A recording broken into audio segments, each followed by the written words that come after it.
invaded the War Memorial, and wrestling's high-impact alternative is ready to take Fort Lauderdale, Florida to the extreme.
welcome to Extreme Championship Wrestling. I'm Joey Styles, and earlier this evening, a member of Team ECW went down.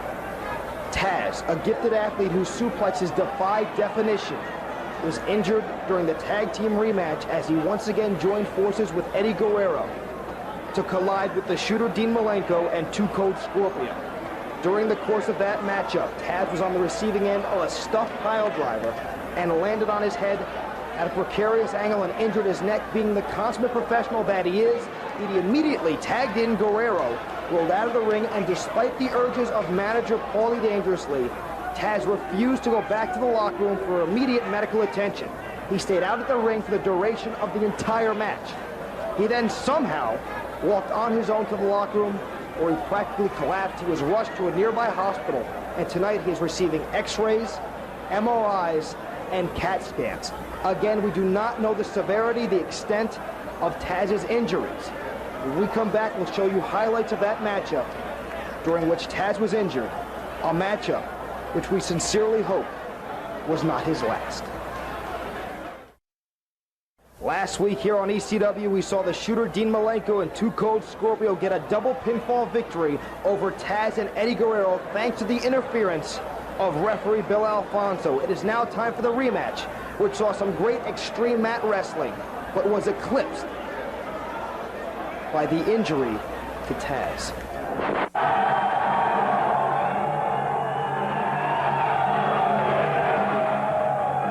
The crowd here in Fort Lauderdale goes wild as Paulie Dangerously leads Taz and the ECW television champion Eddie Guerrero to the ring to face Two Cold Scorpio and the shooter Dean Malenko.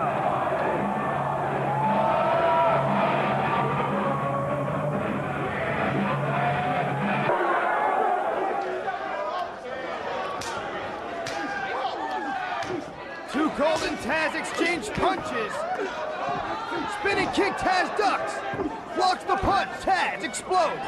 He's going for the hard way, Taz plex. But Scorpio fights his way to the ropes.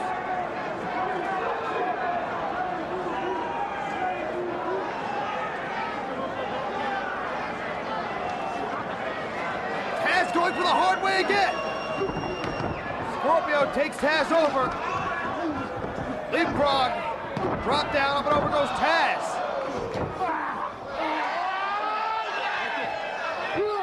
Belly to belly Taz plex. Hip toss for the shooter. Guerrero now chopping away on the shooter. Up and over goes the shooter. Go behind reverse. Reversal again.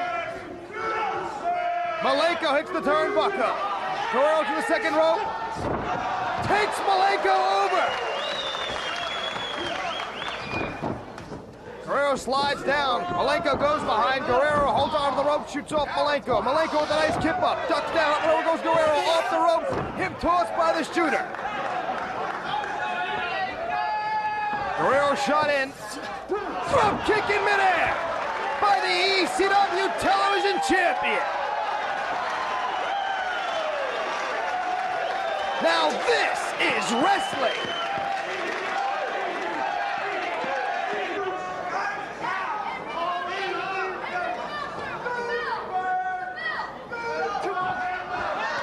Thumb to the eyes by Guerrero. Scoop and a slam. Keep your eye on Guerrero. Slingshot somersault splash.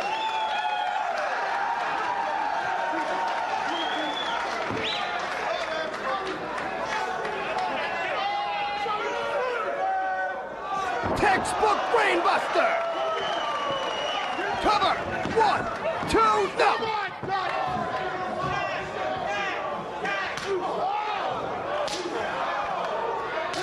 Trifecta chop by Scorpio. Taz fires back. Scorpio shot in. Crucifix coming up. No, rolls up. 2 and up.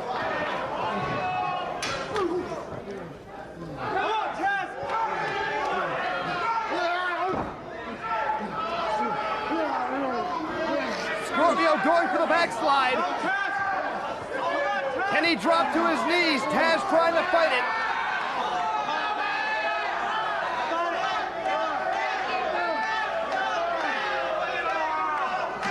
Taz using that incredible upper body strength. Takes Scorpio over. Taz swats away the standing drop kick. And slaps on a submission hold. Scorpio immediately goes for the ropes.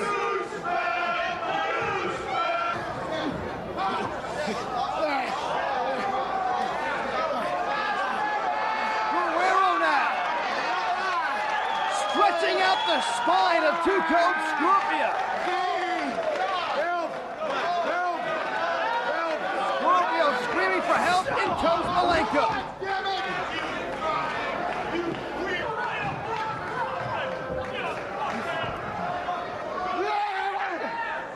Powerbomb!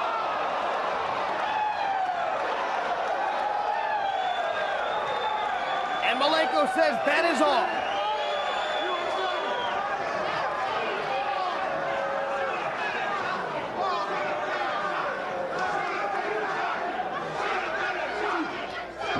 Leg drop, as only Scorpio can do it. But he chooses not to go for the pinfall. He stood up after the 1 count. It has become obvious this matchup is not about pinfalls, it is about pain and revenge. Guerrero shot in. Launches himself at Scorpio. Scorpio catches him. Guerrero with an arm wringer. Series of kicks to the solar plexus. Powerbomb on Scorpio. And just like that, the tide has turned. And the pendulum of momentum has swung towards the corner of Eddie Guerrero and Taz.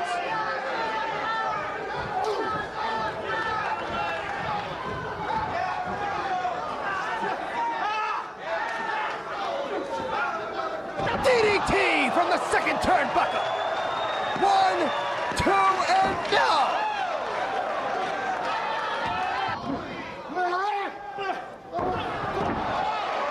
Guerrero takes Scorpio over. And again, standing drop kick. Tope! Guerrero is on fire!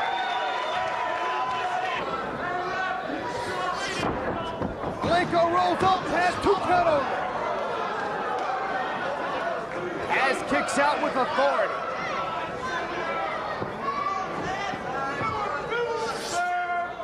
Scoop and a slam. Up goes Malenko. Comes down across the shoulder and the chest of Taz.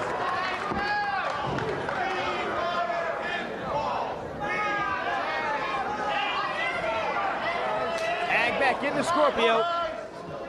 Come on, Taz! Come on, fight back! Belly to back suplex. Twisting leg drop in midair. 1 count only again. Scorpio does not want to pin Taz. A lot of bad blood in this tag team matchup.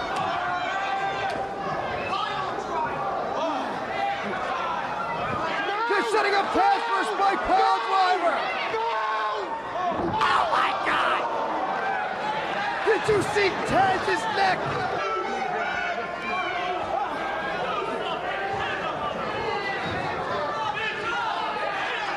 Down across the knee of the shooter.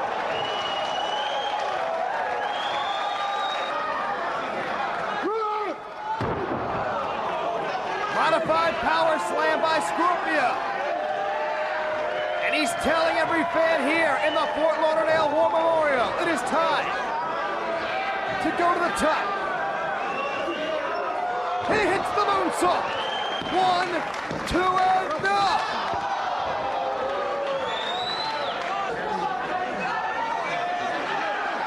Frankensteiner from the top.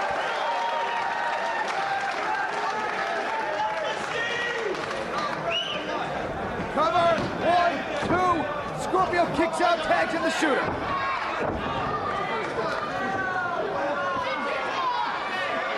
Guerrero fights through the tombstone pile driver. Malenko fights through. Guerrero fights through. And finally hits the tombstone.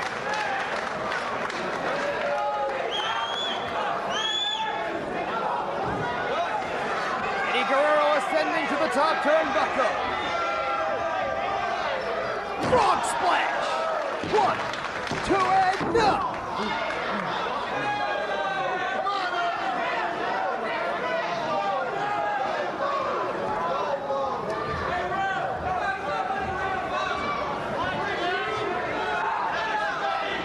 Goes up top, no, he gets cut off by the shooter. Horseman up top now. Superplex from the top. And that took a great deal out of Malenko as well as his head smacked the canvas.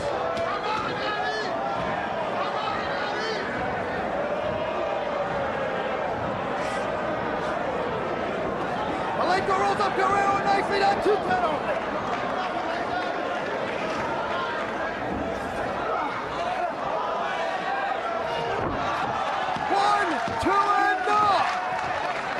Guerrero pulled that one out of nowhere. And Malenko runs through Guerrero with the clothesline.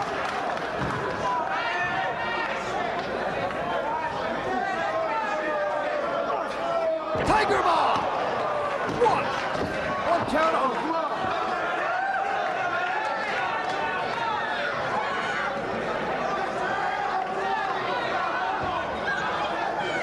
This is as good as professional wrestling gets. Spread the word. The ECW has come to Florida. Guerrero takes Malenko over, ducks the clothesline, goes downstairs. Walks to the top turnbuckle and kicks over both men.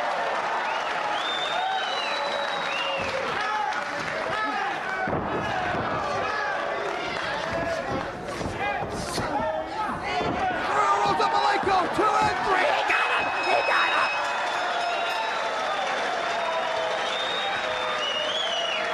Ladies and gentlemen, the winners of the match, Eddie Guerrero and Taz! What an incredible matchup! Eddie Guerrero pins Dean Malenko. They will meet next week one-on-one for the television title. But right now, everyone's thoughts are on Taz. When a man so seemingly invincible, so seemingly indestructible, in such condition, is injured in the manner he was, it makes everybody wonder. It makes everyone think. Nobody's invincible. We're all human. It's a sobering experience for everyone competing in the sport of professional wrestling. Well, it's been an eventful few weeks, to say the least, for the new ECW World Tag Team Champions, Raven and Steve Richards. Raven began the season by breaking 3 of Tommy Dreamer's fingers, and then these two somehow go on to win the World Tag Team Championship from the Public Enemy. Richards finds himself a girlfriend, but that doesn't help him in his one-on-one cage match with Luna Vachon.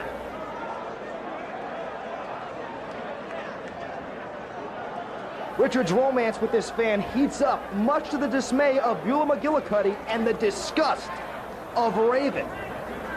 At 5 a.m. this morning, on the beach, our cameramen were treated to a sermon of sorts delivered by the Generation X tag team slackers, Raven, that clueless putt Steve Richards, and Beulah McGillicuddy.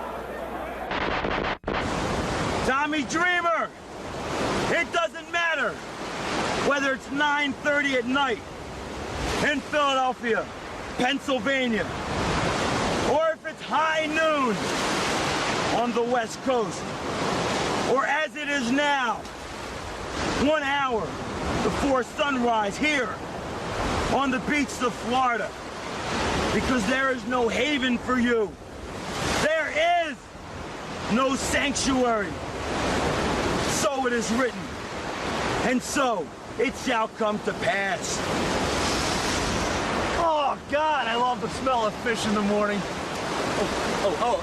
Anyway, Raven and Stevie Richards, current ECW Tag Team Champions, are celebrating yet another victory as we successfully defended our tag team title belts against Luna and Tommy Dreamer. And since we're here on the beaches of Florida, it makes me think back to my childhood. Back when I was a little Stevie, you know? And I used to watch Florida Championship Wrestling. And it was so cool. There was that little guy, Kevin Sullivan. Now, he was small and everything. He was about 2 feet tall. But, man, he was so cool.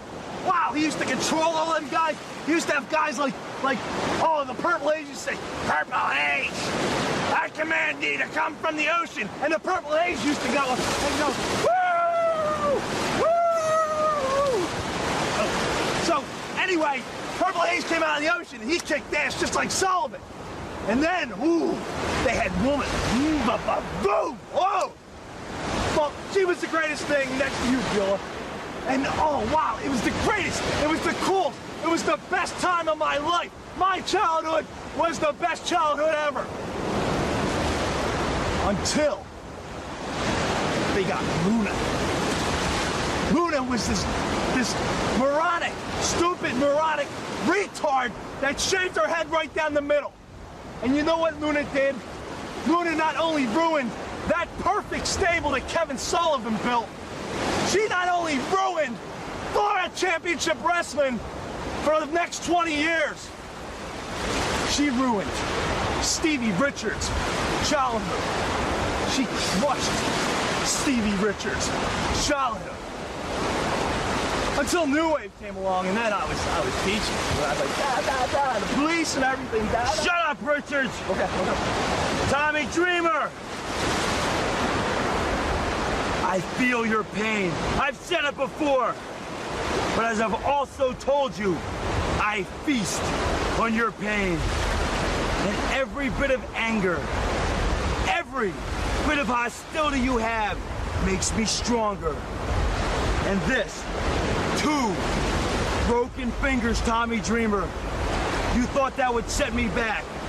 You crucified me to a cage, and the entire world heard the chair shot turned around the planet as you doubled a chair across my head. And you thought that would be it. That was the end of Raven. But little did you realize that it only made Raven stronger.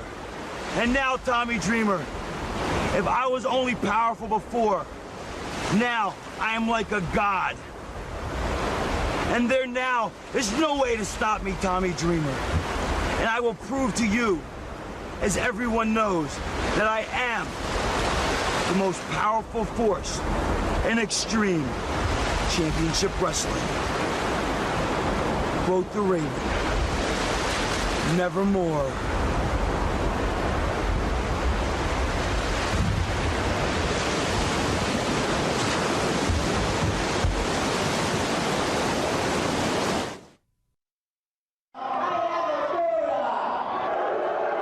His own videographer, Rob Feinstein, he can't even get my video cassettes right, and I work here. Feinstein shoves Paulie, and Paulie's gonna tear him apart. Alfonso grabbed Paulie, and Feinstein keeps on it, Paulie. What a worm, what a crumb, what a weasel. 911 is gonna get Alfonso! He's gonna get Alfonso! 911 is finally gonna chokeslam referee Bill Alfonso! No! Alfonso sacrificed Feinstein! Some sacrifice! Up and down goes Rob Feinstein! Yeah, I know my tip's in the mail! I'm Rob Feinstein, wrestling's #1 tape distributor. And my friend Bill Alfonso told me revenge is a dish best served cold.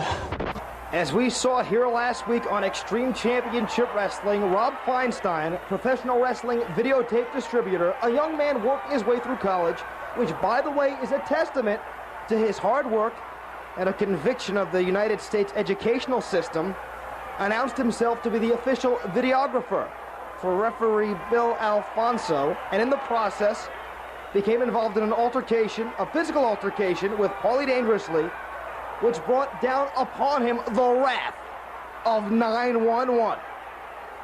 Due to his vocational error, there are new people in place distributing ECW videotapes, so all you good folks at home will receive your videotapes on time.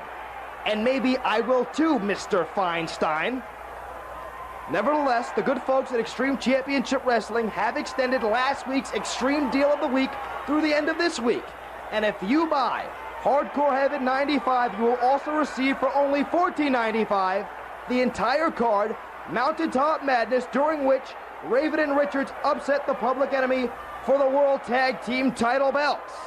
Remember, Hardcore Heaven, and you get Mountaintop Madness for only $14.95. Dial 1-800-357-8393. Take advantage of the Extreme Deal of the Week. One young man who is bright enough to take advantage of this deal in the ring right now, Mikey Whipwreck.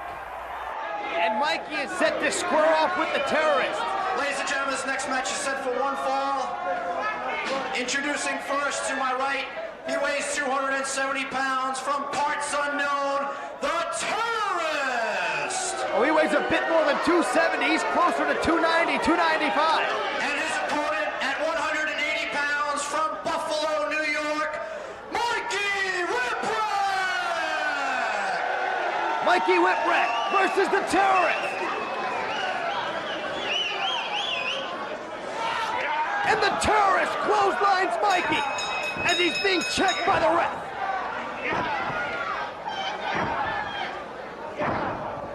The terrorist clubbing Mikey.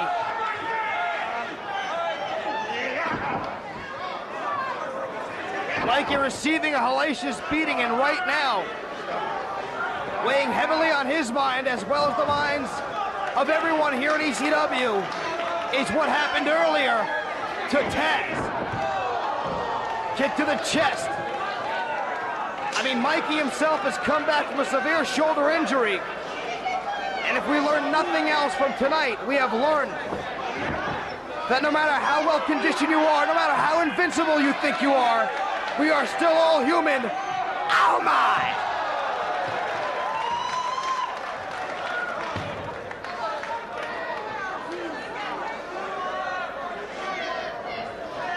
Mikey throwing caution to the wind.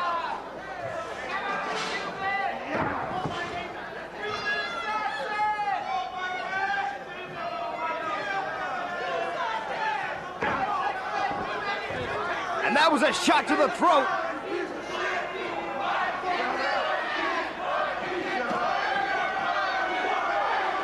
The fans all over the case of the terrorist.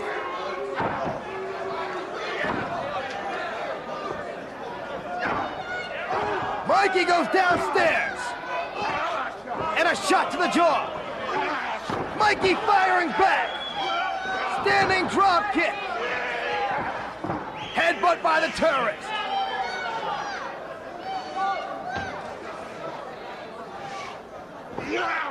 Belly-to-belly suplex. 1, 2, and up. As always, Mikey, the underdog in this matchup, giving up over 130 pounds to the terrorist.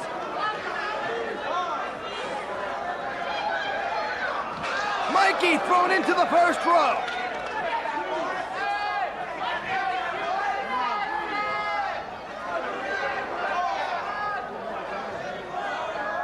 Mikey slowly climbing back into the ring is met by the terrorist. Mikey battling back. Uppercut, nicely done. 1, 2, and up. Great pugilistic skills exhibited by Mikey Whipwreck. But those overhand clubbing blows by the terrorists carry 290, 295 pounds behind them. Straight punch right to the chin.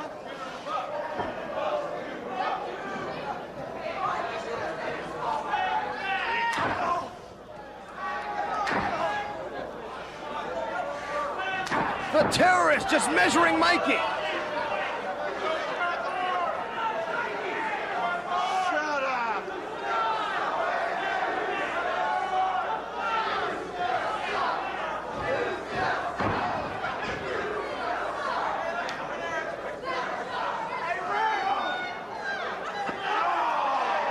And Mikey goes downstairs.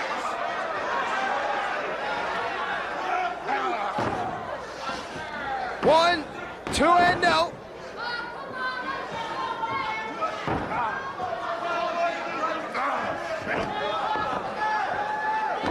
Mikey drops the leg cover. One, two, and no. The terrorist just throws Mikey off on top of the referee.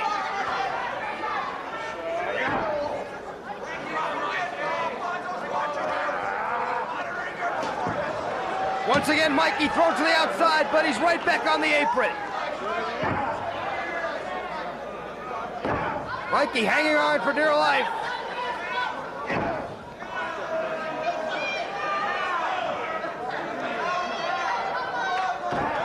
And a headbutt sends Mikey crashing hard to the floor of the Fort Lauderdale War Memorial.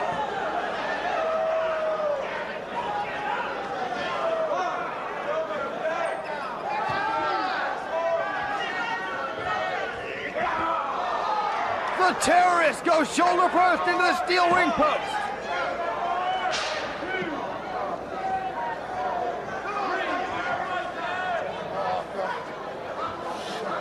Mikey is sending to the top turnbuckle.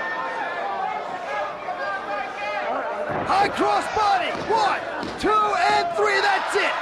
Chalk up another victory for Mikey Whipwreck. What's he doing out here? Give me some room here. Referee Frank, you're making mistakes, you're making mistakes, you're making mistakes. He wasn't instructed when you start a match. I want all the instructions, I want all the wrestlers checked from now on. Big mistake, but this match is not over. He was checking Mikey when the terrorist clotheslined him. Alfonso putting his hand on Mikey. And Mikey's had it. Mikey's gonna pop Alfonso. No, the terrorist cuts him off. You know, it's gotten to the point where Alfonso's nitpicking and making up excuses just so he can come to the ring pile driver on Mikey.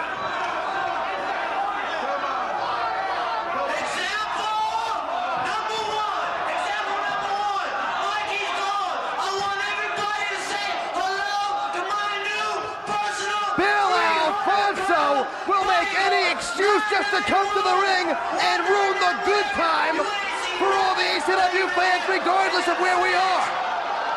If you're feeling real good tonight, Paulie Dangerously, if you're feeling real good, bring 911 out and let him try to get past my cousin, the 300-pound. You know, we heard this was the cousin of Alfonso.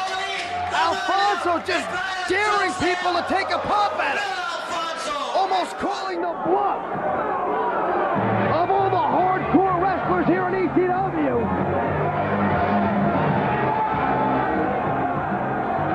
And Bill Alfonso, feeling especially brave this evening, just called out Paulie Dangerously and 911. To Paulie's face, he can't believe it. Why would anyone call out 911? Why not just step outside and stand in the middle of a freeway? It's quicker, it's painless. He's nothing.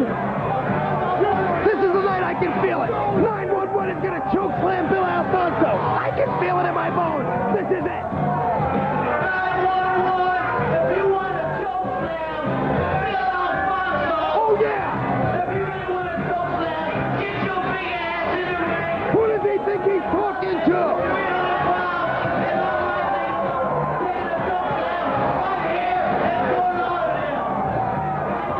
Bill Alfonso challenging 911 to step into the ring, and he has. In the face of this gigantic terrorist. Straight left and right hands. Do not phase 911. He's got the terrorist by the throat. Anyone want to take a guess on what comes next? Choke slam on the terrorist. Yes, yes, yes, Paulie. Unleash him on Alfonso. Bill Alfonso's white with fear. 911's got him. He's not getting away this time. 911's got Alfonso. Alfonso's running for his life. Bill Alfonso escapes. Barely escapes.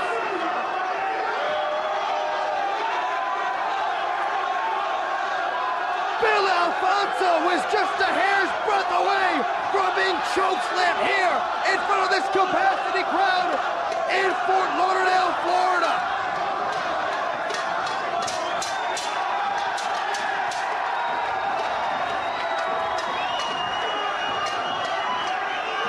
And with Bill Alfonso gone, the terrorist will have to bear the brunt of 911's frustration. What an unenviable position to be in. And so is that one. Flat on your back, counting the ring lights. Paulie checking for vital signs. Apparently there are none.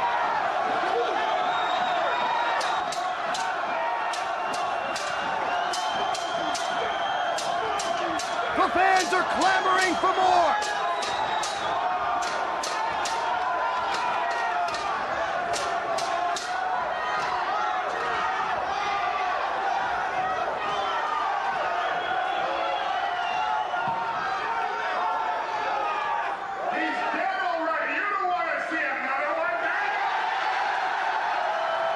Apparently they do.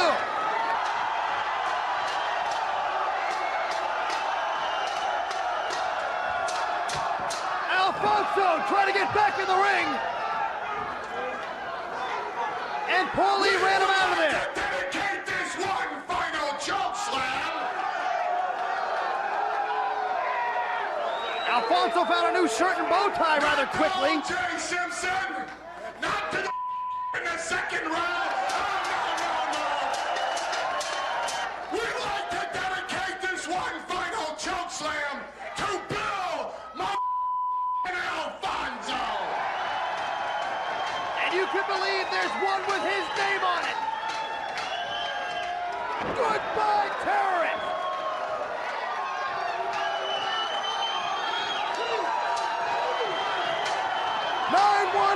has done it again. And he was so close to choke slamming referee Bill Alfonso. So close.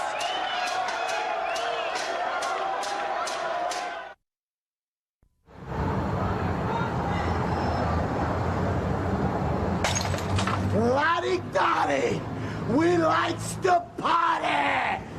Gangsters, you want to take it to the hood?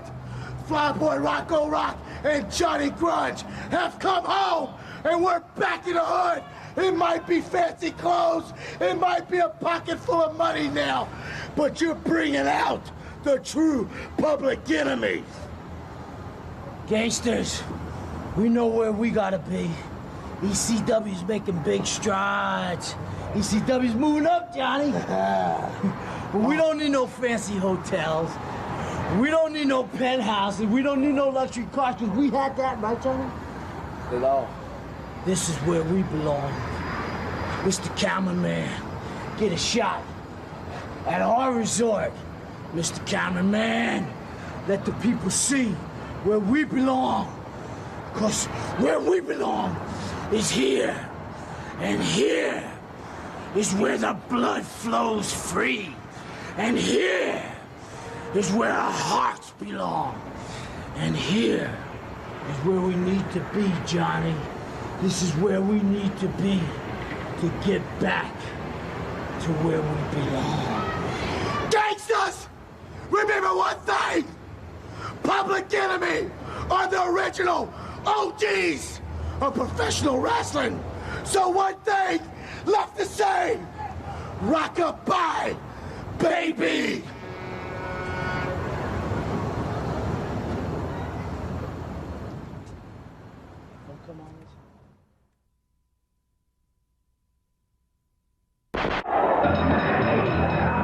Pitbull 1 throws Joe DeFuria back in the ring, where he will surely massacre him. Clothesline turns DeFuria inside out. Meanwhile, on the outside, Pitbull 2 is decimating Bull Pain with an appropriate last name. Powerbomb!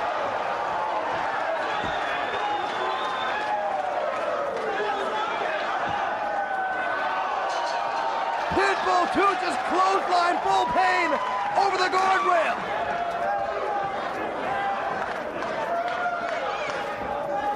Slingshot Pain.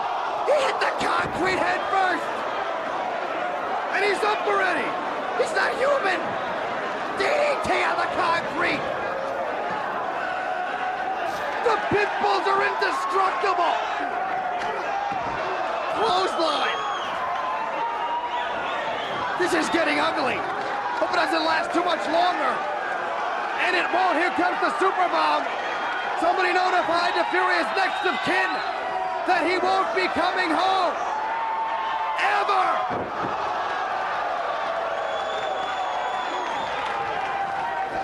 Cover.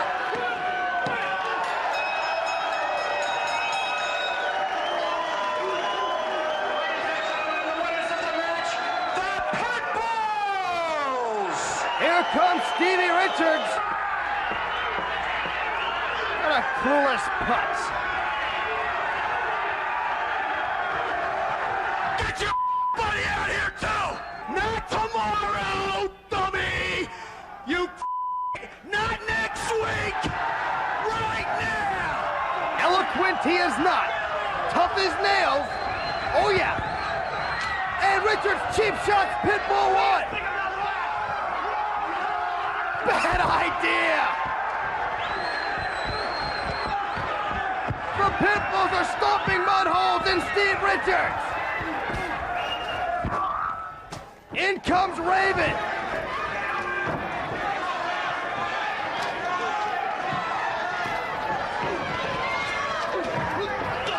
Spinning kick on Raven!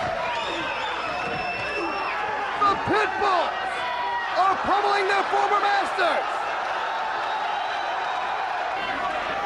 In comes the Vampire Warrior! Luna's estranged husband!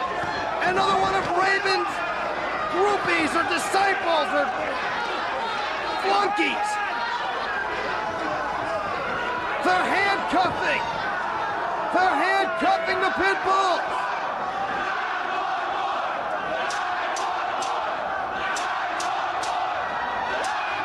The Pitbulls have been handcuffed together! And to the turnbuckle, they're sitting ducks. Here comes Luna. She's jumped her husband. He just suplexed his wife. Oh no! DDT on Luna.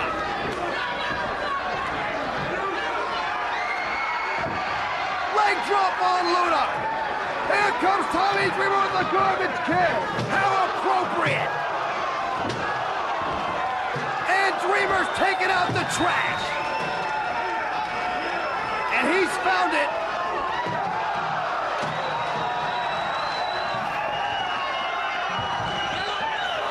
Dreamer and the Pitbulls have cleared the ring.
Angeles, California, and today the stakes are higher. Today the second round begins, and the Gladiators mean business. The Samuel Goldwyn Company presents the American Gladiators.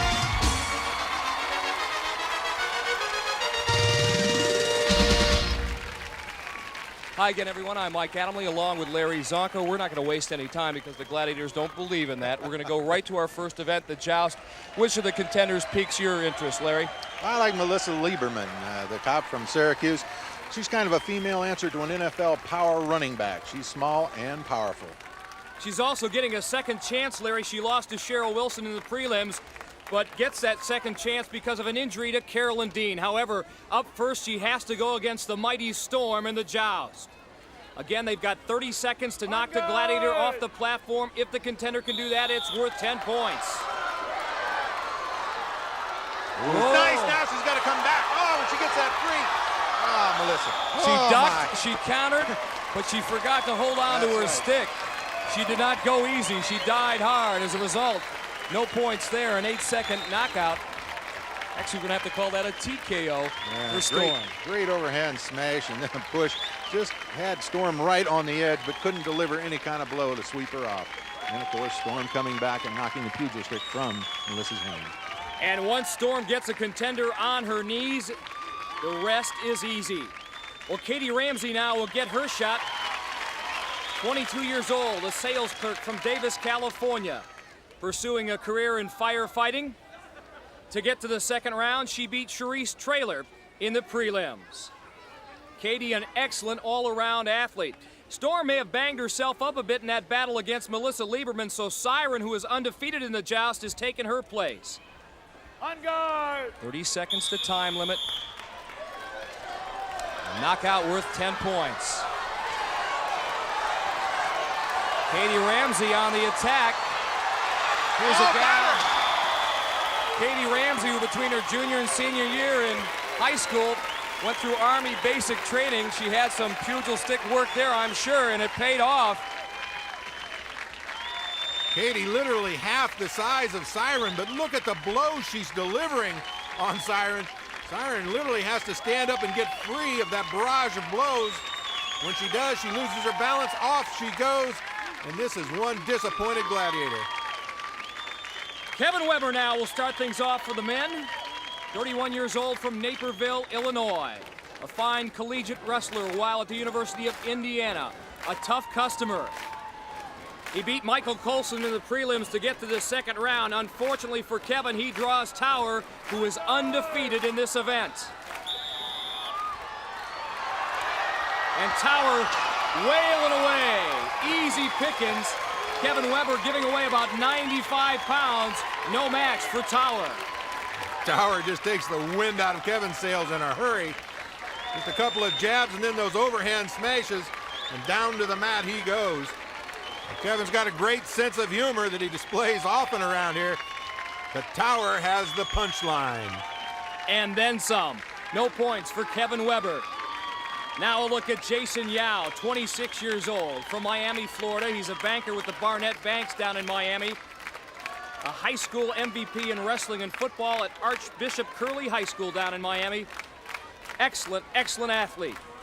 Tower again, the man with the plan. Watch Jason, good wide stance. He's a good blocker. Those are heavy smashes by Tower, but Jason returning some. His nickname, the Dragon fighting back, but now the Dragon goes down. Once Tower gets that advantage of where he can swing from above his waist down on you, there's just, well, that's the end of it. Jason was actually doing pretty well when he was standing upright, going toe-to-toe with Tower. But once he got hit with that overhand smash and dropped down, well, he just never could regain his balance after that. So Kevin and Jason walk away with no points in the Joust. And Tower, with experience and power on his side, remains undefeated. Quickly we go to Human Cannonball. Our women will start things off. Katie Ramsey enjoying a 10-point lead on Melissa Lieberman. After one event, the Syracuse police officer will try to get back in the hunt. One of our Gladiators who will be trying to hold her ground, Sky, as we look at Katie Ramsey now. Sky will be joined by Zap. Again, contenders given 2 swings, each successful swing worth 5 points. Melissa draws Sky, Katie gets Zap. Melissa getting the good tuck, but not the good swing. Tell you what, Zap does a complete 360 up there to hold her balance. Watch here as Katie goes flying into her. She almost looks like a discus thrower in the circle, the way that she spins around so hard. For a moment, I thought she injured her ankle, but evidently not. Katie delivered a great blow for such a tiny person. Second swing now, and they'll flip-flop Gladiators. Melissa will try her hand with Zap, and Katie will get Sky.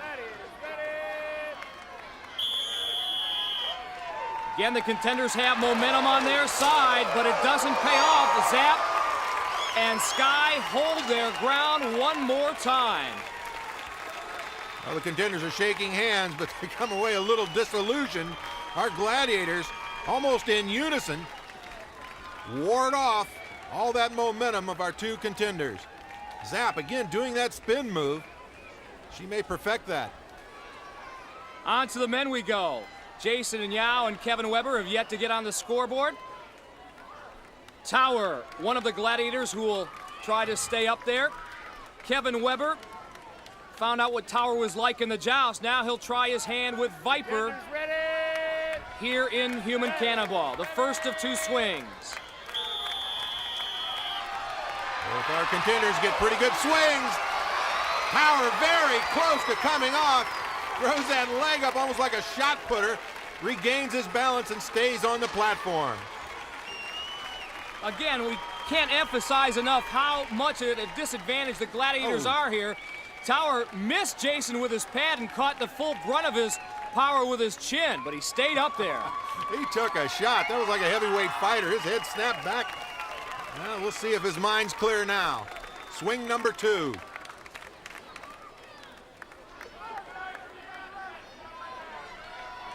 This time, Kevin will get Tower and Jason draws Viper. Let's see what they can do. And that time, Tower goes, and so does Viper at the last second. I thought they were going to hang on there for a second. Both men get 5 points. They're on the scoreboard. Our contenders delivering the double whammy. Mike here does a good job of doubling up. Gets underneath Tower. And off he goes. Watch Jason here, that nice tight tuck, face of determination. Viper trying to hold his ground, but Jason gets just a bit lower, gets underneath Viper's pad, and down he goes. Viper, knowing he made a mistake, turned his shoulder a little bit right at impact. Well, stay with us because Hang Tough is next. Event number 3 here in the second round matchup. It's Hang Tough, our ring game. You're looking at the grid of 55 rings that our contenders will have to swing across. They'll try to get over to our Gladiators platform. Laser stretching out those mighty arms of his. Kevin Weber will be up first. He's currently tied with Jason Yao with 5 points. A renaissance man when it comes to athletics. He's tried just about everything. Here he is finishing the old-style marathon in Chicago several years ago. If the contender can make it across this grid in 60 seconds or less, it's worth 10 points. Kevin lasted 47 seconds against Tower in his preliminary round victory over Michael Coulson.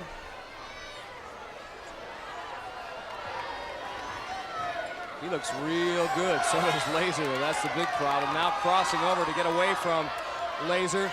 Laser following his every move.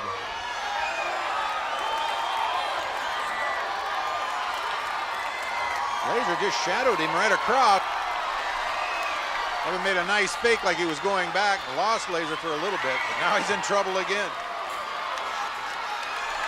20 seconds left on the clock. Super move by Laser. Oh, man. What power Laser has in his upper body. Once again proving why he is a lord on the rings. Kevin actually doing a pretty good job. Unfortunately for him, he's up against one of the best, if not the best, in the rings, Laser. And once Laser gets those vice-like legs around you, well, it just spells disaster for any contender that finds himself in that unfortunate circumstance. So Jason Yao will try his hand with laser. Trying to get a good grip on those rings. Laser waits for Jason to make the first move, and now he starts his attack.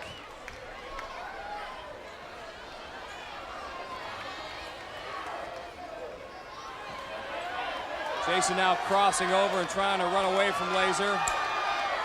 Oh man, Laser throws caution to the wind when he's up there. A couple of times Laser has looked away from the ring before he actually placed his hand into it. And keeping an eye on Jason. It could spell disaster for him. Laser's in a real tailspin, like a whirling fighter Burbish. out of control. Oh, no, that won't watch. Yeah, that will not watch. Jason Yao is going to get 5 points. Laser inadvertently grabbed a hold of that antenna attached to the helmet cam on Jason Yao's protective headgear. Here's the ruling from Larry Thompson. 5-point disqualification against Laser. Grabbing the wire of the helmet cam. 5 points awarded to the contender, Jason Yao. Well, desperate situations call for desperate measures. There is no question that Laser was in trouble here. Well, Mikey's doing the whirly bird here. He's orbiting around Jason, looking for an opportunity to grab either another ring or Jason. The wire comes in handy, but our referee, Larry Thompson, is on top of the situation. Well, one gladiator who is always on top of the situation in Hang Tough is Diamond. She is set to go against our first contender, Katie Ramsey. I'm gonna lure her right into my trap. Sounds like a good plan, Diamond. I'm sure Katie has other ideas.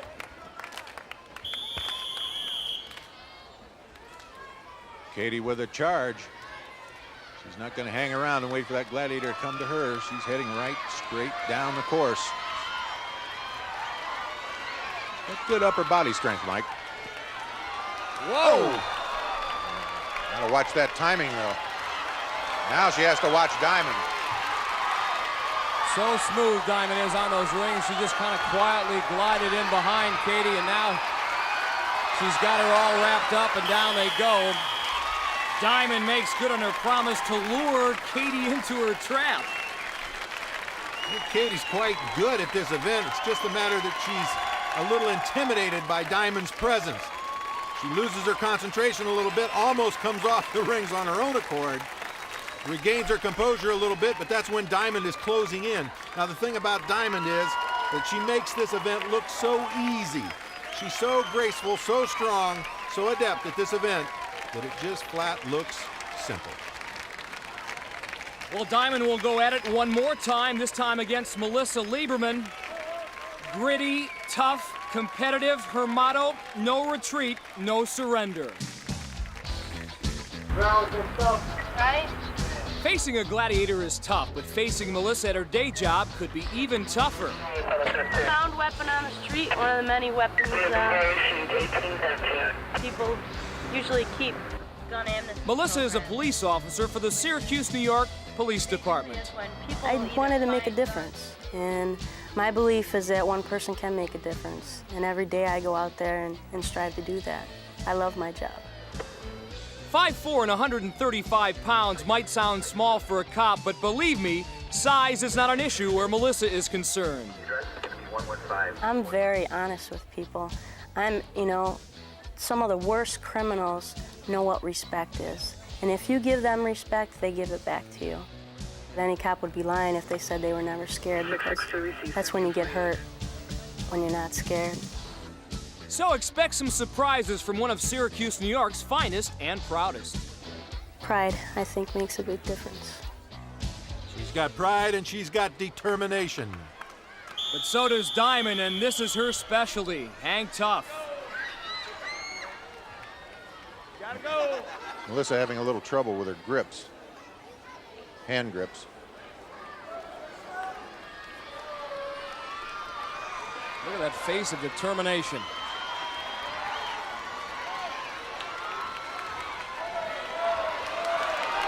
Look at her. Look how much strength she has in her upper body. She just takes off, but she runs out of rings.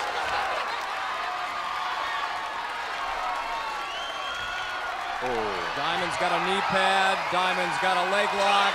Diamond's got a Melissa Lieberman. Well, obviously, there's some question whether that was a legal move or not. Let's see what Larry Thompson has to say. We have the Gladiator Diamond who grabbed our contender's equipment, uniform, to pull her in. I am disqualifying Diamond. 5 points awarded to the contender. 5 points. Oh, I've been a bad girl.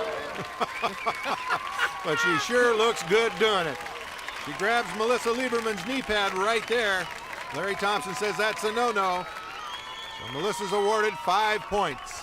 And you can be sure after Diamond's no-no, Siren is ready to say yes, yes in Skytrack.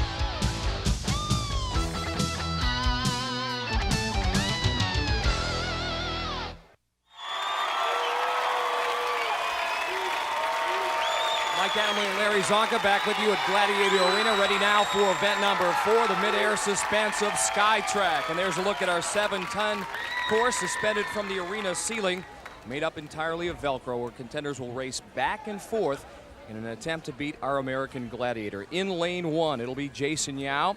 Lane 2, our Gladiator Laser. Lane 3, Kevin Weber. We mentioned that Kevin was an outstanding collegiate wrestler. He loves to live life to the fullest, loves to push the envelope. Here he is bungee jumping, and we asked Kevin what he enjoys most about risk-taking. Going out there and taking some risk gives you the flavor of doing things that are part of being alive. To sit home in your house every day and not get out and do anything different, I don't think you're living that way. Whoa. Contender's mission to beat the Gladiator. The first man across who can do that will get 10 points if both men beat our American Gladiator. In this case, Laser, the second one across, will get 5 points. Laser, quick out of the box. And look at him use his legs, Larry. He's maintaining his balance, slowing down into those curves so he doesn't spin out. Laser, the first man to reach the red line at the turnaround point. That can be a problem sometimes, just making that move on that swivel. They're all locked in by swivels like human slot cars almost. Kevin Weber has made a move. He could make this close, but Laser down the final straightaway, pulling away a little bit. It'll be Laser and Kevin Weber. Kevin Weber, the first contender across, will get 5 points.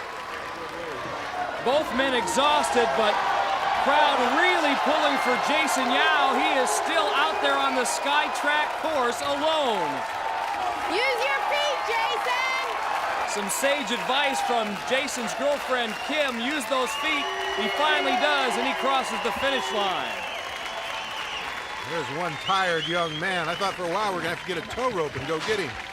Laser, on the other hand, for a man that suffers from motion sickness, he doesn't let it slow him down one bit. Does a great job of utilizing feet and hands, executes the turnaround, has a little trouble with the light, so he's got a dig coming out of that hole. He does exactly that and finishes first. Well, Zap will try to duplicate Laser's effort. Melissa Lieberman will be in lane 1, Zap in lane 2, and Katie Ramsey in lane 3. Contenders ready! Look how Zap is so drawn up tight into a ball. Driving out with her feet, takes an early lead. Katie gets hung up in that first turn. Melissa Lieberman looking smooth, but right now it's Zap in the lead as they head for the turnaround. Zap increasing her lead. She pushes off first. Melissa and Katie side by side, but Melissa gets the jump as they head for home. Melissa letting her feet hang now. She's going to start losing control. Zap will win this one easily. Now the question, who's going to get the 5, Melissa or Katie? Here they come, Katie Ramsey. But it's Melissa Lieberman edging Katie Ramsey out at the finish. She gets the 5. How sticky is that Velcro? Take a look. There's Katie's glove. She came right out of it during the course of the competition.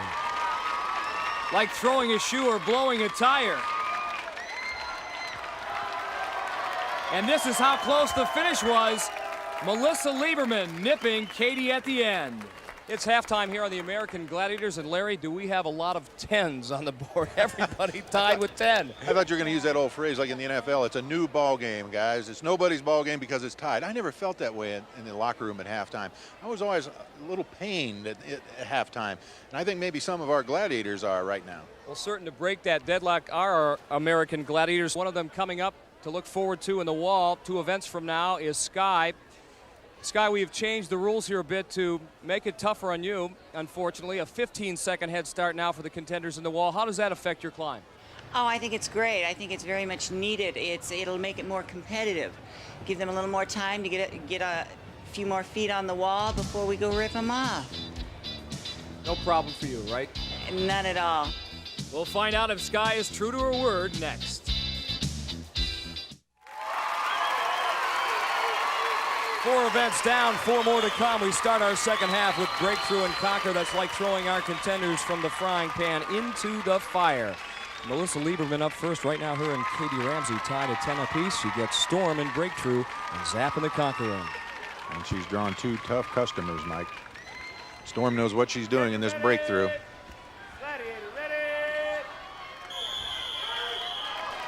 Nice move by Melissa. Good now stiff she's going to try to arm. power her way. Storm able to cut off the angle and knock her out of bounds. No points there in breakthrough. Storm doing a good job not going for the fake. Now let's see if that little powerful body, Melissa, can overpower body of Zap. Ooh.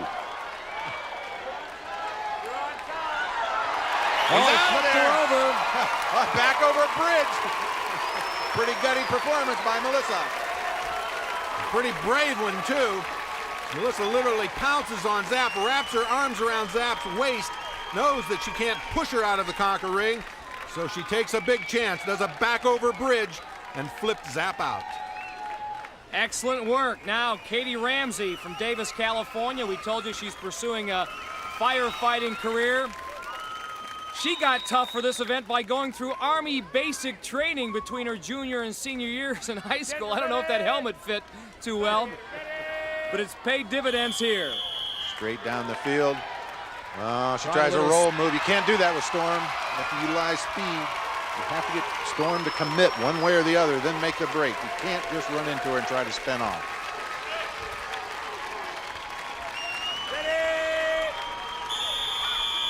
Now Zap inside that conquer ring. You know Zap isn't going to let Katie tie her up. 6 seconds to go. Katie going in too high. Whoa.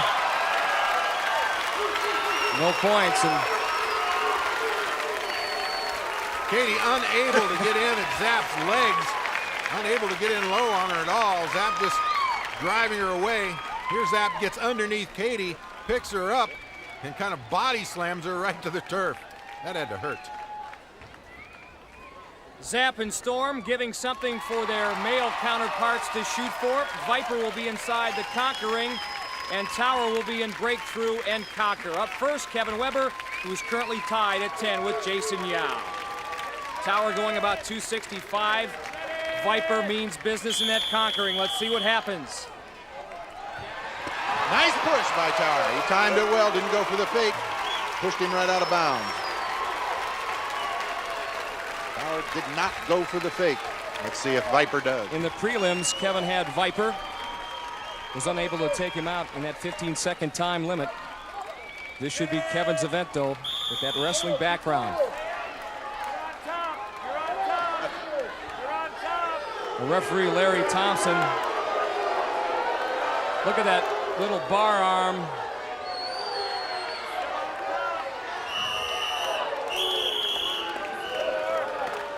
Well, Viper weathers the storm. The crowd not all that happy about the way he did it, however. Kevin really having the upper hand during the course of the event, but you got to give credit where credit's due. Viper came through in the pinch. In a wrestling match, Kevin might have gotten points for riding time, but not here in the conquer ring. On to Jason Yao we go. An outstanding football player and wrestler in high school back in Miami. He picked up the full 10 points in the preliminary Maybe one move too many there against Tower. Absolutely. You can't have that many moves. You can't do a roll or a spin up close to the Gladiator. They're going to hit you and knock the ball out of your hands on top of it. And you can see through Tower's helmet cam that he didn't bite any of those moves. Now Viper in the conquer ring. Jason with a nice up fake, gets under Viper, and it works. Viper's mad because he went for that fake. He raised up, give Jason a shot, an opportunity to come underneath. Jason Yao shooting the perfectly executed single leg takedown, lifted Viper up and drove him out. He gets the 5 and takes the lead after 5 events, 15-10.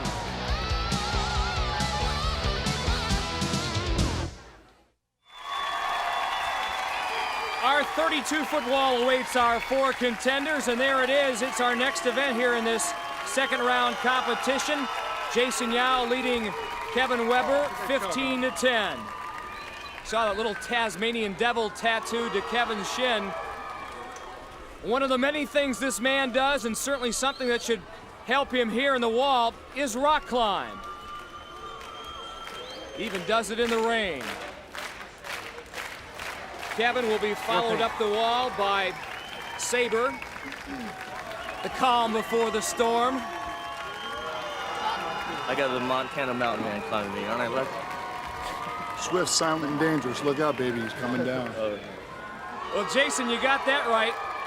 Laser loves this event. First man up in 60 seconds or less without being pulled off by the Gladiator can get 10 points. We're set to go. 15 seconds may add a little something to this race for Jason.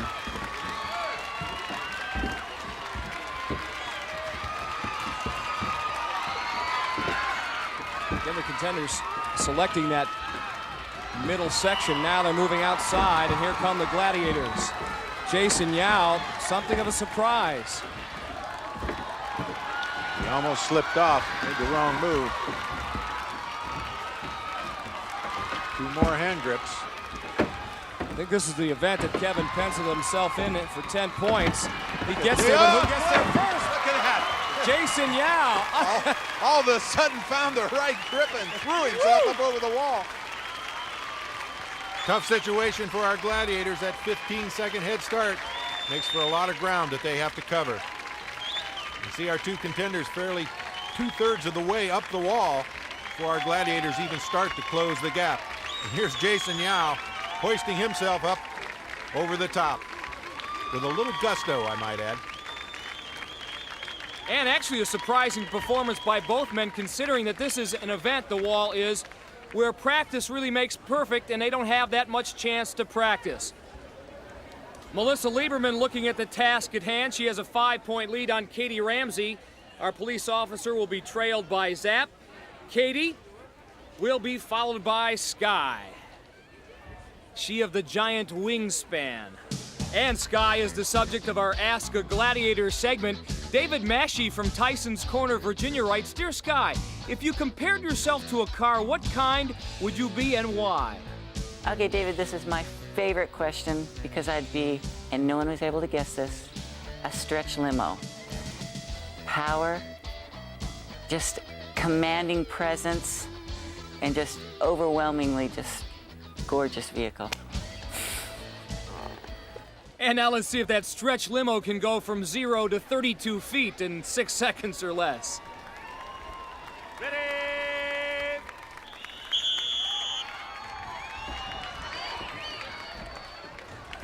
Katie's got that long reach. It's got to help in the wall. Both women have gone out and got themselves some climbing shoes, and here come the Gladiators. Look at Melissa. She was doing really well going up that one side. Hit a bit of a stall now at that outcropping. Zap closing in very close to Melissa Lieberman's heel, and matter of fact, she has a hold of the left heel. Katie Ramsey, she's up there. Katie Ramsey will get the 10 points as Melissa Lieberman being brought back down to earth by Zap. Double assist. Wow. Oh, I needed that. I needed that. Katie's gain is Melissa's loss. As you see Melissa hitting a dead spot in the wall, seemingly stranded. That gives Zap an opportunity to close the gap and get a hold of Melissa's ankle. But pulling Melissa off by the ankle is no easy deed. Here we take a look at it through Zap's helmet cam. It takes a lot of strength and several tugs before Melissa finally comes loose from the wall. Katie Ramsey had the lead after 4 events, lost it in Breakthrough and Conquer. Here's how she got it back.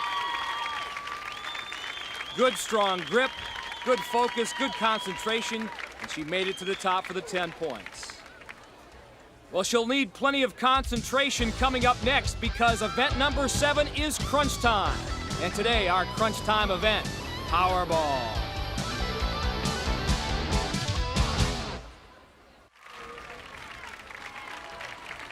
Let's get physical. The battle cry here at Gladiator Arena. It is Crunch Time. Today's Crunch Time event, Powerball. Contenders have 45 seconds to score as many times as they can. Goals in the outer cylinder worth 3. A goal in that center cylinder worth 5. And Powerball brought to you by the Nintendo Entertainment Systems. Nintendo, now you're playing with power. Superpower. Jason with the 10-point lead. Crunch Time, the last opportunity for our 2 contenders to pick up points before the Eliminator. For the Gladiators, it'll be Turbo, Tower, and Viper. 45 seconds to time limit. We're set to go.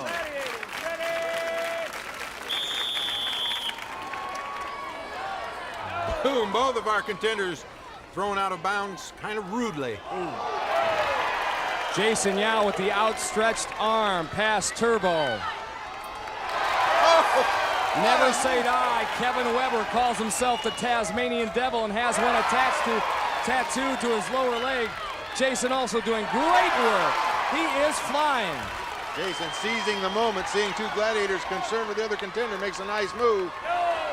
That was not a power move through the middle of 2 gladiators. Not smart. Power move by Kevin Weber that time. 7 seconds to go. Boy, these guys deserve a hearty congratulations. Talk about giving up the body there. They were. It was crunch time. It's the name of the game. Here Kevin putting a move on Turbo. Turbo's not going for it. Takes him down, but on the way down, Kevin manages to score the goal. Here he scores again, but he pays the price, crashing out of bounds. Jason Yao trying to split the double team, and then Viper and Turbo team up on Kevin. He gets away, and he's going to try to power pass Tower for that center cylinder, and does. But again, pays the price as he meets up with a turf. And Jason also scored in that outer cylinder there. The result, a well-played match by our 2 contenders. On to the women we go. Melissa Lieberman trailing by 5. This is their last chance before the Eliminator to accrue some points. She is fun to look at as she gets ready against our 3 gladiators. This time around, it'll be Diamond, Storm, and Siren.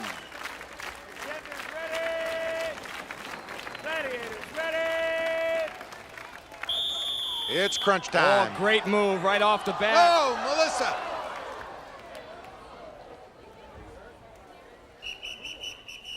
Referee Larry Thompson has stopped play momentarily. I think Katie might be shaken up a bit. Looks to be okay. I think maybe she had a little uniform problem there. I think she nearly lost her top. Well, Diamond was draped all over her, and yeah, indeed, that's exactly what happened. So discretion prevails. Larry Thompson stops the match. Here's Melissa's shot at the beginning of the game. She hung one right on the edge. And look at that, Siren just slapped it right out. In any event, both women are set to go, and Katie looks to be okay. Her uniform back in place. Contenders ready. Gladiators ready. Katie Ramsey zipping by Siren. Melissa powering her way to another goal. Katie, a nice move, double team. Melissa drives one in. Left it hanging on the edge of the rim. Look at a little NBA action there. 15 seconds remaining. Still Oh, Katie's still alive. Diamond failed to finish her off in a very important 5 in that center cylinder. Disqualification, Diamond to the throat. 6 seconds. So Diamond gets thrown out of the contest, and now it'll be 2-on-2 for the remaining 6 seconds. Let's see what happened right there. Diamond goes a little bit high on Melissa Lieberman. You okay, Heck, a lot high. Melissa, you okay? Melissa's shaking it off. Gladiator, ready? Diamond thrown out. Melissa Lieberman saying yes, sir, to Larry Thompson when he asked her if she was okay. Oh, Katie takes a shot at the hands of Storm. And that is it. Let's total it up. Crunch time. Lived up to its name. Katie with 11 points, Melissa with 9. Here's how they did it. Melissa with a nice move. Watch this. She gets one up on the rim of the goal. Look at it roll around there. Hangs for just a second and then falls in. Next time around, Melissa tries her hand with Siren. In the Gladiators' defense, one of the reasons they were going high is Melissa's built so low to the ground. Well, Diamond going up a little high on Katie right here. Could give Katie an A for persistence right here. She pulls away, comes out clean on the move, seizes the opportunity for that center goal. Outcome still very much in doubt. The Eliminator will tell the tale.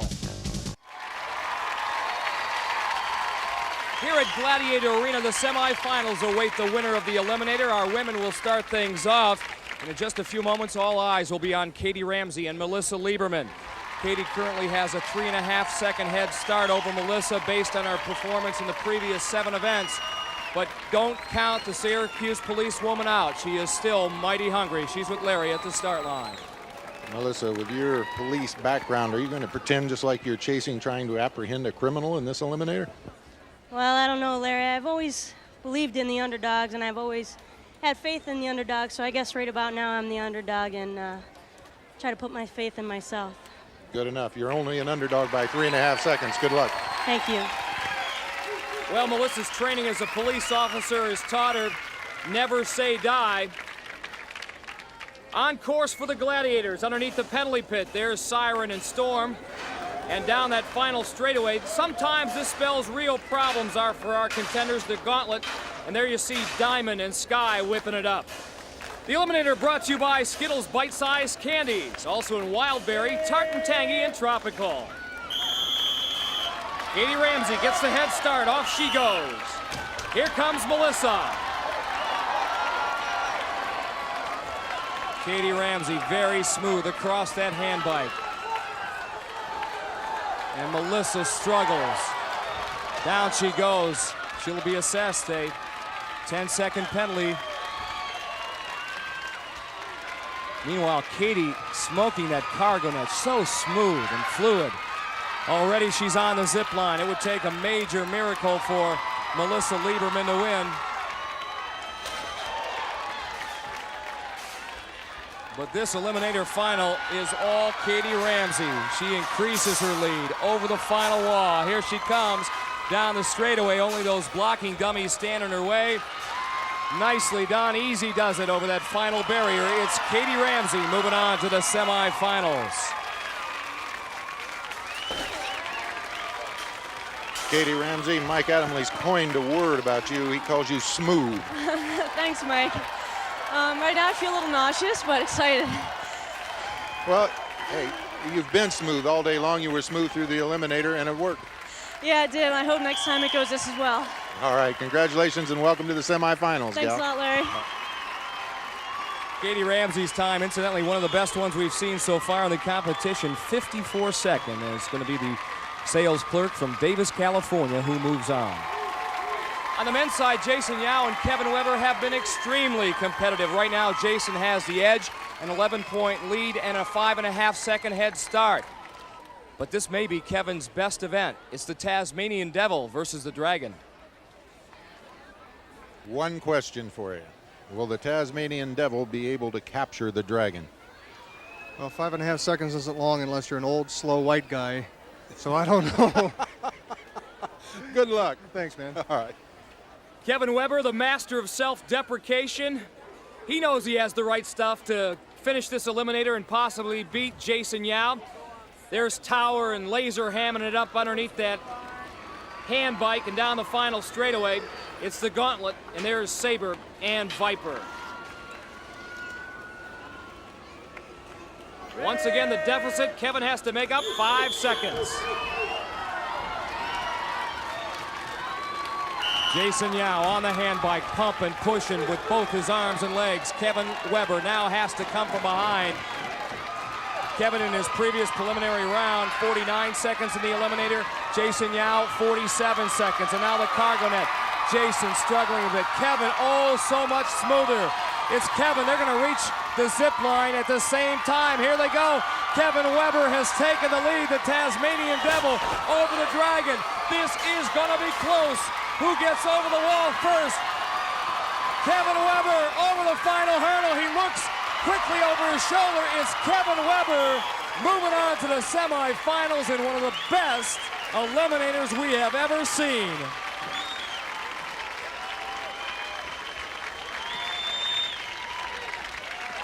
You were comfortably in the lead until the cargo net. What exactly happened? I got my feet tangled up. Couldn't get my knee out of the way. But I got to hand it to him. He came from behind. He's a good champion. Came from behind is an understatement. Where did you get that rocket propulsion on that cargo net? It's a secret formula, Larry. Can't tell you. Well, you look like a nuclear scientist right now on that rig you got on. Key is in. What was the secret? I don't know. I practiced a lot on the cargo net, and I thought if there was a chance to try to catch him, that would be it. And fortunately, I was able to catch up to him. I think Jason's going to be back in next round. We'll maybe see each other again. Well, from an announcer standpoint, I'd certainly like to see the two of you go at it again. But right now, congratulations, because you move on to our semifinals. Thank you very much. All right, Mike? Larry, get this. Kevin Weber's time in the eliminator, an all-time best, 34 seconds. Really? The former Indiana Hoosier wrestling star really delighted us all, and obviously delighted himself. He's moving on to the semifinals, and certainly our congratulations go out to Jason Yao. Easy, don't go crazy. Well, that's it from Gladiator Arena. Coming up next week, more exciting second round action for Larry Zonka. I'm Mike Adamley saying so long.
To a show, they dropped me off at Grandpa Joe's. I kicked and screamed, said please no. Grandma take me home, Grandma take me home, Grandma take me home, Grandma take me home, Grandma take me home, Grandma take me home, Grandma take me home, Grandma take me home.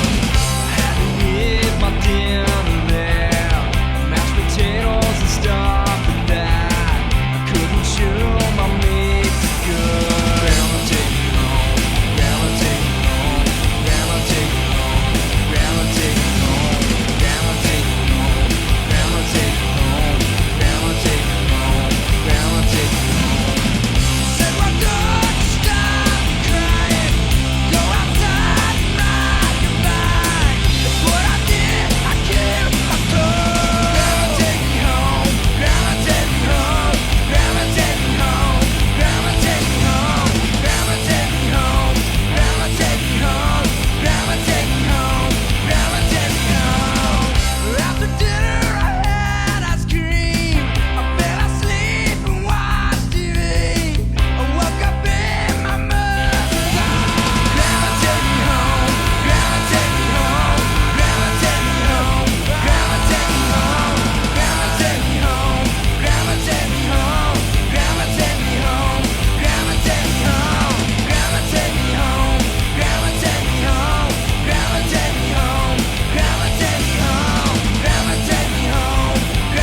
temple. The rooms are filled with lost treasures that are protected by mysterious Mayan temple guards. Olmec knows the legend behind each of the treasures in his temple. Which one are we going to hear today? The legend of the Star of Sultan Saladin. Well, one of these 6 teams will have a chance to retrieve the Star of Sultan Saladin. Will it be the Red Jaguars? The Blue Barracudas? The Green Monkeys? The Orange Iguanas? The Purple Parrots? Or the Silver Snakes? They'll have to pass some pretty tough physical and mental tests, and in the end, only one team will earn the right to enter Olmec's temple. But first, they must cross the moat, and here's how they'll have to do it today. One player from each team is holding a rope. When I say go, they'll take the rope across the moat as quickly as possible. Once they're across, they'll climb out, wrap the rope around the base of the pole, pull it tight, sit down, bracing themselves with their feet. Then their partner will grab onto the upper rope and walk himself across the lower rope. As soon as the second teammate has stepped onto the deck, it's his job to run over here and hit the gong. The first 4 teams to hit their gongs will go on to the next round. Let's get ready. Are you ready, guys? Are you ready, Olmec? Let's rock. On your mark. Get set. Go. Down you go. It's a swim meet. Who's at first? It's the Silver Snakes, the Blue Barracudas, the Red Jaguars, the Purple Parrots. Followed closely by the Orange Iguanas and the Green Monkeys. Oh, do they have their ropes tight enough? The Blue Barracudas are out fast. He should have climbed with sheer strength. It looks like he's the first one. We got 1.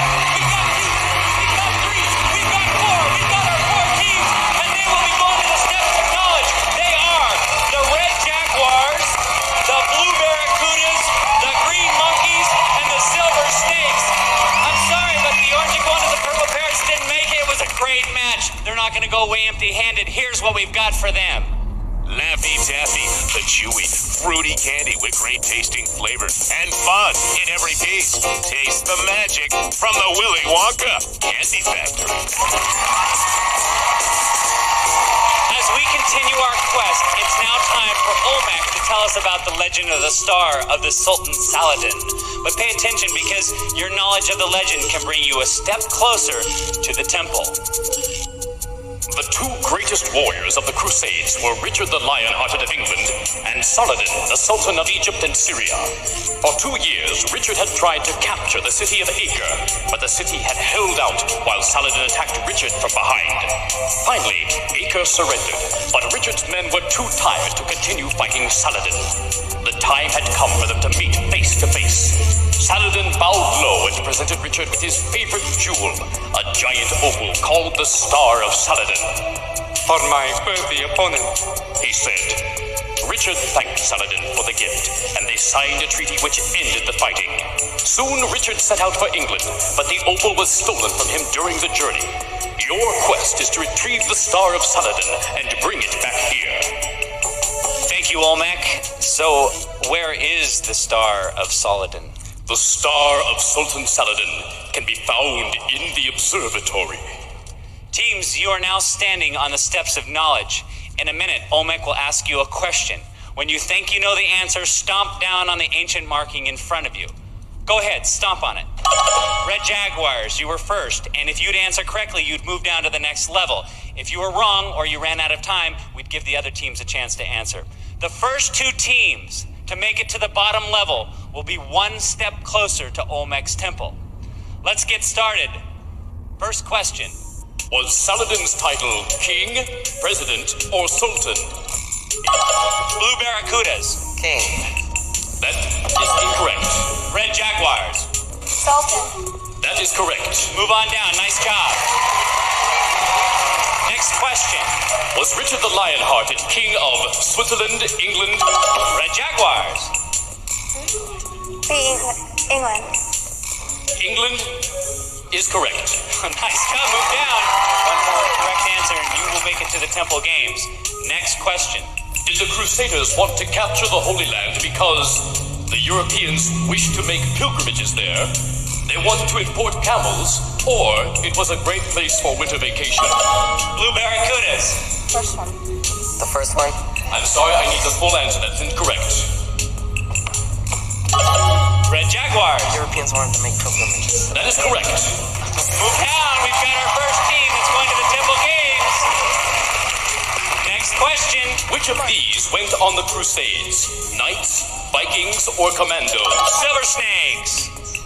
Knights. Correct. Move down. Welcome. The rest of you have a chance to catch up. We've got a close game. Next question. Which of these Middle Eastern cities did Richard attack during the Crusade? Babylon, Troy, or Acre? Silver Snakes. What? Acre. That is correct. Move down. One more correct answer, and you're going to the Temple Games.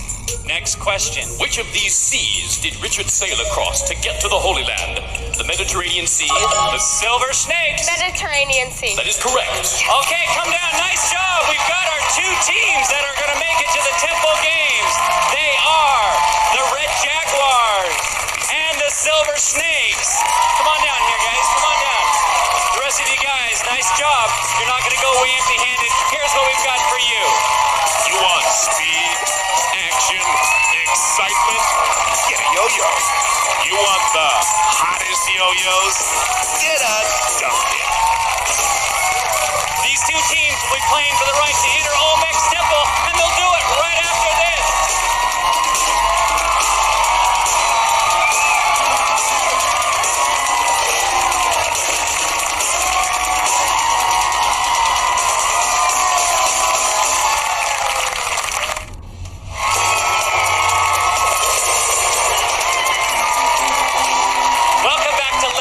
Now, the glory goes to the fastest and the strongest. But before we get started, let's find out more about our team players.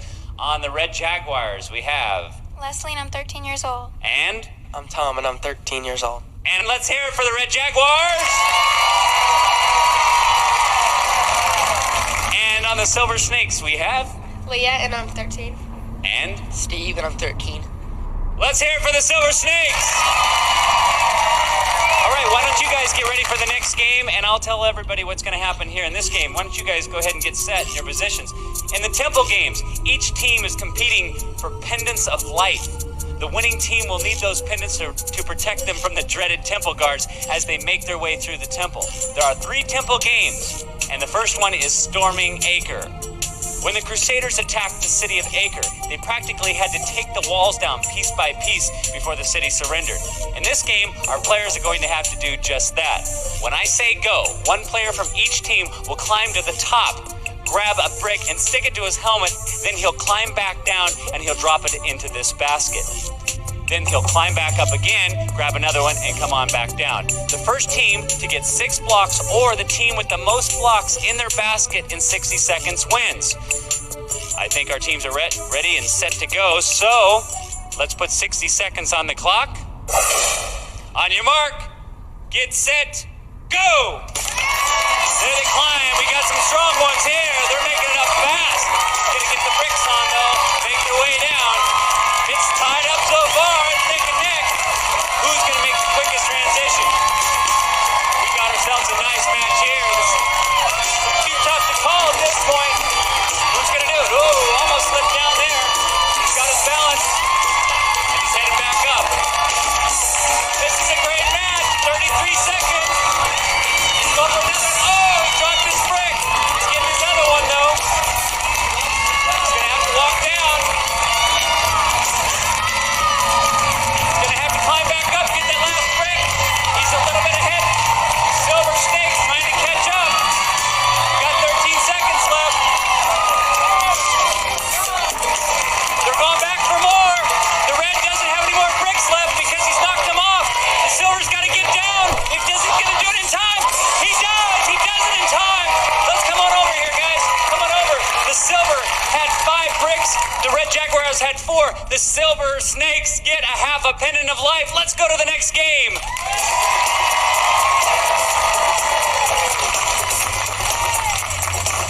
What an exciting match. The Red Jaguars, though, can come back with a half pendant in this game. During the Crusades, Richard the Lionhearted gathered troops from all over Europe to fight in Palestine. In this game, our players are going to have to gather Crusaders just like Richard did. When I say go, one player from each team will climb up the ramp on his knees, grab a soldier, stick it to his helmet, then slide back down here, and then drop it into this bucket right here. The player with the most soldiers in his bucket at the end of 60 seconds wins. Let's set the clock for 60 seconds.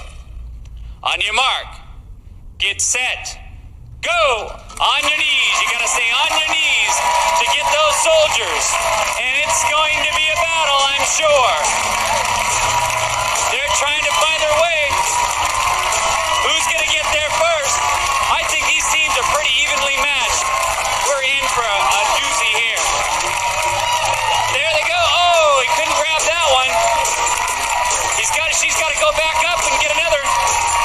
Oh, she's trying to get her soldier, trying to make a lunge for it. She's afraid to let go. She doesn't want to slide back down. Silver Snakes are really struggling trying to hear it. 18 seconds left. Who's going to get the first soldier? They're struggling to get up. She wants to get it, but she's afraid she's just going to be done. She takes a lunge for it with 3 seconds left. Silver Snakes, can they do it? Time's up. Let's take a look. Come on over here. Come on over here. The Red Jaguars were able to get a soldier in the very last seconds. They get a half a pennant. We're tied up. Let's go to the third game.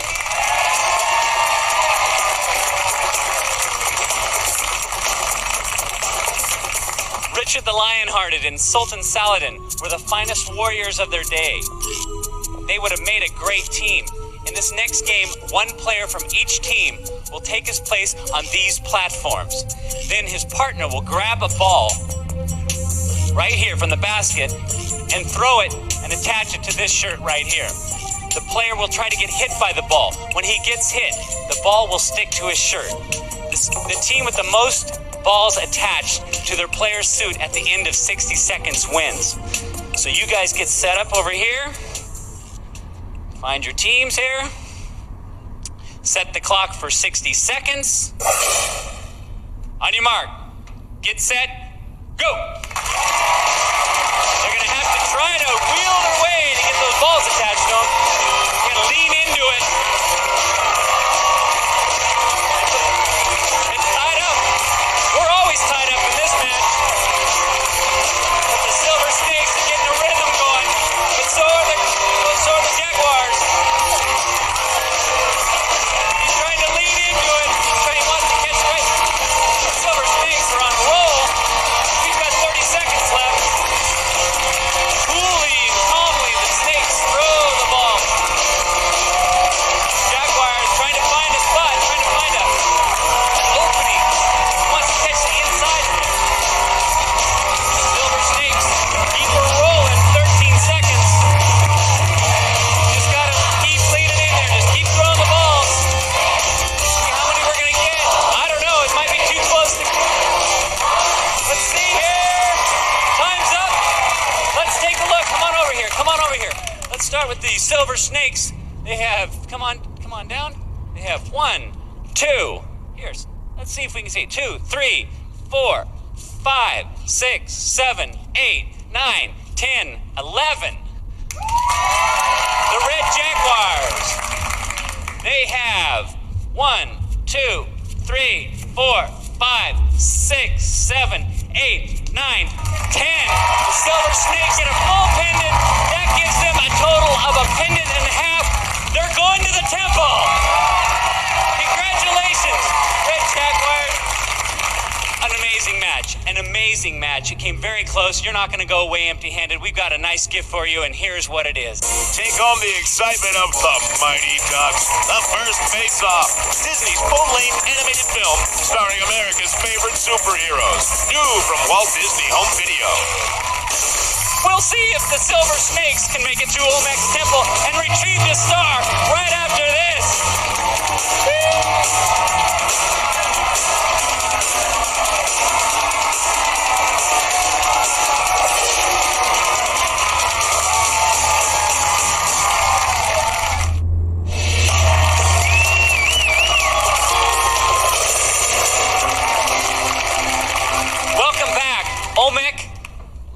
Steve have proven themselves worthy, and they have earned the right to enter your temple.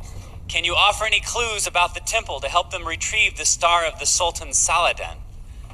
You could start by running to the room of the 3 gargoyles.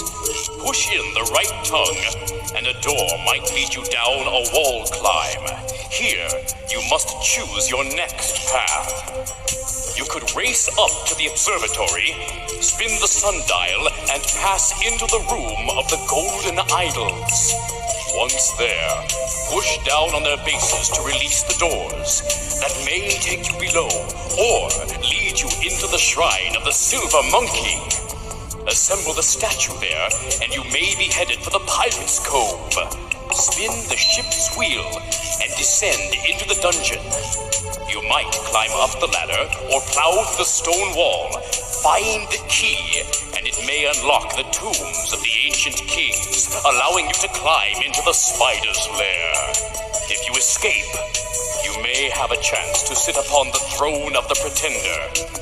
If the correct door is unlocked, you could crawl into the pit of despair, and finally make your way through the Cave of Sighs and back to the Temple Gate. The choices are yours, and yours alone. Good luck. Thank you, Olmec.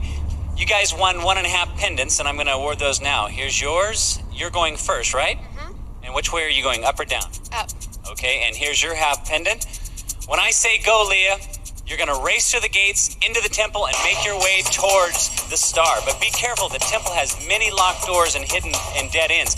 Also hidden inside the temple are temple guards assigned to protect 3 specific rooms. If you enter one of those rooms, a temple guard would jump out and capture you. You can trade your pendant in for an extra life, and go on. But if you're caught without a pendant, you'll be taken out of the temple, and then it'll be Steve's turn to try his luck. Now, you have a half pendant, and inside the temple is the other half of your pendant. If you can find it and you're carrying the other half, you'll get an extra life. If you reach the Star of Sultan Saladin, all of the doors will instantly unlock, and the temple guards will vanish.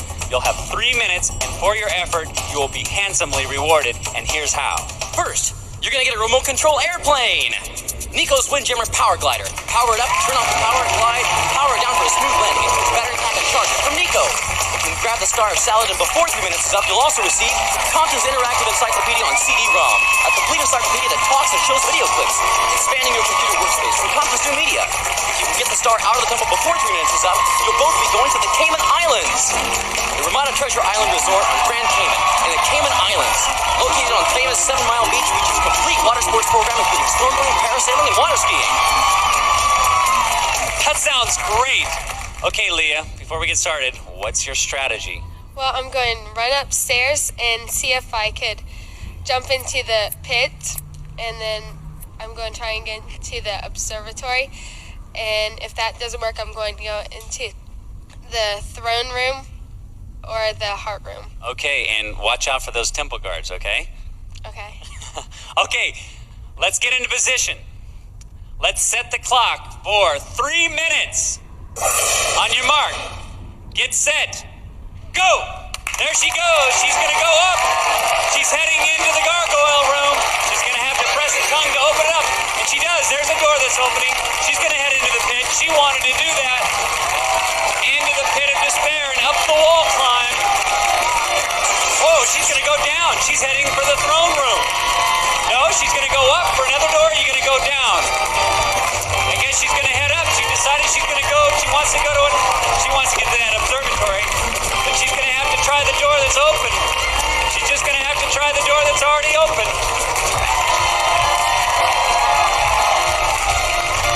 Into the throne room. Which door is open? She's gonna have to go into the spider's lair. She's still got her full pendant. She hasn't run into any temple guards yet. She's just gonna head right across, and she's gonna have to go into the temple of the ancient kings. She's got 2 minutes. She's caught by a temple guard. She's thrown for a moment. She doesn't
that pit. How did you keep going? What were you thinking?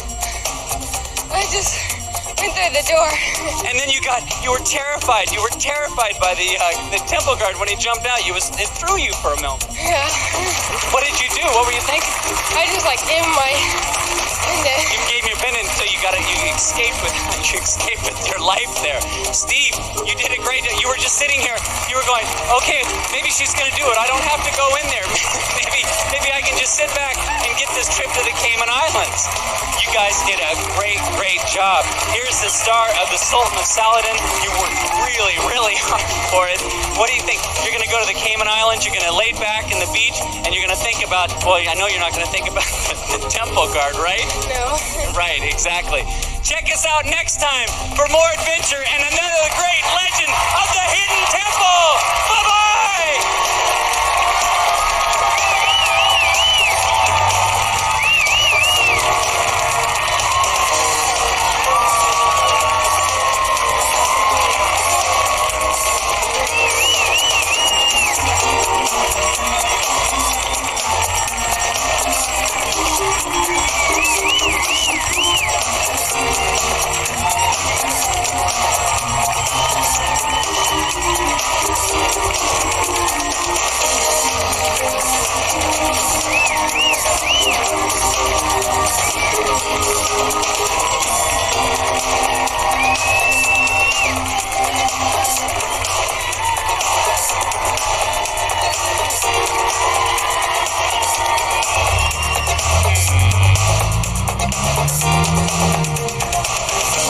Legends of the Hidden Temple was recorded in front of a live studio audience in Nickelodeon Studios at Universal Studios, Florida.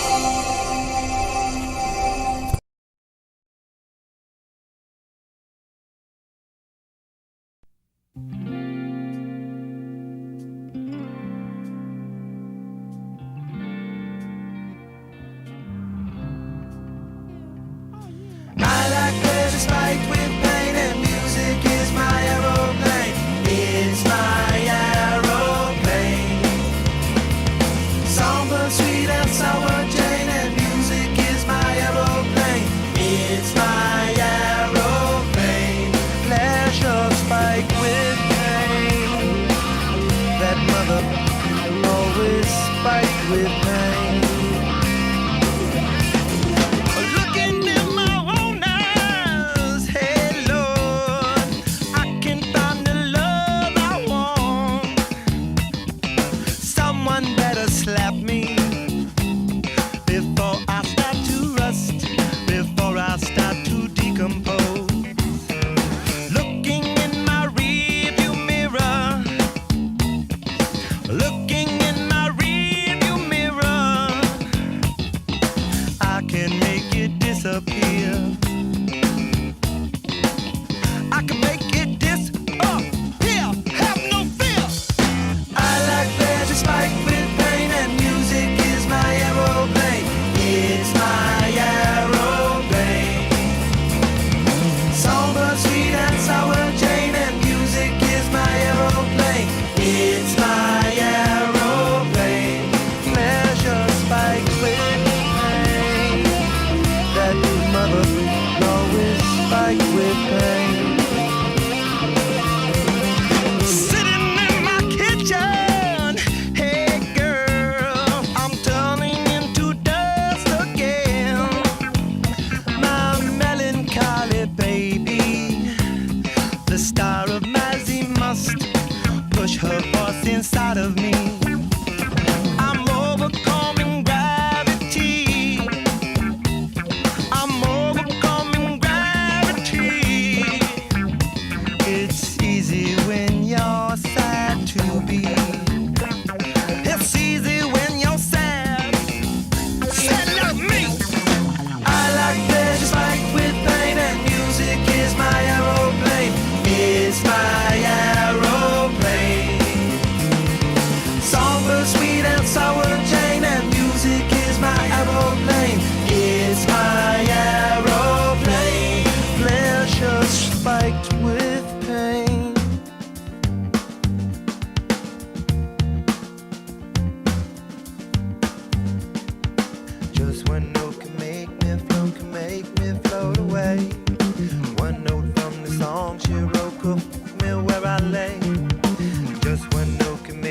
choke. One note that's not a lie. Just one note could cut my throat. One note could make me die. I like dirty spike with pain, and music is my aeroplane. It's my aeroplane. Somber, sweet and sour Jane, and music is my aeroplane. It's my aeroplane. Let's fight with pain.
Something's gone badly for my Charles. Was it the man who was just here? No, a fellow who docks his cruiser in the marina just dropped by for a moment. Then what is wrong, Charles? Business problem. I'll have it solved shortly. Oh.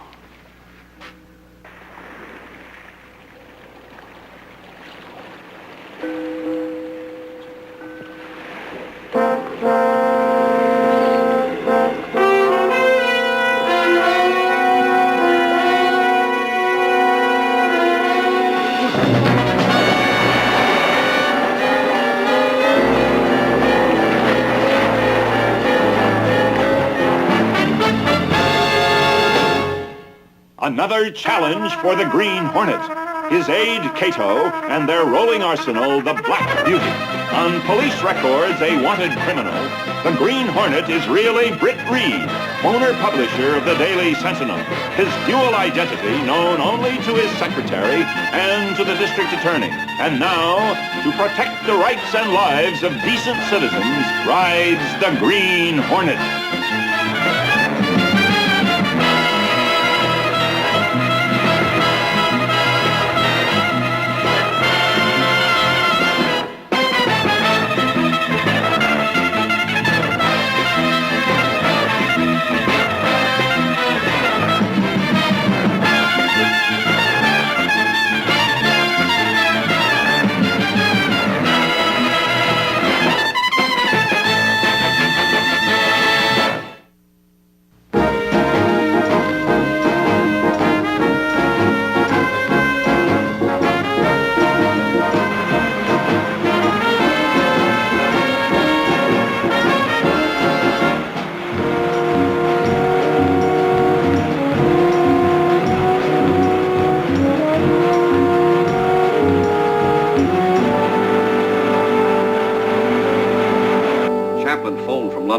Filing a story in about an hour. If it's important, call me. Miss Carey and I'll be at the cotillion room. It's the city desk, Mike. Would you take it on line 4? Oh, thanks, Casey. Yeah? Yeah. Let me ask the boss how he wants to play it. He's vice commodore at the yacht club there. They fished a guy out of the Bayshore Marina a while ago. Dead? Very. Who was he? A private eye named Nat Pyle. Remember him? Yes. Doesn't seem big enough to break up any of the pages for this edition. No, it doesn't, Mike. We'll hold it for a replay. Nice to have made your acquaintance, Miss Carey. That was an excellent show we saw tonight. Provocative dialogue, interesting situations. Provocative dialogue and interesting situations make me hungry. I hope you have something appetizing in your refrigerator. No cotillion room? Unfortunately, in the publishing business, you have to stay sort of loose and cool. I'm learning all about the cool part. I'm sorry, Elaine. I'll take you for a cruise on my boat Saturday. I'll drop you off at your apartment. I know exactly where my apartment is, Mr. Reed. No, it's a pity your father didn't leave you an insurance company instead of a newspaper.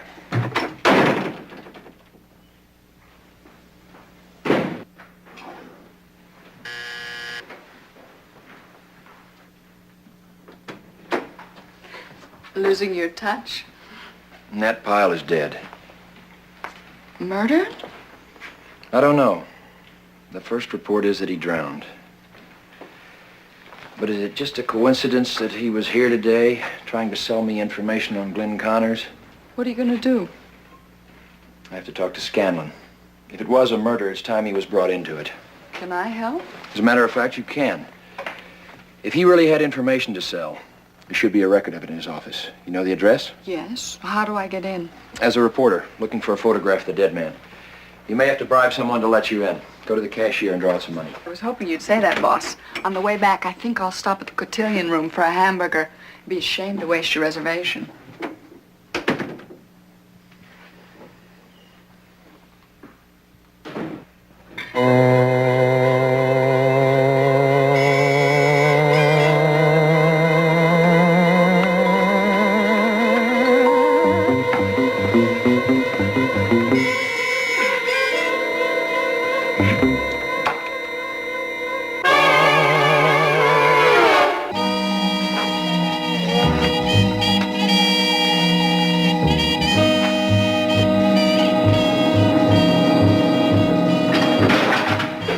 What's up? You know a private investigator named Nat Pyle? Yeah, I don't have much use for him. He died tonight. It appeared accidental, but I think it was murder. Well, what's your interest? This.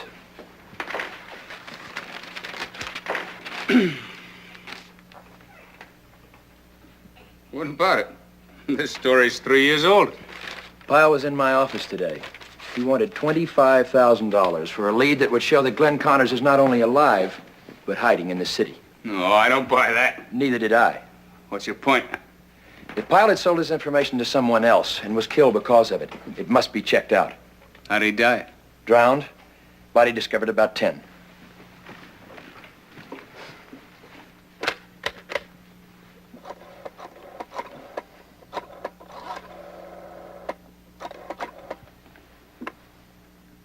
City Morgue. Sergeant Anderson. Sergeant Anderson, this is District Attorney. Do you have the body there of a man named Nat Pyle? Yes, sir. Autopsy completed? Yes, sir. Homicide? Doc lists the death as accidental. Blood test showed a very high alcoholic content.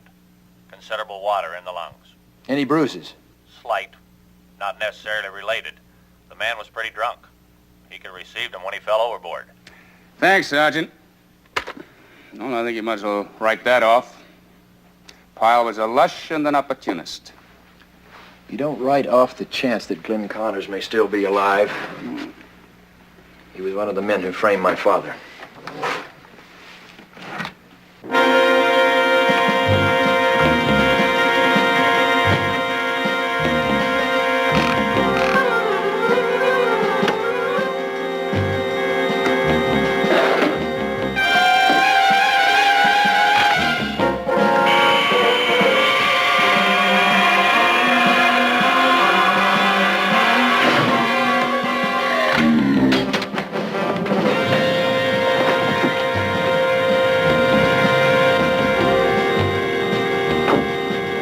Hornet sting.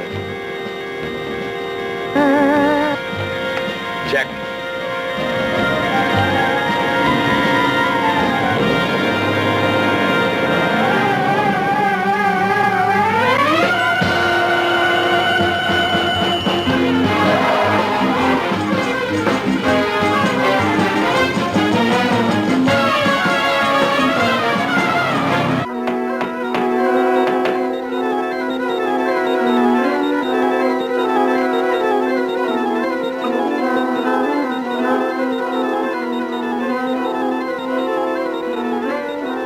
forced. Casey wouldn't do that.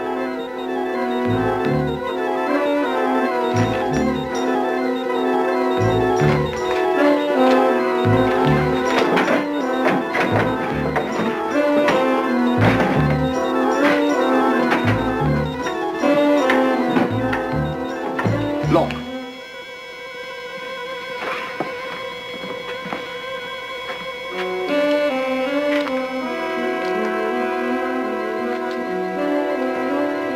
Microfilm.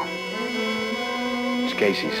Whether Glenn Connors is alive or dead suddenly doesn't seem so important. Mr. Powell could certainly get himself in some jams, but this is the first time he's ever gotten me in one.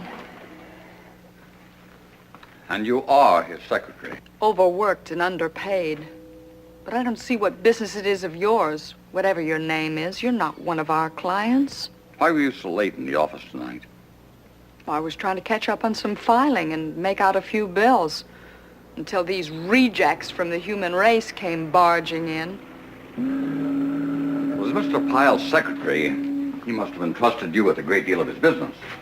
In what way? He went to see Britt Reed, the publisher of the Sentinel, yesterday. How much did he tell him? Why don't you ask Mr. Pyle? He lives on his cruiser right here in the marina. Pyle had a most unfortunate accident this evening. He drowned. Oh, no. That's why I'm so curious to know about his conversation with Mr. Reed. See, I know that Mr. Pyle offered to show something to Mr. Reed, and I also know that he didn't show it. He told me. Therefore, it must be someplace in his office. It's not in the boat. I'm sorry. I can't help a bit. The young lady will be our guest in one of the cabins below decks, gagged entire. My apologies.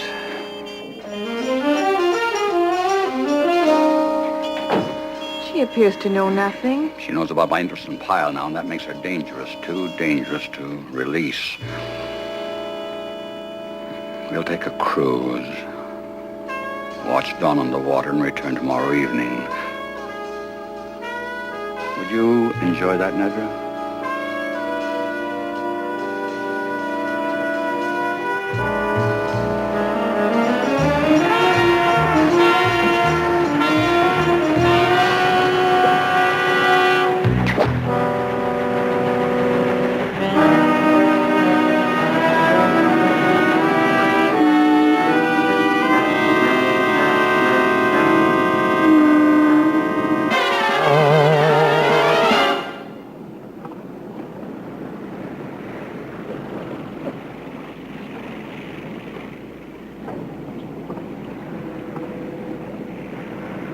Morning, Commodore.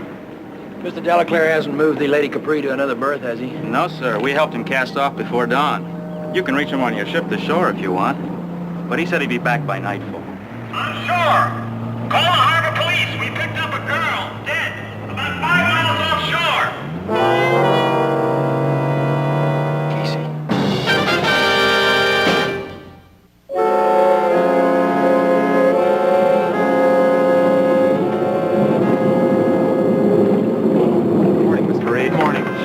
To start a fishing trip? Yes. With some heavy gusts this morning, she may have been caught by a boom swinging over. You know who she is? I think so. She looks a lot like the woman who spent some time aboard the Lady Capri, a friend of Mr. Delaclaire's.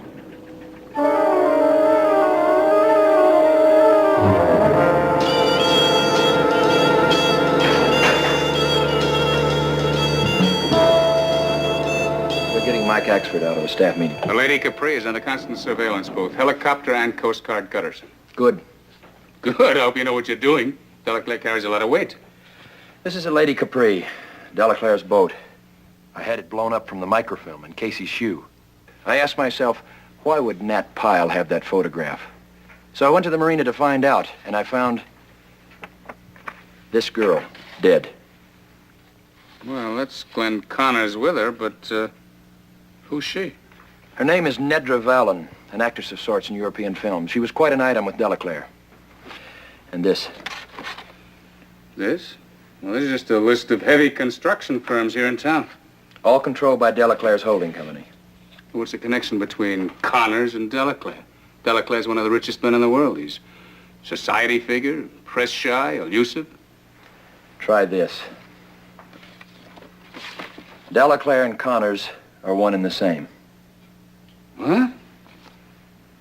How? The easy answer would be plastic surgery. Well, that's too bizarre to believe. Let's get to the truth. Mike, you there? Yes?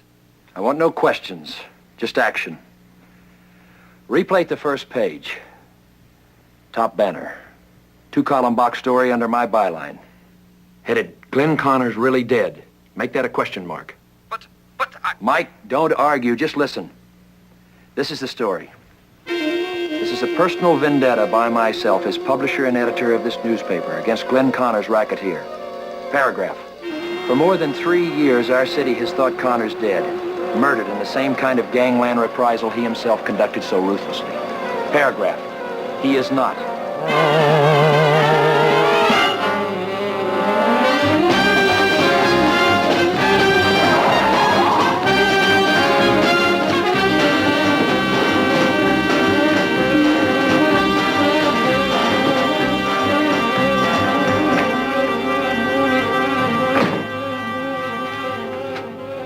Up in the marina. So Powell was lying. He did sell his material to Reed. Yeah, but how do we keep Reed from spilling more? Maybe I can help. You can use some, Mr. Delaclare. You have a girl aboard. May I call you Connors? You know that? You know a lot. I make it my business. I have a proposition. It depends on whether the girl is still alive. A romance for the Green Hornet? Let's say I find her useful. Is she alive? Yes. An excellent facial transformation. Except for a few hairline scars you'd have to be looking for. Glenn Connors, how did you manage to find and replace Charles Delaclare? Easily one of the most elusive financiers in the world. That's what made it simple. No one really knew him except a foreign actress that he was once interested in. She suggested a plan of action, and I took it. Nedra Vallum. If she was so important to your plan, why was she killed? Well, it was very unfortunate about poor Nedra. You see, while my men were searching Pyle's office, they couldn't find what they were looking for, but they did find ample proof that she was working with Pyle, so naturally she had to go. Now all you have to do is liquidate Delaclare's worldwide holdings. Take the money and run. That's right. What do I do about Britt Reed? I propose to eliminate Reed for you. Can you tell me how you're going to accomplish that? You step aside, please.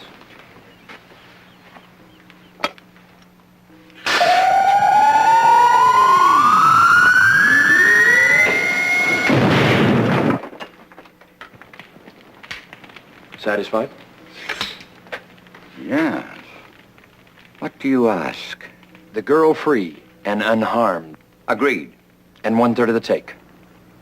That could amount to millions. 2 for you, to every dollar for me, and you'd be completely in the clear. I think I'm being extremely fair. All right, we have a deal. When? Later. I have reason to believe that Britt Reed is coming aboard his boat tonight. How do you know that? The same way I know about you, Connors. You keep asking questions, and I might let Reed expose you. I'm sorry, trust is not one of my virtues. I'm listening. Go ahead. Do you have a chart of the area? Yes. I'll dispose of Reed and leave my mark. It will be accepted as the work of the Green Hornet. Reed berths his boat here. When you hear the sound of the Hornet's sting, you'll be a witness to his death. Of course, you realize it may take some time to dispose of Delaclare's holdings. I want the girl immediately after I fulfill the contract. The other, I'll collect later, Mr. Connors.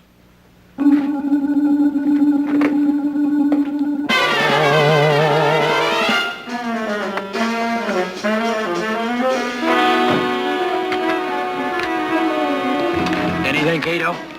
He sent a man out to round up the crew. Better getting ready. Good. Bring the girl up. Yes, sir.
That takes care of the first part of a bargain. What about the second? Well, how can I tell you when the operation's completed? You're not easy to reach. I'll know. I'll reach you.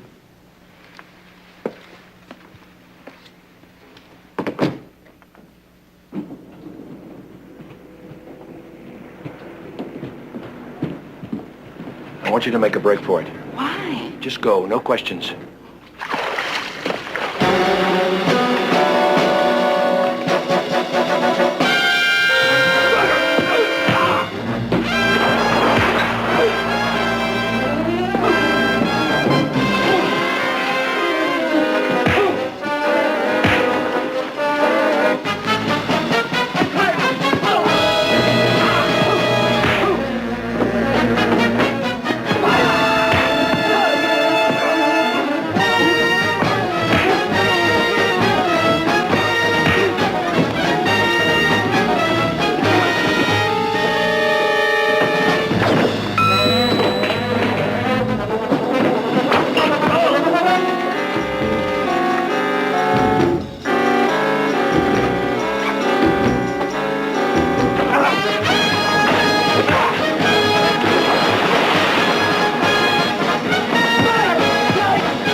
Delaclaire. You mean Mr. Connors? I'll call Scanlon. Pick them up. I already called him. He's on his way. So are we.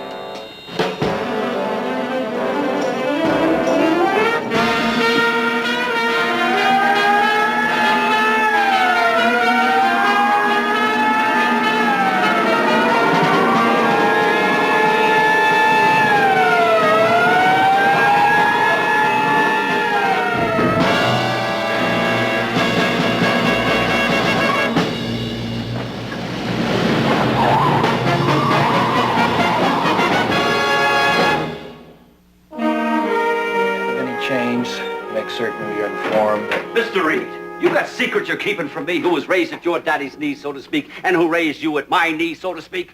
No, Mike. Then how come this? Connors assumes Delaclaire's identity. He dies and his gang gets caught. Yet the Green Hornet, who was probably in it deeper than Connors, he gets away. And the DA is still getting roses. Mr. Scanlon is a very efficient public servant, Mike. Breaking up the Connors-Delaclaire affair was quite an accomplishment. I feel he deserves an editorial remarking on his dedication. And forgetting all about the Green Hornet? I can never forget about the Green Hornet. You won't let me. Come on, Elaine. It's a perfect day for sailing. You know, if I were a man, I would devote myself to catching that dreadful Green Hornet. Ha! Ha! Don't put her down, Mike. She just might do it.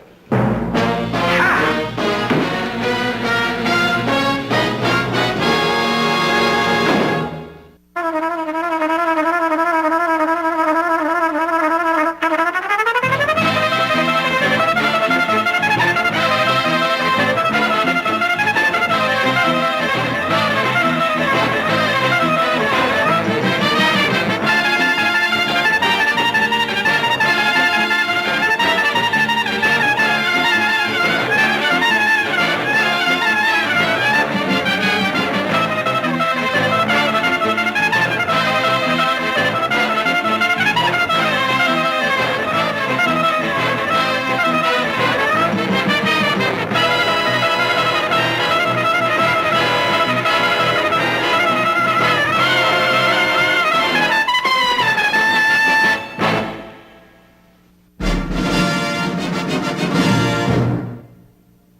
Mr. Bombastic. We want is a bombastic, romantic, fantastic lover. Shaggy. Mr. Lover. Now Mr. Lover. Girl. Mr. Lover. Now Mr. Lover. She call me Mr. Bombastic, tell me fantastic. Touch me on me back, she says I'm Mr. Romantic. On me me fantastic. Touch me on me back, she says I'm Mr. Rose. Smooth, just like a silk. Soft and cuddly, hug me up like a quilt. I'm a lyrical lover. Now take me thin or filled with my sexual physique. You know me well, Bill. Do me, oh my, well, can't you tell? I'm just like a turtle crawling out of my shell. Girl, you captivate my body, put me under a spell. With your couscous perfume, I love your sweet smell. You're the young girl who can ring my bell, and I can take rejection. So you tell me go to well, I'm bombastic. Tell me fantastic. Touch me on my back, she says I'm Mr. Romantic. Tell me fantastic. She touch me on my back, she says I'm Mr. Boom, boom, boom, boom, bombastic. Tell me fantastic. Touch me on my back, she call me Mr. Romantic. Tell me fantastic. She touch me on my back, she says I'm Mr. Boom, boom. Gee whiz, baby please, let me take you to an island of the sweet cool breeze. You don't feel like drive, well baby hand me the keys, and I will take you to a place and set your mind at ease. Don't you tickle my foot bottom, baby please. Don't you play with my nose, cause I'm a hatchoon sneeze. Well are you are the bun and me are the cheese, and if I'm me are the rice, well baby love you the peas. I'm bombastic, tell me fantastic. Touch me on me box, she says I'm Mr. Romantic. Tell me fantastic. Touch me on me box, she says I'm Mr. Boom Boom Boom Bastic. Tell me fantastic. Touch me on me box, she says I'm Mr. Romantic. Tell me fantastic. Touch me on me box, she says I'm Mr. Boom Boom. I say give me your lovin', girl your lovin' well good. I want your lovin', can't be it like you should. I give you your lovin', girl your lovin' well good. I want your lovin', girl you remember the would you like to kiss and caress, rub down every strand of your pan bitches. I'm bombastic, rated as the best you should get, nothing more, nothing less. Give me your digits, chat on your address, I'll bet you confess when you put me to the test that I'm bombastic. Tell me fantastic, touch me on me box, she says I'm Mr. Romantic. Tell me fantastic, touch me on me box, she says I'm Mr. Boom Bastic. Tell me fantastic, touch me on me box, she says I'm Mr. Romantic. Tell me fantastic, touch me on me box, she says I'm Mr. Bombastic. Why? Girl, your admiration, it'll lick me from the start. With such physical attraction, girl, you know to feel the spark. I want a few words, now go tell you no sweetheart. Now go laba, not chat pure fart. I'll get straight to the point, like a aura dart. Lay down in my jacuzzi and get some bubble bath. Only song you will hear is the beating of my heart, and we will and have some sweet pillow talk. I'm bombastic, tell me fantastic. Touch me on the box, she says I'm Mr. Romantic. Tell me fantastic, she tickle up my box, she says I'm Mr. Bombastic. Tell me fantastic, touch me on my box, she says I'm Mr. Romantic. Tell me fantastic, touch me on my box, she says I'm Mr. Boom. What you say, girl? Smooth.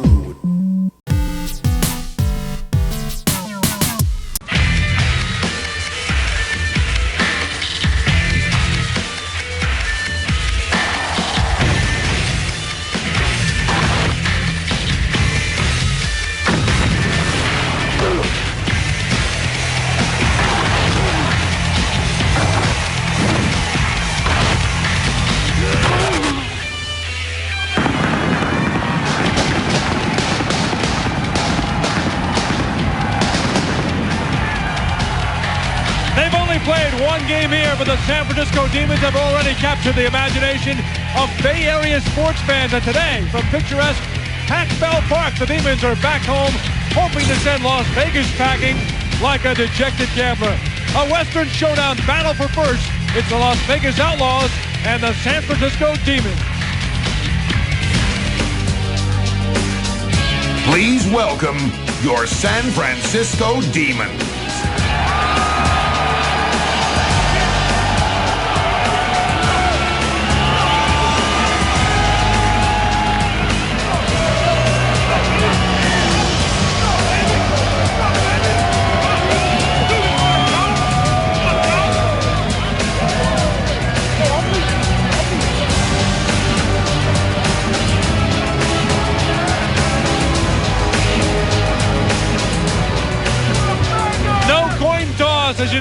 XFL. Let's head down to Lee Rearman for the Mad Scramble. Lee, take it away.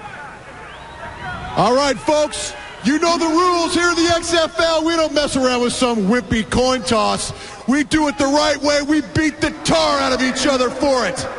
It's called the Scramble, and the rules are, there ain't no rules. For the visiting Las Vegas Outlaws, he's a safety who likes to knit, then poke himself with the needles because it makes him tough.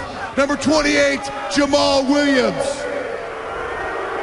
And for the home team, San Francisco Demons, he says, he hate me's right. We all do hate him. Halfback, number 23, Brandon Young. All right, men, do your stuff. All right, gentlemen, these are your instructions. You'll line up on each side of me. On my whistle, you'll sprint to the football. It's been placed on the 50-yard line. Whoever secures possession of the football will have first choice of options to start the game for your team. And the first choice of any option should there be an overtime. You understand? Put your helmets on. Line up. Williams this year undefeated on the scramble at 3-0 in the white for visiting Las Vegas.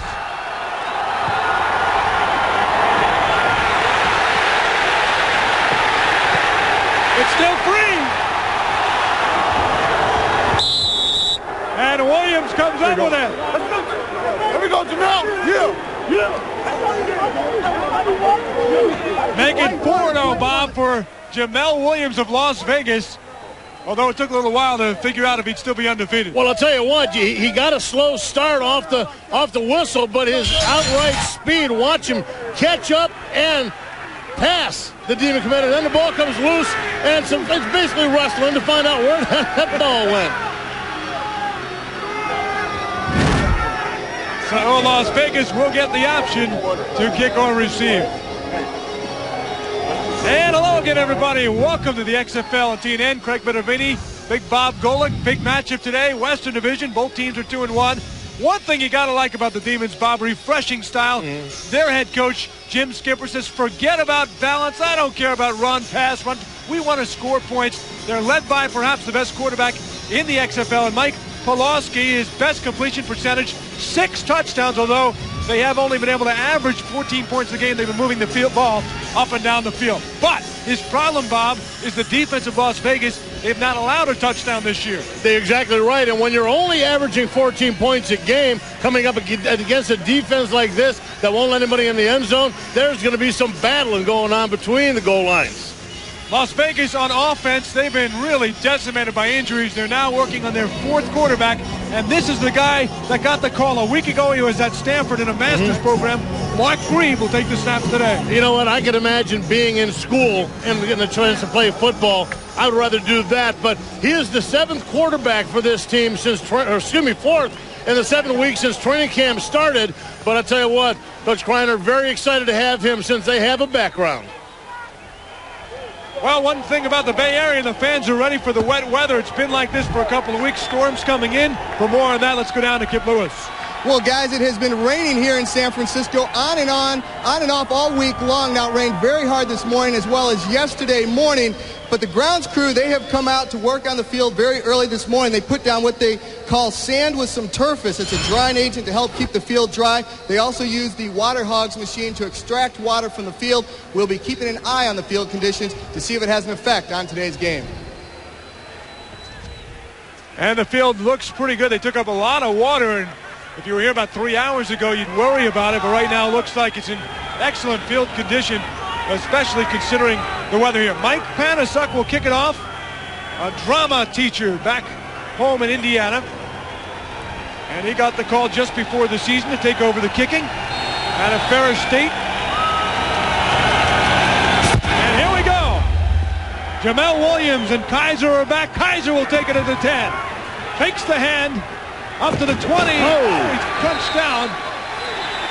And Las Vegas will take over. James Williams made the hit for the Demons. The Outlaws on offense, 1st and 10.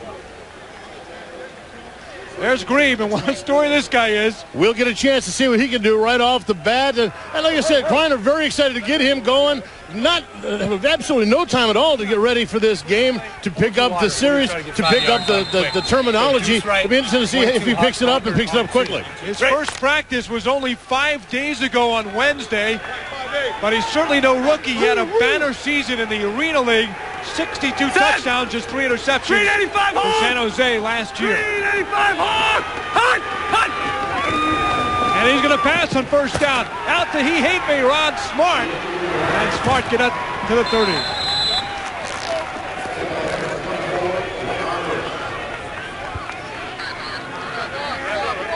Gain of 6 for Smart. Quad. Okay. Okay, here we go. Trey left short, 5 reach on 1. Great.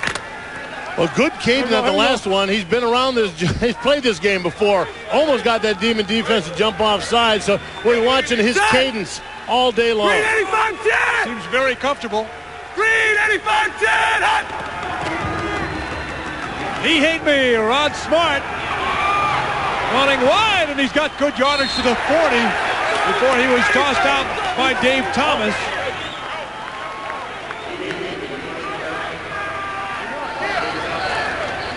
Trey left, 88, tailback, quick screen. Okay, here we go. Bring it, let's go. Hustle in, let's go. Come on, fellas. Let's go. Trey left, 88, tailback, quick screen on 1. Right. Definitely sounds like there's not much fooling you there. You hear screen, it's probably going to be a screen. Black 324 Hawaii.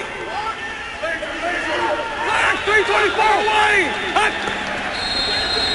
Well, one thing Grebe hasn't played with before is the 35-second play clock. All right, good job. You notice the 3 wide receivers split out to the left-hand side, all knew that they were in trouble. Jim Skipper, the head coach of the San Francisco Demons. Go. Trey left short. Let's go 24 Vans. Okay, here we go. Expecting blitz. Trey left short, 24 Vans on 1. Ready? Can you read his personality? He seems very comfortable early on here, Grebe. Without a doubt, it's just a timing thing. It's a shorter clock, so he's not used to that. Sounds like they're just going to play it safe now, trying to keep it. When they think it's going to be passed, they're going to try and come back and run a little bit. Nope. Trey passing in the flat. He's got Nakia Jenkins, but he could not shake loose of Dwayne Harper. Or maybe a loss of perhaps a yard. Good coverage. Good quicks getting out there to make that play. Double right short, 96 slant crack. Double right short, 96 slant crack on 1. Vince Alcalde is the offensive coordinator. You will hear his voice coming inside the helmet of the quarterback, Mark Reed. Green 85-10! Green 85-10! Nelson in motion. He had a touchdown last week. He Hate Me. He's got the carry. And he turns the corner and gets 6 yards. Rod Smart already off to a better start than last week. I was just going to say, last week when he came out, we had the two LA Extreme linebackers, I Hate He and I Hate He too. Both went after him and shut him down effectively, especially in the first half of that game. They've come up and really had to rely on Rod Smart early in this game. Smart at 24 yards on 15 carries last week against LA. He's already got 17 today. 3rd and 10.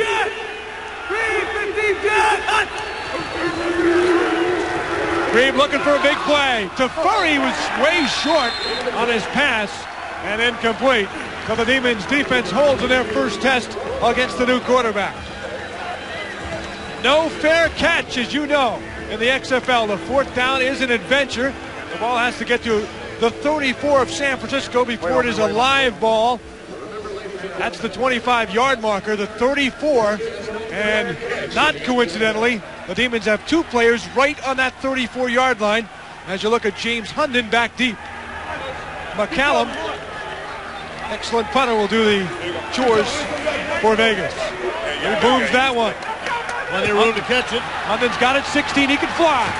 Just tripped up as he got near the 28-yard line by Jonathan Jackson. 43-yard punt, a 7-yard return. Well, a quick lesson by Grigg, figuring out how to work the clock here in the XFL. Understand the footing on the field a little bit. And he also realized he's got a little bit of an antsy San Francisco Demon defense that might be able to be made to jump because of Ķids. Jim Kreiner told us he was comfortable with his quarterback. You saw that certainly allowing his quarterback to throw the ball as if he's been here for years.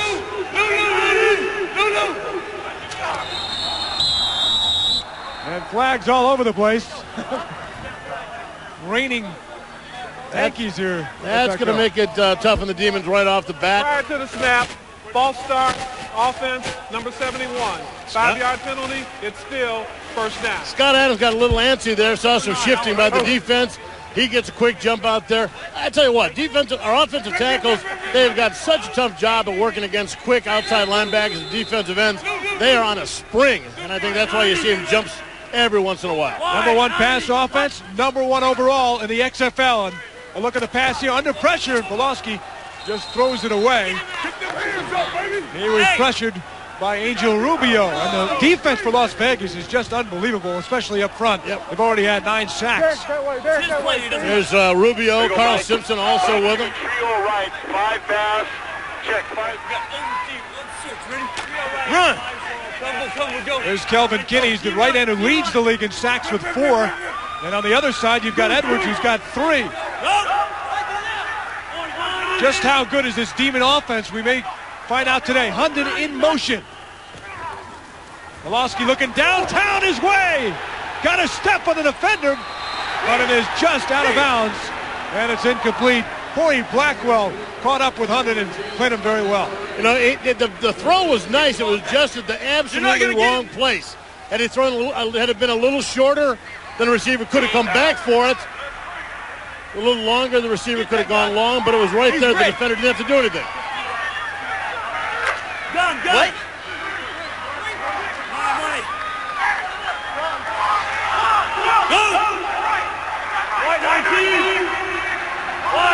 Las Vegas is 21% against on 3rd down this year. They've been terrific in this spot, but not here. Hunden's got it at the 50. And Blackwell stops them. First down, Demons. A 27-yard gain. And you know, guys, that's one of the things that makes that motion, the receiver motion, so important. Even if it isn't the receiver who's in motion, it makes all the coverage people on that side worry. They started worrying about getting a little bit deep, a little bit too early, and Hunden there to make the catch underneath. Yes, sir. We always get it on 3rd down. Zipper 9. Maybe Mike always gets it on 3rd down, but this year the opponent's just 8 for 38 against Vegas. That's the best mark in the league defensively. 21%, and Demons click on their first chance. There's Jimmy the Jet Cunningham in the flat for 5 yards.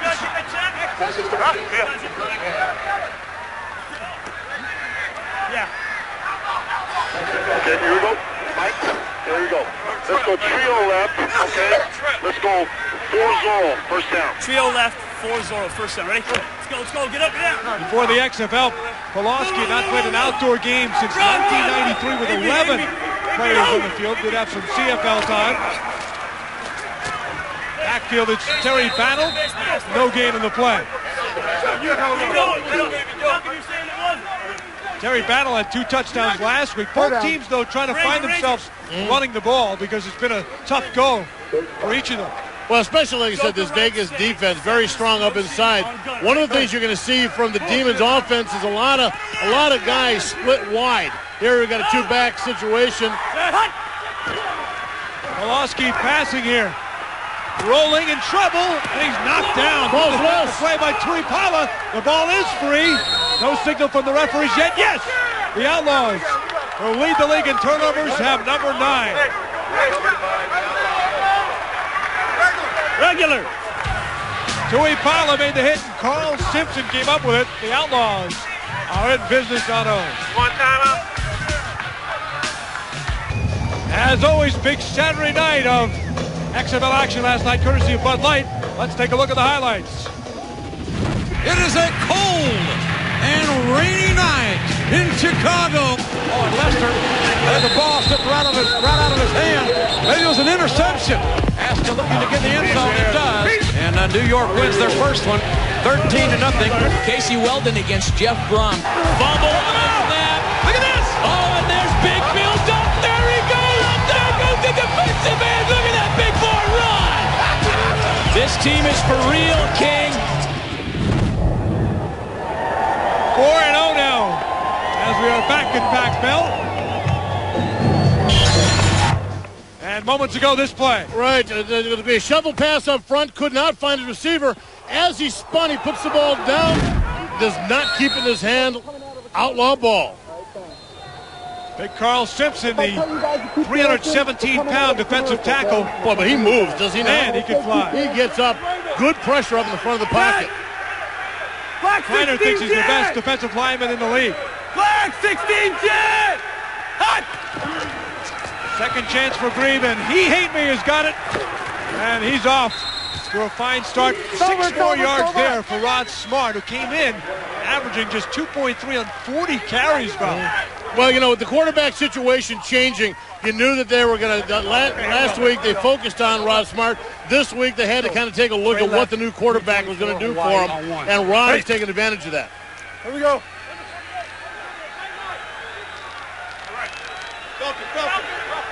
Stand! Green 85 jet! Green 85 jet! Hot! Green passing, looking toward Nelson, and Corey pulls it in. Huddle up, huddle up!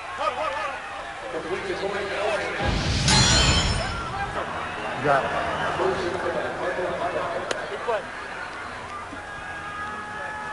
Jim Kreiner, the head coach. We can run the football on these guys, okay? Talking about running against them, that's something, again, we talked about they've not been able to do in their 3 games this year. The concern, as we heard earlier from Kip Lewis, the turf has done everything they can to keep it dry and workable, especially for the running backs. Play action, Grieve in trouble. He's sacked hard by Abdul Salam Noah, and it was forced by Jermaine Miles as well. Loss of 7. Eric England came through. One guy left in the backfield to block. Didn't matter because about 4 defenders came through. One guy ain't going to stop anybody. So far for this defense, the 3rd time that they have come after Mark Grieve. That's a prize package worth almost 600 pounds. There, England and Noah. Check, Green 18, Hawk! Green 18, Hawk! Hut! Grieve on the draw to Smart. He Hate Me. Another good gainer inside the 40. A gain of 10 yards. Well, you can say what you want about Rod Smart, but he has got some good awareness inside. You saw early in that run, he got grabbed on the shoulder, just a little flip of the shoulder, just back, and he loses the defender who's got the first hit on him. Good awareness on where the holes are and where to make the cut for the hole. Winner of the recent ESPN poll, which sports feud do you want to see end? Wasn't Kobe Shaq, wasn't Lindros and Clark, it was He Hate Me versus whatever team's playing. They want someone love going around. 3rd and 6. And Grieve's going to use an early timeout. With the crowd here letting him timeout and welcoming back to pro football. Well, so far, play selection for Las Vegas. 4 passes, 4 runs. Certainly helping Mark Grieve in his inaugural quarterback showing for the Outlaws. We want to remind you that next Saturday on NBC at 8 it'll be the U.S. Army Game of the Week as the LA Extreme take on the New York, New Jersey Hitmen at the Meadowlands. Now a look at Anthony DeCosmo, the Hitman receiver, who has certainly overcome a lot. An incredible story. His mother, Katrina, helped raise over 80 foster children, but no one has touched her more than Anthony. It's evident that I've been adopted from day one. It's never been hidden from me. And people always ask me, how did you deal with a situation like that? And it's never been tough because my mother has always found the right words to give me strength or to help me through the hard times. I knew that his dream was someday to be a professional football player. And of course, like I said to him, my prayers, I have prayers for everybody in the family, but I put them aside, and they're all for Anthony. I'd love to one day maybe give somebody the same opportunity that I was given. That's what my goal is. Anthony DeCosmo, a great example of the U.S. Army's victory in life. Straight right short. Back at Pac Bell, and a big play here for Las Vegas, 3rd and 6. at the 37. So you're talking about a long field goal attempt, about 54 if they did not get any yards here. Set! Green 88 set! Green 88 set! Hot! Reed passing. It's Murray over the middle, going to go downtown. Jenkins was in the ball, held up, and it was thrown short. Terrence Joseph broke it up. And again, I think Bobby had his man there at first, but he couldn't get it there. Yeah, exactly. The kid Jenkins right, wide open down between the safeties. All coverage back behind him. We talked about Reeves' arm strength. That if that ball was thrown any harder and gotten there any faster, they've got a touchdown. 3 defenders were able to catch up to that football and make the play. So now they're going to punt instead of go for the long field goal. Of course, again, no fair catch. Ball live when it hits the 12. And last week they recovered, you may recall. Gonna have to return it. Terrell Sutton in traffic, and I don't think they gave him the danger zone. Loaded the danger zone. And the flags are down as Sutton did make the catch. That's tough as a coverage guy coming down, though. To come down the field, know you got to leave the 5 yards, but especially in a short punt like that, how do you sit back and not take the shot? Interference, violation of the 5-yard radius on the kicking team. 5-yard penalty will be added to the end of the run. First down. If you can, the best thing to do is to get the right speed where you can just time it up. But those guys standing well within that 5-yard danger zone. So Clawsky will take over. It is only a 5-yard penalty. So it moves it out to the 15. Trade break! Which I think punt returners would like to have that changed. 590, hot!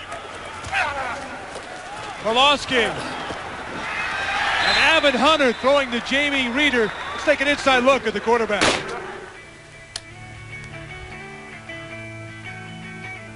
That's that. Throwing a pass to a receiver and shooting a gun has a lot of life because there's a finality to it. Once you pull the trigger, it's gone. And whether you made the right decision or not, either the shell is shot or the ball is gone. So you got to make the right choice the first time. And once you pull that trigger, make sure you got it. Well, so far today, the fishing guide and Cal broadcasters pulled the trigger several times. He hasn't killed anybody. I told him to aim toward you once, but yes, thanks a lot. Maybe we got 4 quarters, so we can go.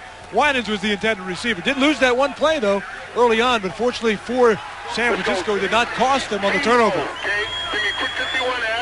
And that's where Vegas is having their troubles, Bob. All the turnovers they've created defensively, they have not cashed in on the other side of the ball. We talked about San Francisco and the type of offense they like to run. I guess it was born up here, the West Coast offense.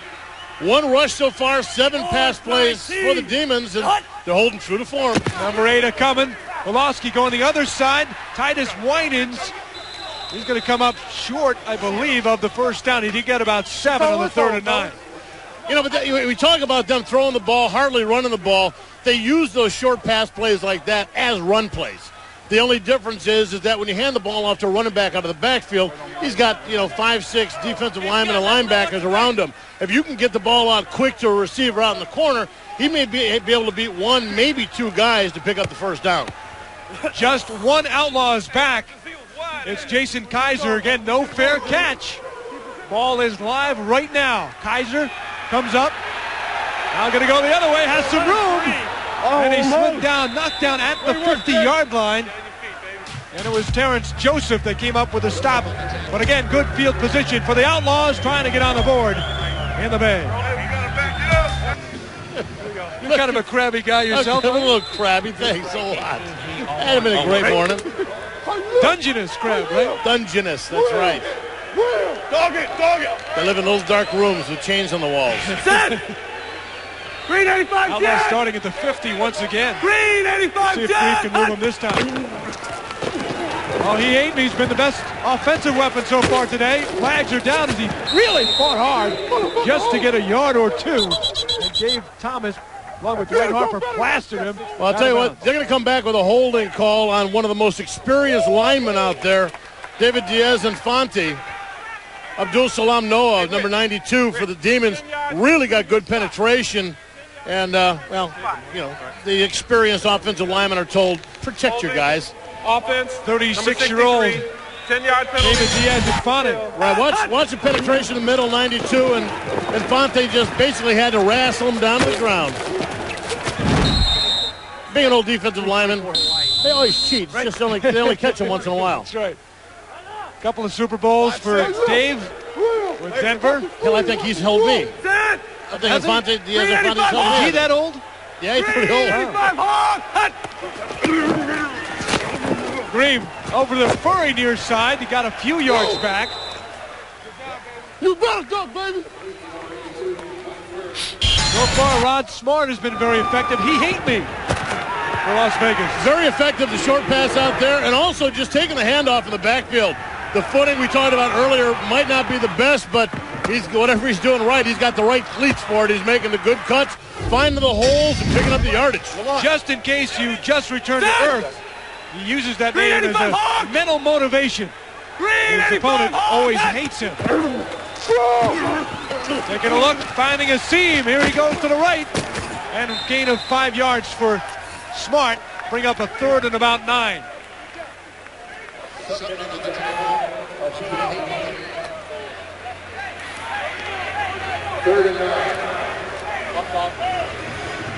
One of the big problems is this defensive front isn't separating from the offensive line. Empty, double left, Adidas, 50 hop, Adidas Nike. On one, ready? Somebody helping Green there with the play call. I don't know, I think it sounded like he was just naming off the shoes on his offensive line. 0 for 2 on third down, 3rd and 9. And he hate me in motion, and Green's going to spend his second timeout. No. He only has one left. Remember, he's only had 5 days of practice, so pretty difficult. Of all the positions, you would like to have a little more experience at. Probably the quarterback position. You think? Yeah, probably. 1 minute, okay. Well, as Grebe talks it over, let's see what's going on with one of the Demon cheerleaders. Hi, I'm Tanisha, and I'm a kindergarten teacher here in Hayward, California. And this is my class behind me. I've wanted to be a teacher ever since I was in the 2nd grade, and now I'm finally living out my dream. On a daily basis, I shape the lives of today's youth for a brighter tomorrow. Not in the show. But when school's out, I'm an XFL cheerleader for the San Francisco Demons.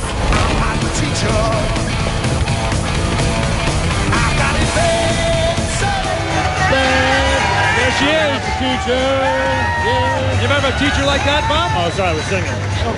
No. I probably did when I was in kindergarten.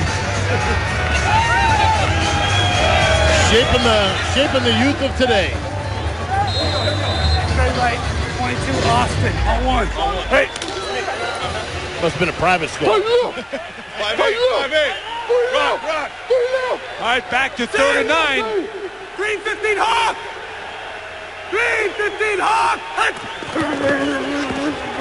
Green passing, going downtown, looking for Furry, which leaned for the ball, and incomplete. He was looking for the call. Terrence Joseph, who's been terrific in the backfield for the Demons so far, again on the coverage, along with the veteran Dwayne Harper. And Las Vegas, again, great field position, Bob, and they can't muster up even a first down this time. You know, it's one thing to be able to move the ball up and down the field and not score. I mean, at least at that point, you can say, listen, what do we got to do different in the red zone? If you're being handed great field position and you can't even get into field goal range, you really got to take a hard look at what you come into the game with, what kind of game plan you started with. No fair catch, nearly blocked. McCallum gets it off. Hunden will take it at the 12. Not much for James. The fans here call this place affectionately the hellhole, and a tribute to them, offensive lineman Scott Adams. Our first game we came out, and down in one end zone there were a lot of banners hanging up that said hellhole. The group of fans that was down there, just awesome. Rowdy, just raising Cain. So over the last week or so I started thinking about all these nicknames guys have on their jerseys, and it seems all be about, look at me. I asked some of the people, would that be all right with the league to put it on there? Just kind of started toying the idea. And so it's my way to give a little back, but it's also my way to say, hey, welcome to my house. This is my house. When you come to the hellhole, it's time to get it on. Okay. And there he is, Scott Adams, 3'15", 34 years of age, out of Georgia. Demon's second-round pick, and he says he's having the most fun he ever had in football. Owns his own business. Doesn't have to do this, Bob, for the money. Another one of these guys, and there's just so many stories up and down. The passion for this game. I would almost call it the sick passion that you guys have for football. And there's nothing better for these guys. Scott Adams, right tackle, a fan favorite. Reverse. Little sneaky play to Hundon coming around the near side. Leapfrogging up to the 33. He was smashed by Mike Crawford, and Kevin Scott got a piece as well. Well, as a defender, you love getting a shot like that, but I wouldn't get too excited because the guy was up in the air. It's easy to hit a guy who's kind of floating. It's a little different when you're hitting a guy who's digging in, but good. And this just shows the quicks. None of the defenders for the Outlaws able to respond in time. There's the hit. Jason Kaiser also involved. Quick play to Jimmy the Jet Cunningham. Flagged down after the play as Kevin Scott is pushing and shoving with the Jet. They're getting their money's worth there. Cunningham only goes 165 pounds, about the size of Bob's left hand. But he was about to, he's not going to be taught any lessons. He said another one of those, this is my house. Although he doesn't say it with the same accent that Scott Adams does. So you don't come into my house and push me around. Now, isn't this a spot where, like, Kip or Lee are supposed to be down there with a bucket of water? Listen, I'm just talking to you. Dumping on these guys? Yeah. Personal foul, number 9 on the white. Personal foul, number 15 on the red. The penalty's offset. The down will count. Second down. All it comes down to is a little taunting there. Standing over the top. Cunningham taking exception.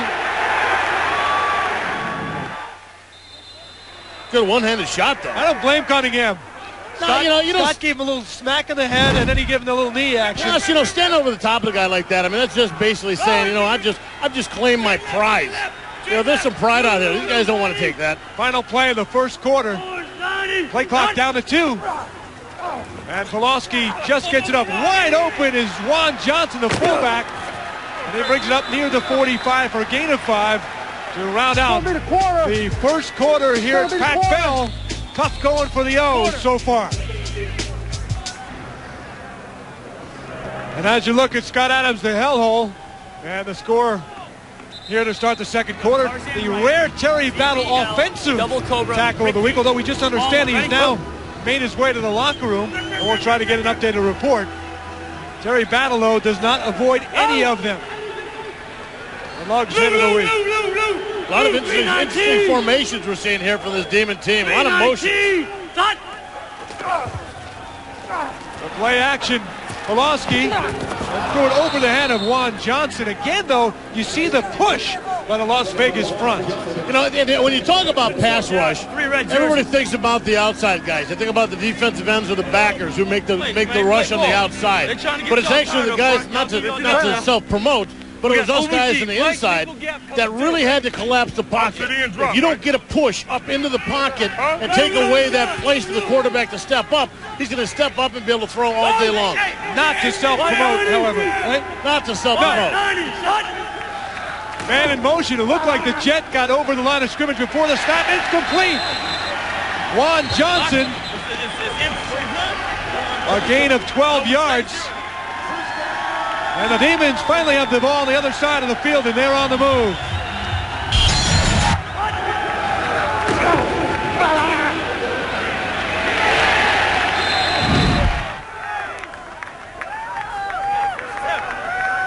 Ball to 42 for the Demons. 2-1. Las Vegas 2-1. Winner takes over the West lead. Las Vegas later tonight hosting Memphis, trying to also get to 3-1. That's one on UPN. Brandon Young out of the backfield. A gain of 2. Mark Grebe, last week a Stanford classroom, this week an Outlaw uniform. When you're out there in the huddle getting smacked around, any second thoughts? No, this is great. I'm happy to be here. Like a hand in glove? I guess so, yeah. 4 of 7, 17 yards for Grebe or Mr. Glove. Whatever you put him.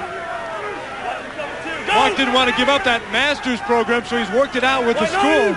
It's worth about 30 grand, and he's a grad assistant for the Cardinal football team. He doesn't have to pay for it. Flags all over the place. Well, on first examination, it looks like Angel Rubio jumping. Not to self-promote, but that was a defensive tackle. Self-demote. He jumped up Prior to the snap, encroachment, defense, number 68. You know, 5-yard penalty. It's still second down. Hut! Thank you. Thank you very much. Oh, nice. Way to go. Mike Pulaski gets a gift and thanks him for the gift. Very, very what a polite guy. Delightful guy, yes. I'm sure Angel and his boys will have some more gifts for him later. Pulaski, he can fire it. Oh, good bullet. On the money to James Hunden. Blackwell in the coverage, but there he is. I think saw the greatness of Pulaski. Yeah. Really zipped it, and he had to make it a perfect pass. It really was. Blackwell was right there to make the play. He came in. There it is. You saw the timing of Blackwell coming in to make the hit. That ball was zipped. And Corey has 3 picks the last 2 games and a couple of sacks, so he's going against perhaps the best corner, best DB. Johnson up the middle. Hey, he got loose for a few. A gain of 9 yards. Flag on the play. Looks like actually Juan Johnson's face mask might have got tugged on a little bit on that play. That have been Kurt Gavea. You know, it looks like a handle. Not to self-promote. Not to sell, yeah. But as defensive guys used to grab them all the time. It's just a matter of getting caught or not. Incidental face mask, defense number 92. 5-yard penalty, result, first down. Listen up. Under 77. Sam will cover 0. Under 77. That's the veteran leader of the defense, Kurt Gavea, 36 years of age, long-time NFLer. A couple of Super Bowls to his credit. Still loves the game. That's why he's still playing. And he's here in the XFL. Pulaski going to wind up with Manning. Young firing in. Touchdown, Stevens. Brandon Young, a 12-yard scoring play. The first touchdown against Las Vegas in 13-plus quarters this year.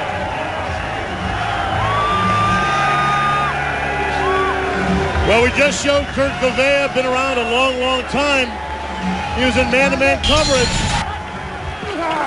He's out there. You saw him trying to get out to his man.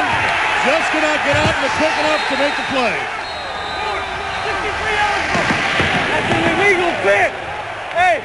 A lot of these teams having problems in the red zone, getting balls in the end zone. Not this time. On the conversion, nothing free here. And Pulaski really got the idea of that XFL rule with Rubio and Crawford in his face.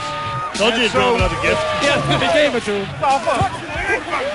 And again, the emotions rising here with the Demons and the Outlaws. Kurt Gavea, the Outlaws, not too happy. Not happy looking at that score either. At Pac-Bell, the home team is on top 6-0. And Greg, this Vegas team not used to being behind in the score. Out of 198 minutes played already this season, they've only been behind almost just under 14 minutes. 198 minutes. So we'll see if they do from a comeback situation. High kick. Chris Payne up to the 28.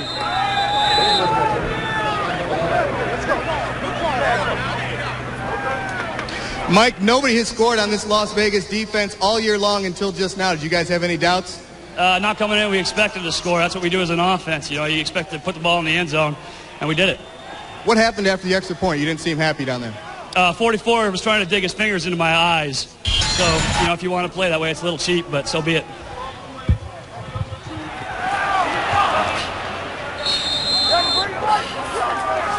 Oh! Whoa! Thanks, Jim, because I didn't see that. That was a beautiful thing. That's Mike Crawford. Come on, wow. Bob. That's really BS right there. No, I'm saying it's a beautiful thing that we caught that. Even though I'm on that side, I was never an eye gouger. I always wondered how those hands get all nubby. My fingers weren't long enough to get in there. Green 15 jet! Green 15 jet! So the Outlaws on the attack. And he hate me. Gets up to the 15-yard line. Hey, let's go. Get on your... Mike Crawford, first touchdown scored on you guys all season. Are you guys discouraged? No, come on. No, not at all, man. Now, were you poking Pulaski in the eyes, or was it just good, hard-fought football? No, he's poking me in the eyes, man. Him and I are good friends, though, so it's all fun and games. Quarterback poking a big guy like you in the eye? Huh? Quarterback poking a big guy like you in the eye? Yeah, what's up with that? I can't believe that.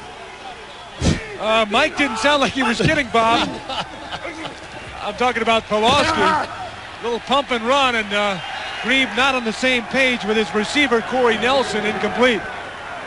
Crawford is known as a wild guy. Well, that's just, that's just a little bit too far. I mean, I understand what guys, when you get up out of a pile and maybe you push off somebody's neck or, you step on them, things like that, little things that all they're going to do is leave a little mark and make you wince a little bit. But, to actually go after somebody's eyes, ain't right, man. There's a shot of him when he was with the Dolphins jumping off a house into a pool. He's a skydiver. He's one of those kind of wacky guys, but Pulaski certainly got his number. Grebe's got to get on the number. That pass nearly picked off, and it did make its way through, but they're going to say incomplete, I believe, as Nelson was the intended receiver. Nelson wants to catch. He's not going to get the call. Wendell Davis, great aggressiveness and coming over the top, making the play, but that's just not going to work for him. They're backed up. McCallum will kick this from about his goal line. I'm not going to treat you, baby. I'm not going to treat you. Ooh. That looked like a catch to me. Looked like a catch to me. Well, no replay. You got to go on what the professionals down there in the striped shirts call. That's the way it is. Vegas using their last timeout here already of the first half.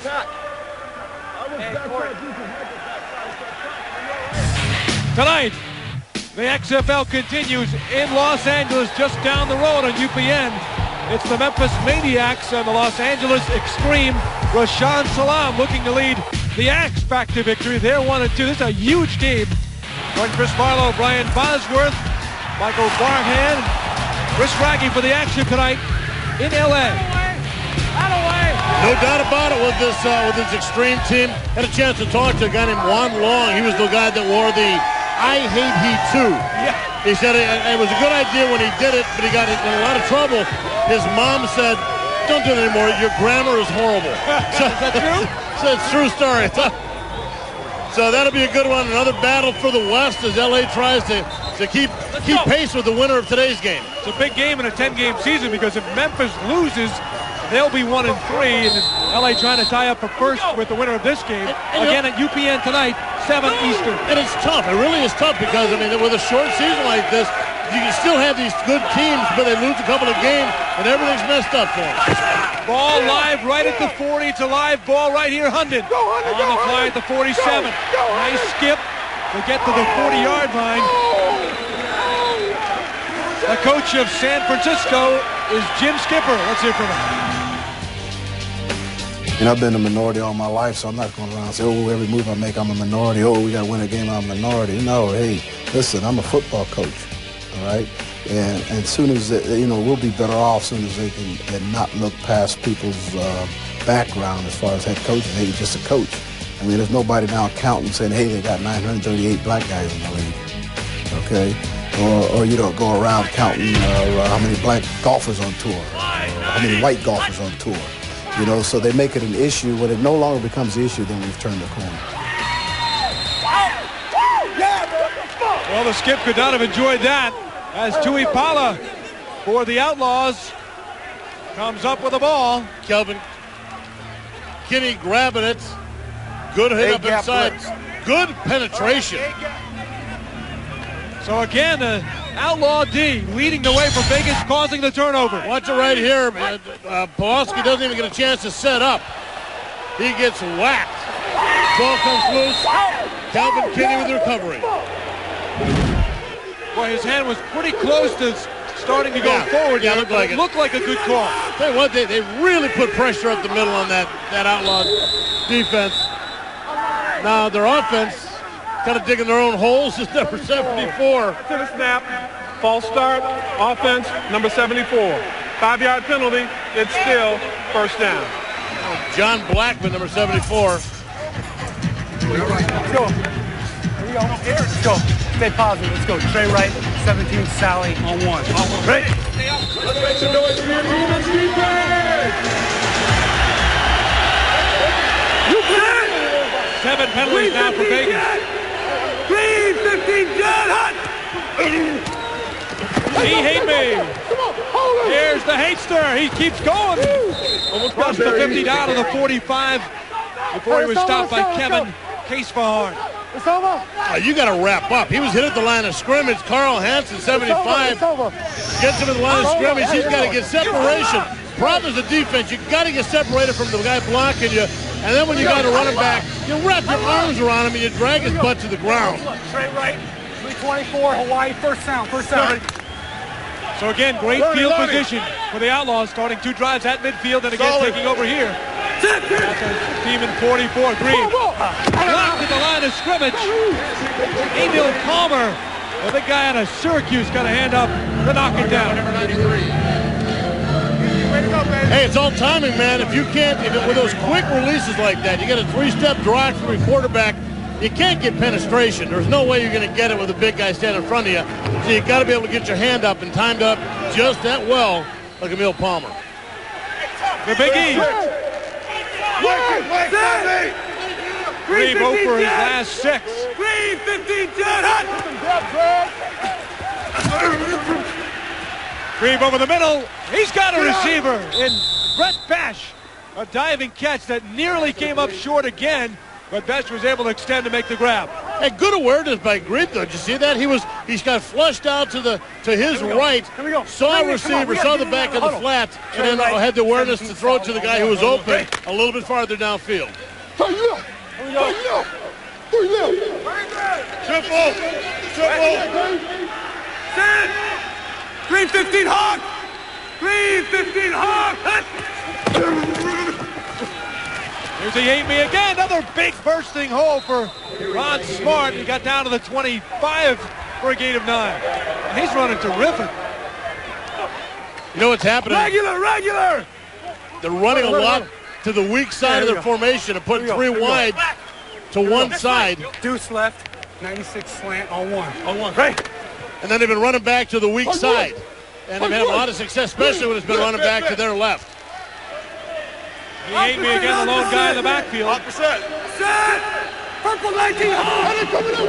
Purple 19 Hawk!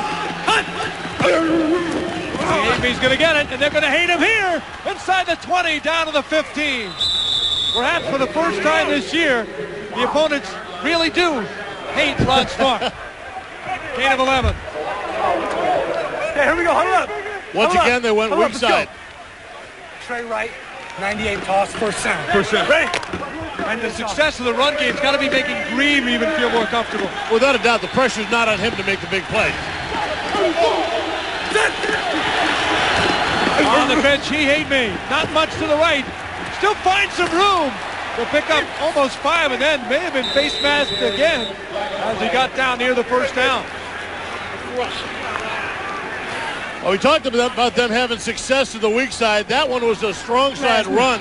A lot of defenders over there to make the play. It was up to Ron Smart, though, to find the openings and get his extra yardage himself. Huddle up. Let's go. Let's go, huddle. Square it up. Way to run, Ron. But if there's people out there to make the play on him, he makes them miss. Good job on Ron Smart. He hate me. They called it a personal foul against Eric England, and that moves the ball half the distance down to the 5 on the face mask. First and goal at the 5. 358 Hawk! 358 Hawk! Green with some time, bothered from behind. He nearly threw it in the arms of battle as England was all over him, incomplete.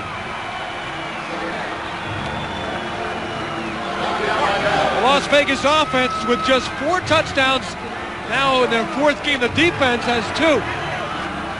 That's So right. They're trying to get number 5 here. A buddy of mine is saying when Gorvea, their oldest linebacker, is scoring as many touchdowns as they are on offense, you got problems. But you saw the rush there by England. Set! Block 97! 97! Crowd is roaring here at Pac-Bell. They're going to give it to He Hate Me. And he got about 3. Dave Thomas, the middle linebacker, made the initial stop, and it was a good one. Still a gain of about 3. You know why? I don't know why they come down. Teams do this all the time too, Craig.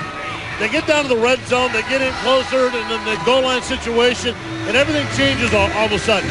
All of a sudden they've got to pass the ball. All of a sudden they've got to run strong side or they run a weak side. Stick with what you got. First down. Dream's going to have to deal with this. He didn't have to worry about that over at Stanford in his master's program. He Hate Me. Has some room, and he gets in for the touchdown. Woo!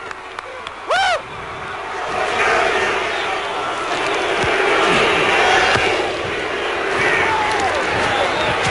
He Hate Me with his first XFL touchdown of his career. We're on extra point. We're going to play offense. Here we go. Smart 12 carries, 70 yards, 1 TD. Straight right short, 48 TiVo on 1. Now keep in mind the conversion rate in the XFL, 2 for 6 for Las Vegas, 33% in the conversion, a little lower than the league average, but you have to earn it. 3-15-10. Reed gonna roll. Traffic in the end zone. Fires! He's got his man. A flag is down, however, as Mike Murray made the catch. A flag down. So let's see if the Outlaws take the lead or not.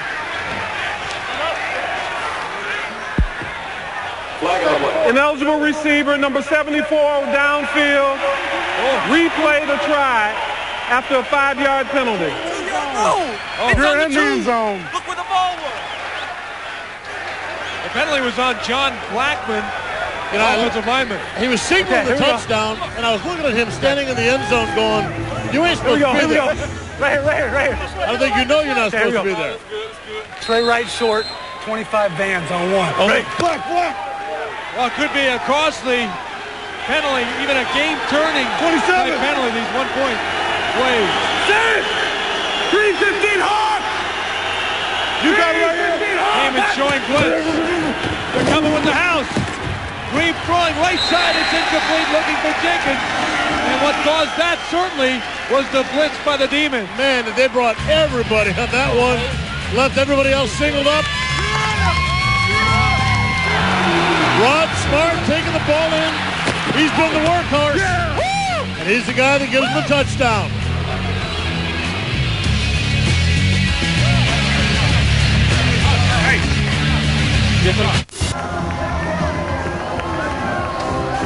Well, they certainly do hate him. He hate me with a touchdown here for the visiting Outlaws. A 2-yard Ronnie at 40-48 on the drive. First one of his XFL career. His name has been the big thing so far, but his play is living up to it in this game for the first time this year. You know something, Craig? After a day like this, if I were him, I might go back to my own name because he is making a name for himself, and it might be a time to say, hey, I am smart. You can't do that. That wouldn't be very smart. Okay. I mean, everybody knows the guy now. That's right. Ball came off the tee with the Bay Area winds, which are not as bad here by a long shot as they were over at the Stick around the other side of the bay. Boy, they had some weird weather over there. Played in some games over there that looked like a Stephen King novel. Jimmy the Jet Cunningham at the 5. Up to the 20. Trying to find a seam, and he's down to the 23-yard line. Across the 20. He hate me. Quarterback Mark Grieve is loving you right now. He's a little busy right now, fellas. Offensive meeting. Lee, you get back in there in a moment or two. Hey, listen up now, man. That's a hell of a drive. 99 yards on the damn drive. Hell of a job. Now, listen. That's just making damn plays because you're playing your butt off. That's all. We made mistakes, but we kept hammering the damn thing at them. We had guys fighting their ass off to make plays. And that's what this damn game's all about. So let's get out there every damn series. Well, you can tell where he's focused, man. He knows that offense can drive the ball. Orlovsky over to Battle. He's going to throw it, baby. But nobody was ready for the throw. And a disaster for the Demons. It looked like there was no receiver prepared as Mike Crawford made the hit, a loss of 13. What the heck happened on that throw? Well, Pulaski got hit as he threw the ball right up under the armpit. So the ball kind of floated back. Now, was it going to be double pass? I don't know. Looked like Battle was trying to throw. It looked like Battle. Watch, you're going to see Pulaski get hit on the arm. Just in throw. If that was a planned double pass, then they were not positioned because he was ahead of the line of scrimmage. If it was planned, only the quarterback and Battle knew about it. There's no wide receivers out there. You got to have somebody to throw to. In motion, Cunningham. Orlovsky has a little room to run if he wants to. He's going to fire wide open. Cunningham. The Jets got it at the 35. Good play there by Mike. He could have gained an easy 5 or 10 running, but he saw his receiver for a gain of 24. You know, that's what you want from a mobile quarterback. Not a guy who wants to run at the drop of a hat, but a guy that will move enough to keep himself valuable as a quarterback and be able to focus downfield, which he did, getting the first down. The Demons know they're in a ball game after the Outlaws responded on a nice drive by their rookie quarterback, rookie of the XFL. Hundred in the flat. Punched by Chris Bain in the first hit, gain of 5. Jay Hunt. Here. Hold up, right here. Here we go. Let's take a closer look now at a Demon cheerleader. Hi, I'm Tracy, and I'm a senior marketing manager for one of the major software companies in the Silicon Valley. And I bet you thought that life at a Silicon Valley startup was all work and no play. But not for this girl. Because after a hard day's work, I rock as an XFL cheerleader for the San Francisco Demons. There's Tracy getting this crowd going at Pac Bell. Not bad. 6-6. Late in the half. Hey, are these guys having fun or what? The XFL experience is a big hit in the Bay Area, and so is she. As we get going here, 3 timeouts for the Demons. They'd like to use it all and score. Over the middle, near pickoff. Hunden was crushed. Oh, man. James Hunden was absolutely smashed by Jamel Williams. You know, when you talk about a receiver, and a lot of times we give receivers grief because they won't make the tough catch, or they get the alligator arms and they won't reach out for the ball. That's the reason sometimes they get a little iffy. That kind of hit at the end of the play when you're laid out, and that safety's got you target locked, baby. Yeah, I'm good. You heard James Hunden say he's good. They teach us to say that. 3rd down and 5. Nice safe pass there to Titus Winans. It's enough for the first down. The referee's whistling it as Vegas came up with it after the play.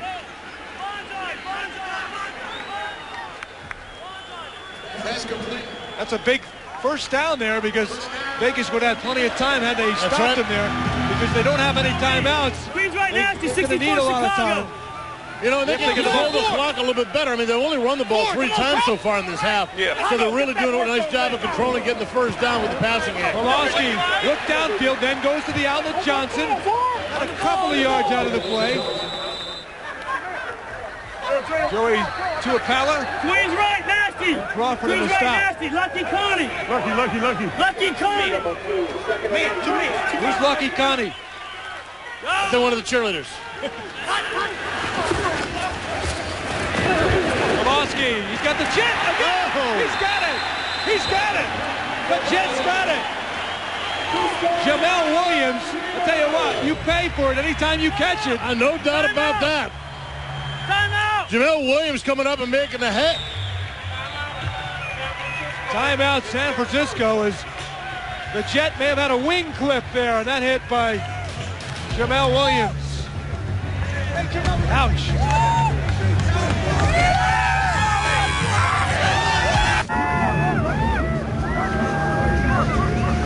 The Demon fans have not seen their home club since the opener.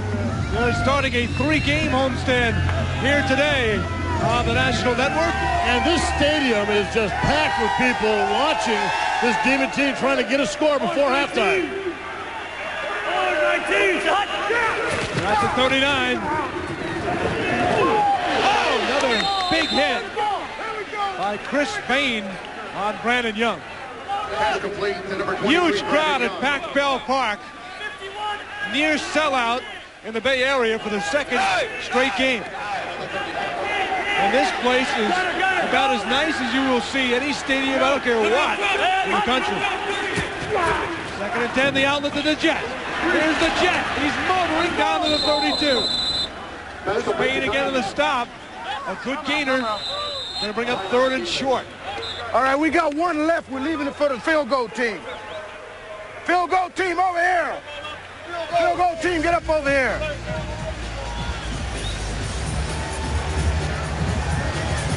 Mike, you all right? You all right? I'm fine. How did we have to cross? He just caught my eye out there wide. Where's the ball at? You heard Coach say he wanted to keep that one last timeout left. So he can get the kickoff to the field goal 32-7. We're looking at a 49-yarder, you know. Hey, Oscar out of bounds. Let's get something quick out of bounds. Their nickel guy is dinged and is out, number 20. Yeah. He's out. Just took him off. He's on Queer Street. Talking 40. Talking about Chris Bain and noticing the 5th defensive back being taken off. Let's see if San Francisco tries to take advantage. What do you do here? 3rd down and 3. They're going to go if they say for a 49-yard field goal. If they do not make it, what do you do? Run or pass? Well, it doesn't really matter. I mean, I think at this point you do what you're going to have to. They're going to pass because that's what they do. Doesn't matter. But it doesn't. They got a timeout left, so it doesn't matter if they stay inside or stay outside. They're going to use it. They're going to use it for the field goal team. Right now, they have the ability to go inside or outside. Long field goal though. Fake handoff. Now the shovel. He's got Battle. Battle's got the first down. Nice call at the 26-yard line.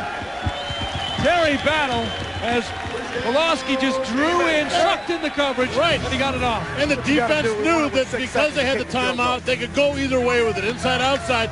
That fake draw up and inside really having everybody bite. Backside Connie. Doubles right, 64, poster backside Connie on 2. Ready?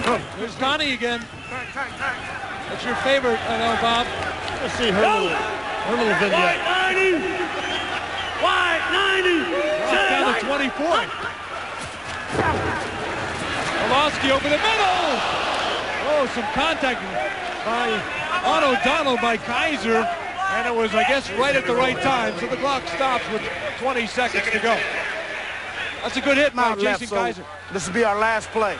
Got 20 seconds, just be smart. Doubles right, 34, Oscar. On one, ready? With 20 seconds, they should have time for more than one plus a field goal. Without you can still go end zone, even if you didn't get it. You may have to use the timeout here, though. Orange 18. Pulaski, man in the front, wide open, Hundon. Did he get out of bounds? Did not. So they're probably going to have to use the timeout, and they do. Now they got 11 seconds. Mike, 6 seconds. You have to use it. That's tough. That's tough. Unfortunately, Hunter could not get out of bounds. He should have gotten to the sideline. He had the ball. He slid to go down, and they could have another play after it. You can see Coach pretty upset about it. He's using the kicker here. Well, they could easily go end zone. 11 seconds to go. Yeah, he didn't want to mess around with the possibility of not getting the guys out there, so they called the timeout. I think you got to take one more shot at the end zone. You know, even if you don't line your team up in time, you can still, and you got a good point, because even if you don't line your team up in time, you can still call the timeout. We can get it down to 6.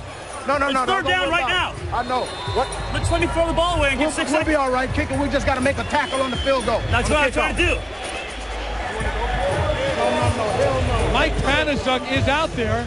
Hey, the kicker, but get he's out of only the kicker's 1 for way, 4. man. Get out of the kicker's way. They got no timeouts left. They can't freeze him. Now the interesting thing here is Pulaski. Hey, it's going to be a black call. I'm not calling it. We got plenty of time. Text everybody, but everybody already tell them that you're eligible. Here we go. Kick it on the ball. Ready? So Pulaski will hold. Yeah, I know. I was trying to remind him. 36-yard attempt. Panasuk just 1 for 4 on field goals this year. Get in a game-winning 33-yarder week 1. On the way. It's good. Mike Panasuk. We got to get down and A make drama the teacher out of Indiana until the call came for the XFL right before the season. No drama there. Comfortably connects from 36, and the Demons have the lead. Let's go. And let's go. Coach now telling them only got to get down and make the tackle on the kickoff return. They got to stop these guys. Don't let anybody pop one. You hate to lose the momentum that you gained after this. Get him right in here so he can hear what we got. Come here, Mike. Hey, Mike. Paddle side. Come here. Hell, he's the one that got to know. Ding and donging around. We're going to squib it now. Hey, now look. Nobody.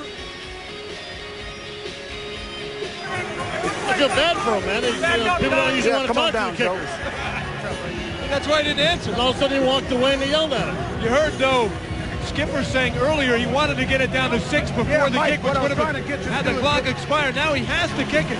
Bob, I still think he could have made one shot for the end zone with 11 seconds to go. You're right. Had they been able to get them set back up again, at least take a shot for the end zone, they still had the timeout. Well, they had used it to and stop if they had a problem of getting it lined up, they still could have called the timeout and been no worse for the wear. I think they used their last one to stop it at 11. When Hunter was knocked down, the clock stopped at 11. Okay. I thought he said squib kick. He ended up kicking it all the way. You heard the coach? I heard the coach. That ain't a squib. He hate me. And he's going to be stopped. So that's an interesting squib kick by Mike Patterson. At any event, a very entertaining first half. A fiery first half. You could smell the passion from the two teams. Ends with a beautiful 2-minute run, 2-minute offense, 12 pairs, 57 yards. Coach, you guys said you were going to go with a squib kick. You change your mind there? No.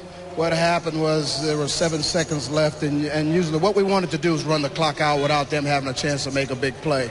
All right, we wanted to attempt to squib it, but I don't know if he hit the thing right. You know, and I was talking to Mike Pulowski at the time. What we wanted to do is just leave no time on the clock so you don't have to do a squib. But what Mike was thinking was we had 2 more plays. We'll take a shot in the end zone with another one because we had a timeout left. All right, thanks. He hate me. Fantastic first half. You were in the zone today. Is this to pass some time for a green quarterback, or are you just on fire here in the hellhole? Well, you know, this is what we've been waiting on. You know, got to get our running game together. That's what we're doing right now on the Demons defense.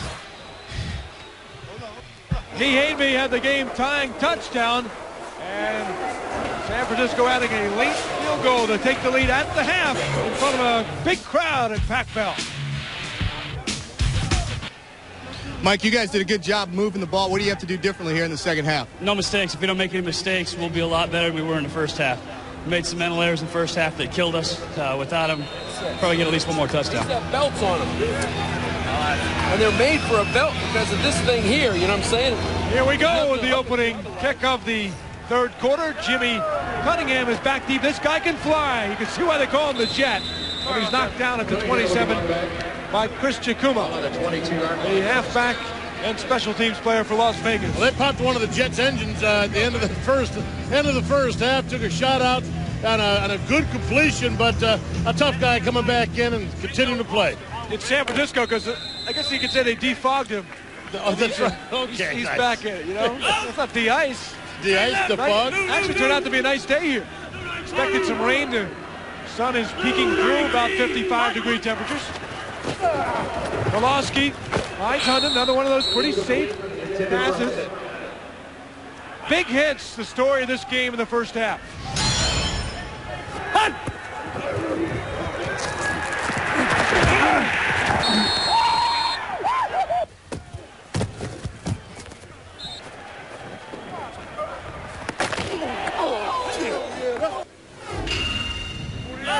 And you get the feeling these two teams do not like one another at all. Get some cheap shots from both sides. Keep an eye on that. And I'm telling you what, the microphones, the hits that you're hearing out there, absolutely what it's like. And I tell you what, you as a viewer, you get a rare opportunity here in the XFL to hear what it's like, to almost feel what it's like to be hit.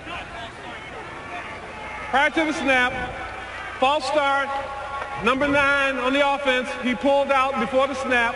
5-yard penalty, it's still second down. Well, as a defensive player, they teach you if everybody jumps off sides, if you think it might, even if you think it might be you, point at the offensive guy. But you got to sell it. You got to sell it. There are the numbers. 3 rushes, 29 passes. Hey, and look at this, too. Mike Pawlowski in the first half, 78% completion. 7 different receivers. He certainly knows how to run a West Coast-style offense. Pawlowski going down the field. He knows how to do that, too. And Ron Johnson, who's a fullback or H-back, a gain of 21. So it's not just the little dump. Those very often set up the pass down the middle. Exactly right. The short things are just basically their version of the run game. And that just keeps defenses honest. But watch this. He's going to get sandwiched between a couple of guys. But did you see him? He got sandwiched. Not only did he get hit like that by 2 guys, but he also was staring downfield as long as possible. Kinney and Edwards. A late flag thrown. I didn't see it. Right on the snap. It was an illegal procedure against the Demons. Pretty impressive, though. Pawlowski gets hit as he's throwing the ball by 2 guys. You say 12 players in the huddle, I guess. Lou. Go! Got 11 now. All right.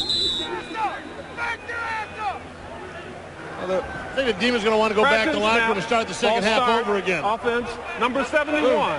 5-yard penalty. It's still first down. You know, Mike Pawlowski has actually said, he goes, sometimes when the problems come from when they shoot themselves in the foot. Not so much when other people cause them problems. Oh, ready? All right, here we go. I'll tell you, as a coach, nothing more frustrating. All right, let's pop one. Well, they gained 21. Now they lost 10 of those 21. And it makes it a long 1st and 20. Orange 90. Dump off. Johnson was falling down as he caught the ball. Gámè on the coverage. He may have lost a couple of yards, 2 yards, in fact, and it brings up a 2nd and 22. Where are you, Tom? Get out the way. Get out.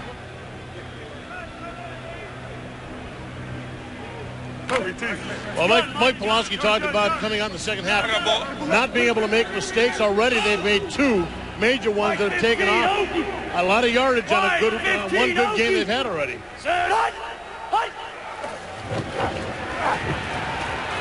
Looking for receivers over the middle. Oh, Cunningham's hand as he threw a bullet over the middle, and it was incomplete. Fortunate for the Demons, it was not picked off in the defensive backfield. I was going to say, and, you know, he thought he had him because what they tell you is a defensive or as a receiver. Screen. If you can't catch it, knock the ball down. Never tip it up like that. Watch his mud on your get off. Watch the ball. Over G. What? Over G. What is it? What is it? Overtree. What is that? I don't know.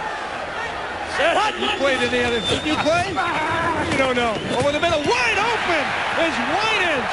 He's got to the 50. And on the outlaw side of the field, very close to the first down. A big gain of 23. Oh, what's the personnel? What are y'all calling, man? Come on.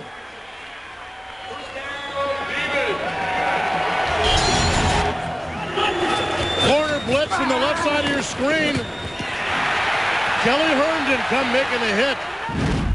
You know what? And I know that frustration. Quarters. Sometimes quarters. You're not communicating, or you had the wrong personnel on the field. Go for it. Orange 90. Now, for that time, it was just enough for the first down in a long play. Now Brandon Young in the flat. And he picks up Demon yardage. And Vegas can do all the talking they want. Right now, the Demons are getting the big offensive plays. We talk about Las Vegas, the Outlaws being so tough up the middle, what they can do and shut teams down. When the play starts and there's no running backs in the backfield, there's probably a good chance you can loosen up your coverage people a little bit. Widen them out. Just an observation from an old nose tackle. Brandon Young again, barreling forward for the first down, a gain of 7. Mike Pawlowski continues to lead the charge for the Demons.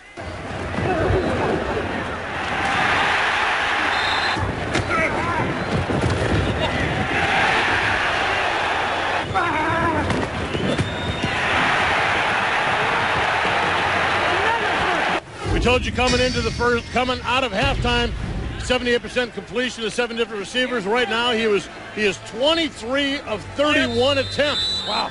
211 yards and 1 TD. Big day for him. 2 dragon on gunner. Ready? Out of California, he was the Pac-10 Offensive Player of the Year a while ago. Got out of college in '91. 40 touchdowns in college. Mostly in the Arena League since then. Dunbar stopped in the backfield for a loss of a couple. Pulaski never really did much with the NFL. It was an 8th round pick at Tampa Bay. But talking to him about it, he said, the heck with the NFL. It didn't work out for me. Does that define me as a person because I'm not making that kind of money? Check this out. Pulaski's going to give the handoff, the draw play, and then he's going to try and throw a block. He sees the defensive ends coming from the outside and decides to throw a block. Now, it's one thing to attempt. Not even be able to do it. Yeah. Orange 9-2. You got to admire it anyway. Orange 9-2. Shotgun Pulaski rolling left. Oh, in the coverage. And that should have been picked off. Flag is down. I got the play. Kelly Herndon nearly picked that one. Top block. The chop block on the offensive line. When the San Francisco guys will tell you they like to what they call cut block, but chop is illegal. Chop's illegal. The difference is cut block they use a lot because on short drops, 3-step drops, they want to get guys off their feet. So they go down towards the leg, keep their hands down. This one's on number 71, Adams. But a chop block is the illegal one. Is when one other lineman is engaged with the defender, and then a second offensive lineman comes and chops him. It's illegal because you don't, it's a defender, you have no defense second from down, it. right? This is still second down, right?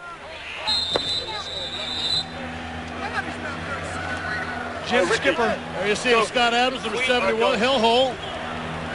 Queen's Right Nasty, Lucky Connie, Ricky Alma. Ready? Again, that's the name the fans have given Pac Bell, and he's just want to honor the fans, not himself. That's why he put that on the back of his jersey. 2nd and 27. Pulaski pressure. Goes to the outlet reader. At the 50. At the 42. Gain of 8. Gavea and Tuipala on the stop. So they got 8 yards back. Used to have a name for that screen. It's called a old darn screen. Everything starts one way, the receiver kind of falls down and eases his way back to the backside. They turn to the left side, boom, pop it back to him. Lucky Connie, backside poster. On, ready? Be alert for the seam pro. Gun, Mike, gun. Gun. Go! Orange 20. Pulaski 24 out of 32. 20.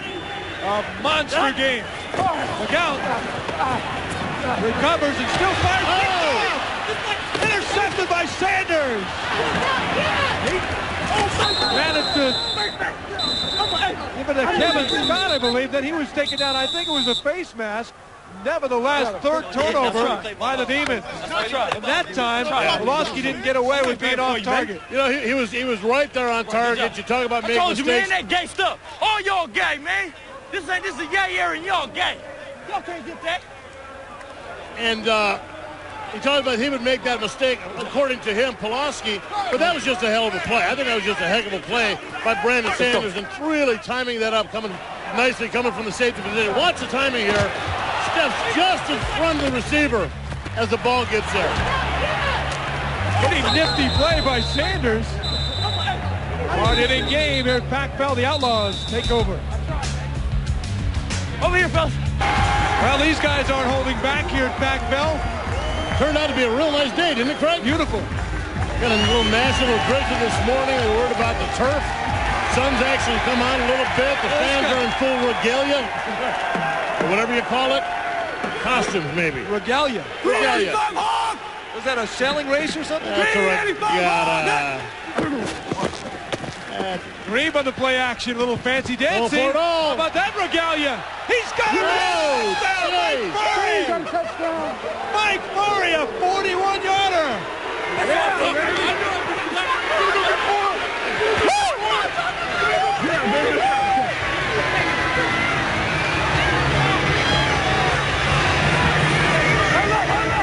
It's Joseph. Nothing more frustrating as a team when you battle and battle and battle. Trey right short, 17 Sally on one. Chewing up yardage to get your scores, and then a team comes back and hits you on a long one like that. Boy, that just takes it out of you. Conversion time. 2 for 7 this year. Gonna give it a he hate me. Did he get in? Yes. Yes. He hate me. He's in. On the conversion. He's in, baby. And Vegas grabs a 4-point lead. Here in the third quarter.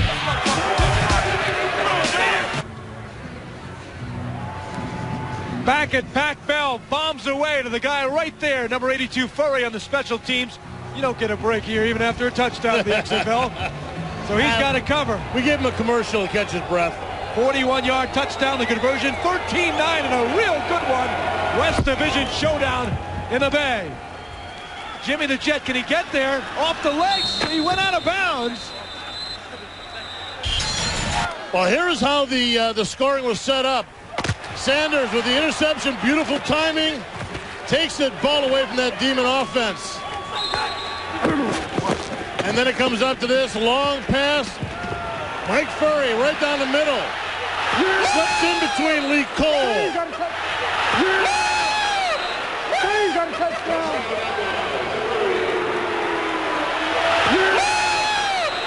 He's got a touchdown. And there's Brandon Sanders. He knows that his interception led to some serious points for his team. Bob Dunbar's had a rough go of it. Please do not try that. The entire season gets 2 yards. This will be a quick game, y'all try that. This will be a quick... Over there. Hey, did you have a tight crease and rate of that? Yeah. And the tackle will come around. Yeah, you're coming around. Yeah. Yeah. Okay. Well, see that everything we said game plan wise is there. Okay. Now let me ask you this. Demons have turned the ball over 3 times in the game. None for the Outlaws, who lead the league with a +9 giveaway takeaway ratio. That's terrific. Pulaski in trouble that time. Nobody home. You know, you talk about all the different statistics out there, Craig. Giveaway, takeaway, without a doubt, one of the ones that can lead to can really tell the tale to which team is successful and what's not. Doubles right. 64 captains go on 3. Ready? Big third down play. It's 3rd and 9 for San Francisco in the game. They are a very successful 4 out of 7 on 3rd down. Pulaski, receivers covered on this side, then he's sacked. Coverage sack as Kelvin Kinney got him. But you saw clearly the wide receivers on the right side of the field were well covered. Yeah, good coverage on the side. He never looked middle or to the other side. He was always focused to his right. Never looked away. Saw pressure coming right away. Stepped back, and boy, as a defender, that backside is a beautiful thing to hit. Kelvin Kinney got him. What happened to him? Bad news here. Not only do they have to get rid of the ball, but they're giving it to the Outlaws in real good field position. Excellent hang time here. Jamel Williams at his own 46. Gets a few yards back. Some good coverage by the Demons and a heck of a kick by Mike Panasup. Yeah. Again, though, the We're going Outlaws to take the penalty. midfield taking over.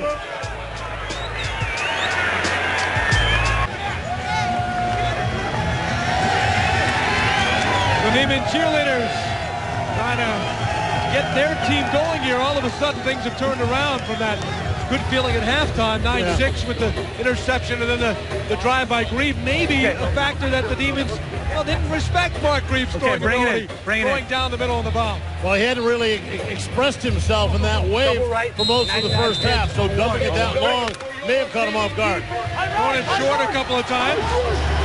He was on the money there, working on his master's biochemistry degree over UC Davis. He hate me. Looking for a spot to run behind his offensive line, led by, among others, the center, a veteran, David Diaz-Infante, 36, who likes helping the younger guys. I was one of those guys before, trying to get somewhere, trying to get a chance to play, trying to, kickstart your own career. And I remember being that same guy right there. And it's a pleasure for me, as the sun sets on my career, to see the sunrise on some of the other guys' careers, too. Won a couple of Super Bowls at age 32. The oldest player to ever make his first NFL start. Thought he was done with football, but could not resist the urge to come back and play with a passion and to help out the younger guys. He hate me that time. Is stopped by Terrence Joseph, a loss of 3. Good run support. Don't get in front of me. That's what I'm talking about, boy. Up on that side, right really there. shut him down. Getting back to Diaz and Fonte, though, you know, that really is indicative of the way I think a lot of guys feel about this. Is not only the older guys who get another chance, but some of these young guys who maybe never would have gotten a chance, but you can see them express themselves. Coach wants Terrence Joseph to make more plays. He's been a factor today. 3-15 down and 10. 3-15 hard. Demons show flinch, do not flinch. Reed lobbing one wide open was his man Nelson, but he went way over his head. Needed him short, and he went downtown on him. You know, the term chemistry is overused a lot of times, but it really doesn't seem to know where a lot of his receivers are, whether it be by the design of the routes that they're running or just their ability to break off of routes and find open areas. He's not really clicking with these guys. He doesn't even know their first name. They just joined the team. Hey, man, it's how hard it is for them when all they have is nicknames on the back. That's right. Ball has to go to the 20. What'd you do? To be live. What'd you do? Fair catch in the XFL. No, I always got A gap. James Hunden at the 15. Trying to break free. And they were all over him.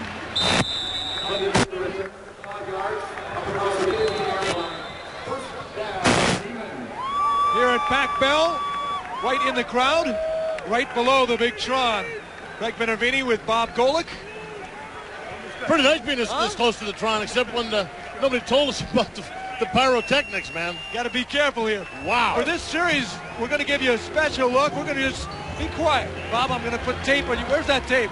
Put that tape on Bob's. We're going to listen in to some of the hits, some of the plays, and see what's going on in the field without our interruption. All right, I'll go get some coffee. Can you do that? Ready? Hey. Here we go. Queens right, X zip. Lucky, Connie, all ready? Go.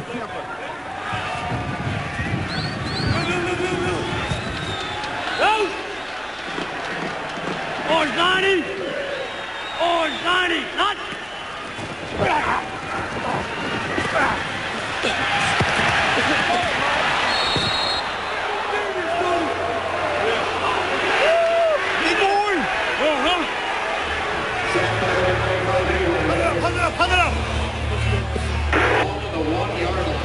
Here we go, Mike, here we go. Okay, let's go. Queens left. Okay, go gun. Give me a 65 OG. Let's Gun. go. Queens left, 65 OG. Alma, ready? Ready.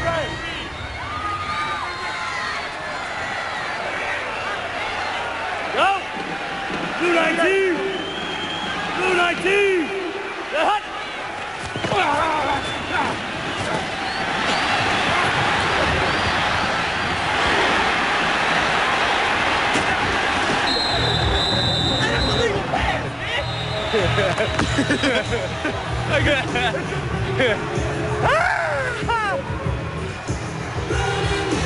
On the line. So it's going to be lost or down.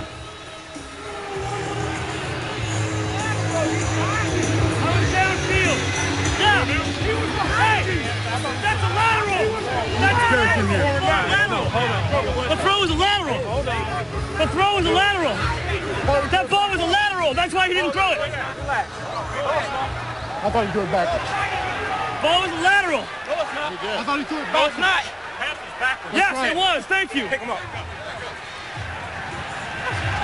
Hey, man, you're cheating, man. Scotty.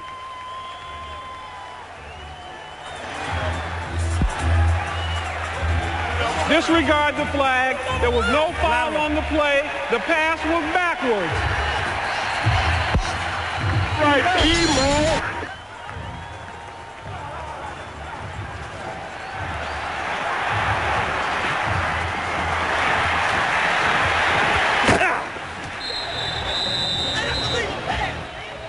Check one. Orange 90. Orange 90.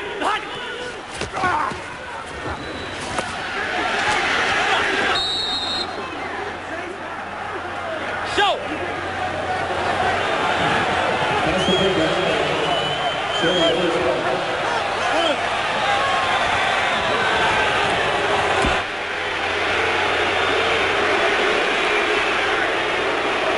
on 4th and 1, after you got a nice listen to some of the sounds of the game, and the quarterback lobbying for the call and got it. They don't make it on 3rd, so it's 4th and 1. And it's the adventure on 4th down in the XFL, no fair catch. Panasuk a good hang time. Knocking it to Jamel Williams, leaking free up to the 50-yard line, where Las Vegas seems stuck on starting their drives. This is the 5th one today. Quarterback Mark Grieve will lead the attack. Again, a week ago he was in college going on his master's, but he's back on the gridiron.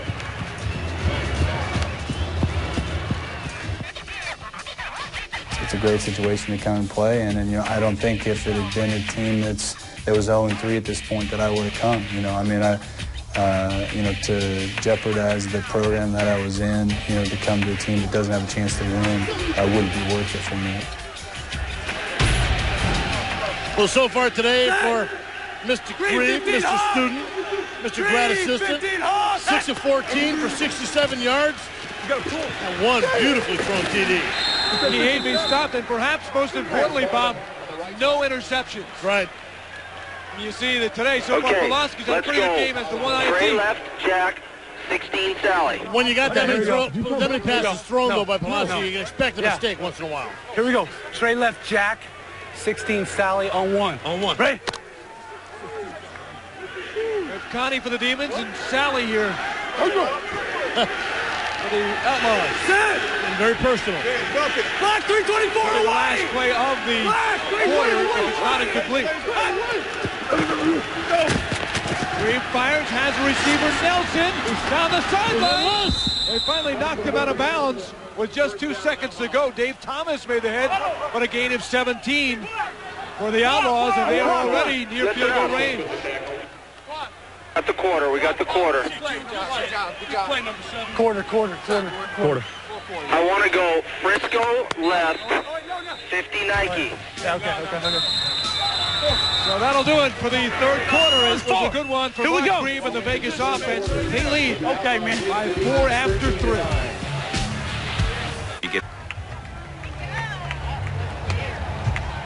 Entertaining afternoon, to say the least, here at Pac Bell Park. At least it warmed up for the girls. Trey Rice. No jackets necessary. Hey, if I don't like it, we're probably going to go Nike, okay? I'll give you the sign, okay? If they have 6 in the box. Here we go. Trey Wright 10 draw on 1. Right. Great field position again for the Outlaws. Started in this quarter in the third at the 41-45 of San Francisco, now the 50 on this drive as we start the fourth quarter. Well, we heard the word draw. We all know what that is. Let's just see if it's as obvious as it seems. Didn't fake. Straight over the middle as it called. Oh, the last moment, Besh dropped the ball with pretty good coverage by Dwayne Harper, the veteran cornerback, who is down and humbled. And now some pushing and shoving. Oh! One of the players threw the helmet at Lonnie Palalay, number 66 of Las Vegas. I believe it was Abdul Salam Noah, his counterpart on the defensive line. And the fiery tempers, which we saw a lot of in the first half, spilling over here in the second. And then Abdul Salam Noah came back, took his helmet off, and basically said, you know, I'll go without the helmet. Get off the field, Joe. Get off the field. You don't do it, though, man. I don't get it. Every level of football, you do not take the helmet off and use it as a weapon. Talked about the injury to Dwayne Harper. He is down. He was playing the ball there as the defensive back, the cornerback on the play. 12-year NFL veteran from the Super Bowl with the Niners. Well, he was up there with Brett Beck, and he just, boy, worked hard at it, stayed up high and kept the ball. Watch what happens here. We're going to watch the end of the play here where the fight started. Obviously, hard feelings inside. Big right hand there by Noah. Knocked the helmet off of Palalay, who's one of 13 kids. All have the middle name Jack, which is his dad's name. It's a way to do it if you want to bring everybody at once, that's for sure. Adam Samoa. while the ball was still live. It was a personal foul, roughing the passer on the defense. That penalty will be enforced 15 yards from the previous spot with an automatic first down. After the play was over, we had several personal fouls against the defense and several personal fouls against the offense. Those penalties offset. It's first down.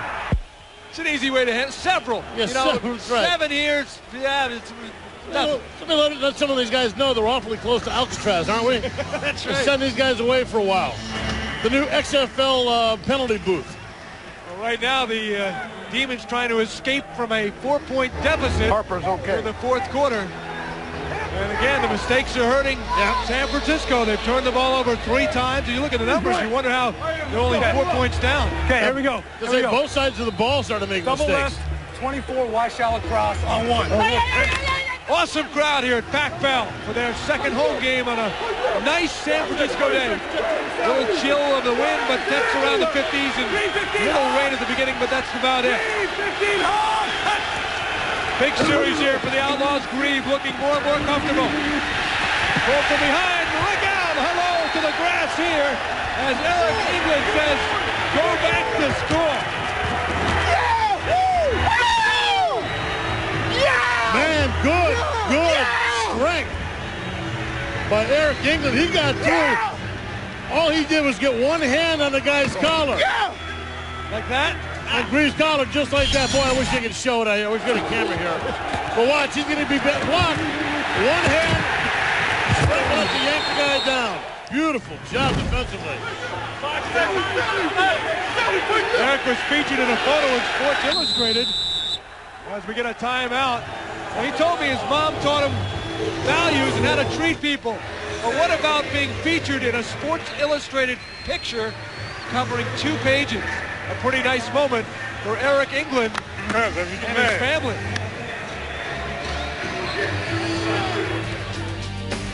It was a lucky shot. I had no idea I was going to be on the cover, and I was informed by Mike Preacher that, our own number 80 is on the cover of Sports Illustrated, and I was like, yeah, right. I talked to my mom, and she was just, Eric, guess what? I saw you in Sports Illustrated. I'm thinking, okay, well, yeah, that's nice. You quit playing, Mom. You playing with me. So when I saw it, I was kind of excited about it. So, I bought a couple of copies. Just a couple? Just a couple, maybe 20. Eric England and the receiver James Hunter, who got the cover of that Sports Illustrated. They're still buying them on eBay. Why not? We're trying to see how much they're worth.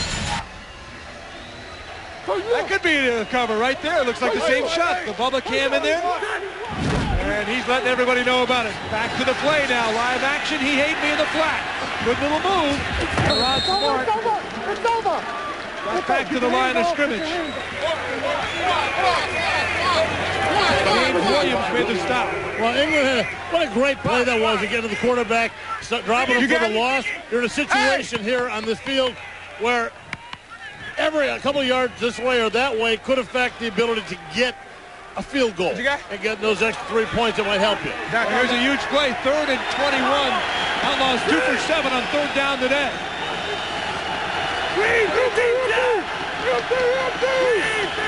Pesh is in motion. Reeve throwing end zone. And Jenkins going for it. The ball as he fell, I don't think he could have gone up to anyway. He had it. He just tripped. McCallum will go for the field goal. He had it. Jim Kleiner thinks he's got the best kicker in the league. Heavy to our side. That side gave us one-on-one. Well, they got a field goal here coming, an opportunity. Could give them a chance. McCallum's hit 5 out of 6, including the XFL record so far at 51. So if he makes it here, they go up by 7. This one's a 46-yard attempt for the 27-year-old product of British Columbia. No skates for this Canadian.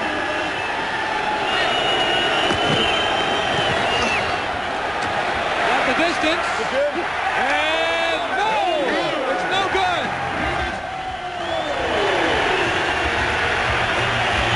So McCallum going wide on the field goal attempt, and it keeps it a 4-point game.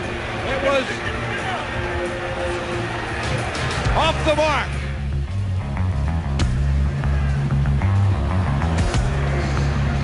13-9. The Outlaws remain in front, but blow another scoring chance. There aren't many spots around the country that are more scenic and beautiful than San Francisco and the Bay Area, but right now the hometown fans do not like the score. They felt pretty good coming to this game with their Demons. Well, they got to feel a little bit better. Had that field goal gone through, that would have been a 7-point game. We're talking about a touchdown and the all-elusive extra point, which and the XFL average is what, about 40%? About 40%, that's it. Malosky looking downtown. He's hit. Ball's free. The ball's free. And it's another turnover for San Francisco. And this one caused again by that tough Outlaw up front defense. Well, it wasn't that they were quiet in the beginning of the game. They just weren't making the big plays. And this second half, the San Francisco team has done nothing but make mistakes.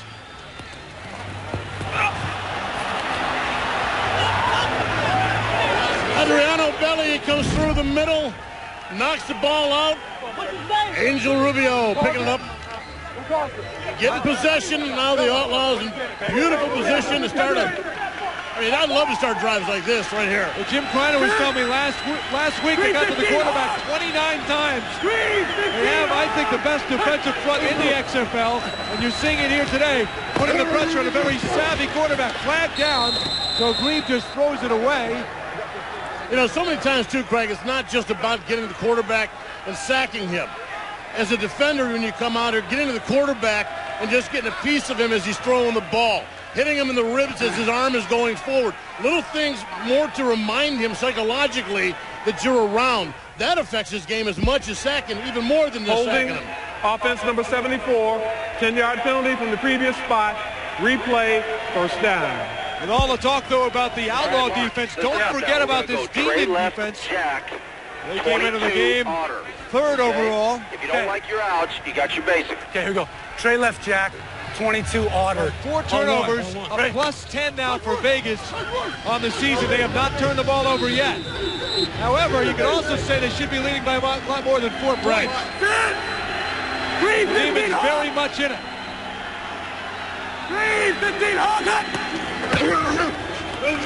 3 passing. Again, came up short. Corey Nelson, intended receiver. It appears like the wind is coming at the quarterback. But he's still got to get the ball to his receiver there. Yeah, it's not that dramatic yet. I mean, the ball should get out there. Hold on.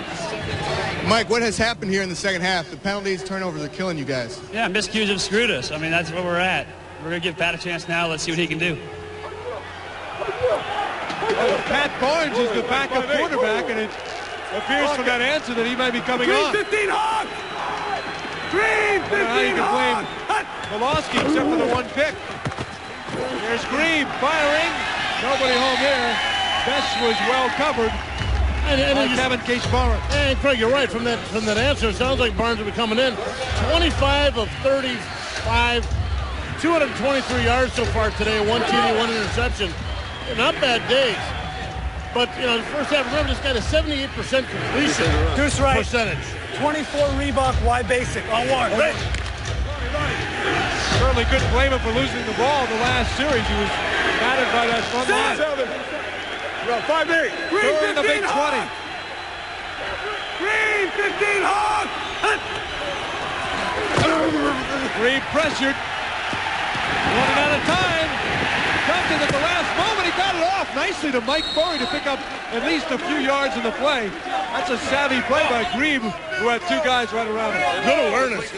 I mean, he still took the hit. Didn't get him much yardage. Just still in a tough situation. We got it. Number 78 is an eligible receiver. Number 50 is an eligible receiver. Kicking team ready to go. Again, they're in the same situation they were. Remember, this team. There's Pat Barnes getting ready to come on. As McCallum attempts a 44-yarder. The winner's coming at him. His last seemed to blow right to the right. He had the distance. Remember, it makes it a 7-point game as it goes through. And that's what he's got from 46. So Paul McCallum hits the field goal, and now the Outlaws lead by 7. It appears we'll have a new quarterback when the Demons come back on offense.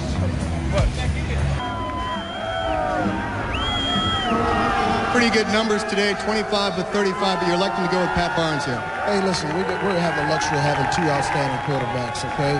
And we just want to get a spark here and see if the changeup does it. I mean, the quarterback gets a lot of the blame, a lot of the credit, and there's no way we're putting the blame on Mike Pilarski. It's just we want to just see if we can get sparked up here and get rolling. I mean, we're kind of stumbling overall as an offense, and we just want to see the trigger man and change it up a little bit. Try the short pooch kick. And it's taken in by O'Donnell. And he brings it up to the 35-yard line. And there you see Pat Barnes coming on the field. Hey, and he mentioned sparks, Craig. Lucky Connie, X-Post. All right, here we go. Listen up. Listen. Squeeze right nasty. X-Mode. 64. Connie, X-Post on 1, ready? Connie. It's a little unsure his first time, but... outside! A coach sometimes just looks for a spark, somebody who can just make something happen, maybe a different read for the defense. We'll see if it works out. Certainly a questionable call if it doesn't work out for Jim Skipper. Here goes Barnes. He's going to take off a dive and take the hit from Kurt Gavea, who would not give him the freebie. Now, Pat Barnes is a terrific quarterback, and certainly Jim Kreider, the coach of Las Vegas, saw him up close and personal because in the Europe, he led Frankfurt to the world title in '99. He says that he thinks Barnes could start for any team in the XFL. Gutter! Barnes used to following Pilarski. He graduated from the same college 5 years later at Cal. Johnson for a couple of yards. Man, now that was a hit.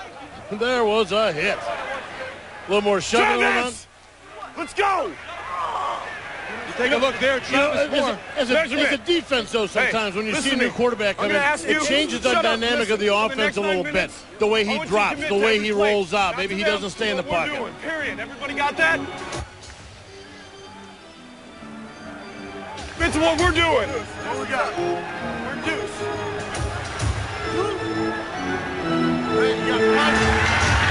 Measurement here on the, they're just about a quarter of a football shy on a 3rd and inches. Excuse me, guys. Tell you what, there's a hell of a hit to stop him, too. How about this decision? Right 10 wedge. Okay, here we go. Hold it right here. Just hold it right here. To put in Pat Barnes when you have the best quarterback number-wise in the league. 10 wedge out of Queens right nasty, all right? Okay.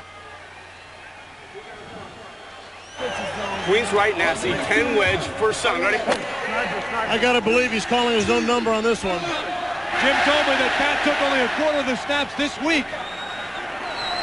Big play here on 3rd and about 6 inches. Go. On the keeper, that'll be enough. He got to the 45. It's a little dangerous putting the ball out there. It's not a goal line. That's true. It worked out. True. As Mike Pilarski, as he gets his much-deserved rest, and I just hope that people realize that look at his numbers, he's not out for any other reason. Queens left than nasty, to W find run. that chemistry that maybe they lost in the first, in the 3rd quarter when they came back from halftime. But do you take your first-string quarterback out, the guy who's been taking most of the snaps, when you're trying to win a game? The focus has been off. I mean, they've been making mistakes both sides of the ball. I don't know.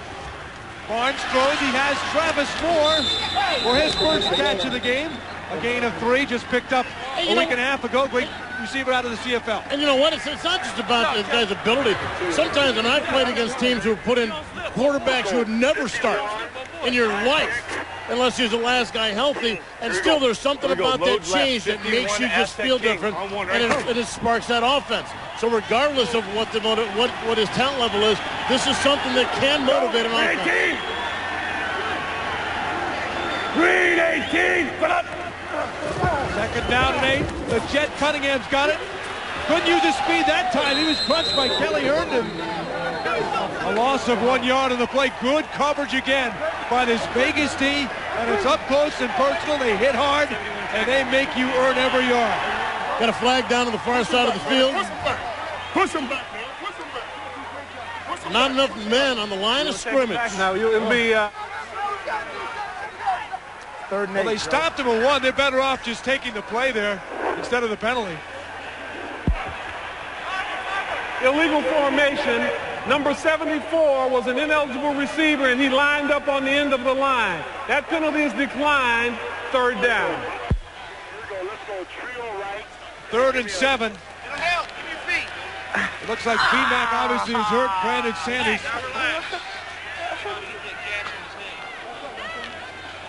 One of the leaders in the defensive backfield. Pulaski was 5 out of 10 on 3rd down. Let's see how Barnes does. Round 18, put up. Barnes looking right. Barnes going down the middle, has Hunter there. Oh, good defensive play by Jamel Williams. Check that, looked like Hurley Tarver in the play. And on 3rd and 7, now 4th and 7, and San Francisco will have to punt. Man, Tarver could not have played that any more beautifully. He timed it up so nicely in his coverage. And making a play for the ball. Watch him come right in front of the last second. Ball has to get to the 29 to be a live ball after 25 yards. Kind of sunk again to big hang time. No fair catch in the XFL. Look out! It's a free ball! They may not have given him the danger zone, though. As it's recovered by Lee Cole, they may not have given him the danger zone. And that would be a horrible penalty for San Francisco if that is the fact, because the ball wasn't even caught. Yeah, it wasn't even. There was no room at all. The receiver couldn't even move. He is surrounded by so many people. Now, once the ball hits the ground, it is live, but you do have to allow him to catch it. Kick catch interference on the kicking team. Violation of the 5-yard radius. 5 yards will be assessed from the spot of the foul. The ball belongs to Las Vegas. 1st down. Let's see. Oh, man. I don't like that call, Bob. He could have moved up. He had plenty of room to catch the ball. There was guys in front of him. I'm going with the call on that one. We had people all around him. But the 5 yards is it's mostly about impeding the guy's ability to get to the ball. There were guys like 1 yard in front of him until the last second. They're on the side. No, one guy came up the middle. You can't stand there and then in the last second move away. It's about the whole time. You can't violate that circle at any time before the ball comes in. Or people will be standing in your face and then backing up at the last second. Okay, here we go. Here we go. I think that call could have went either way. 16 Sally on 1. On 1. Right.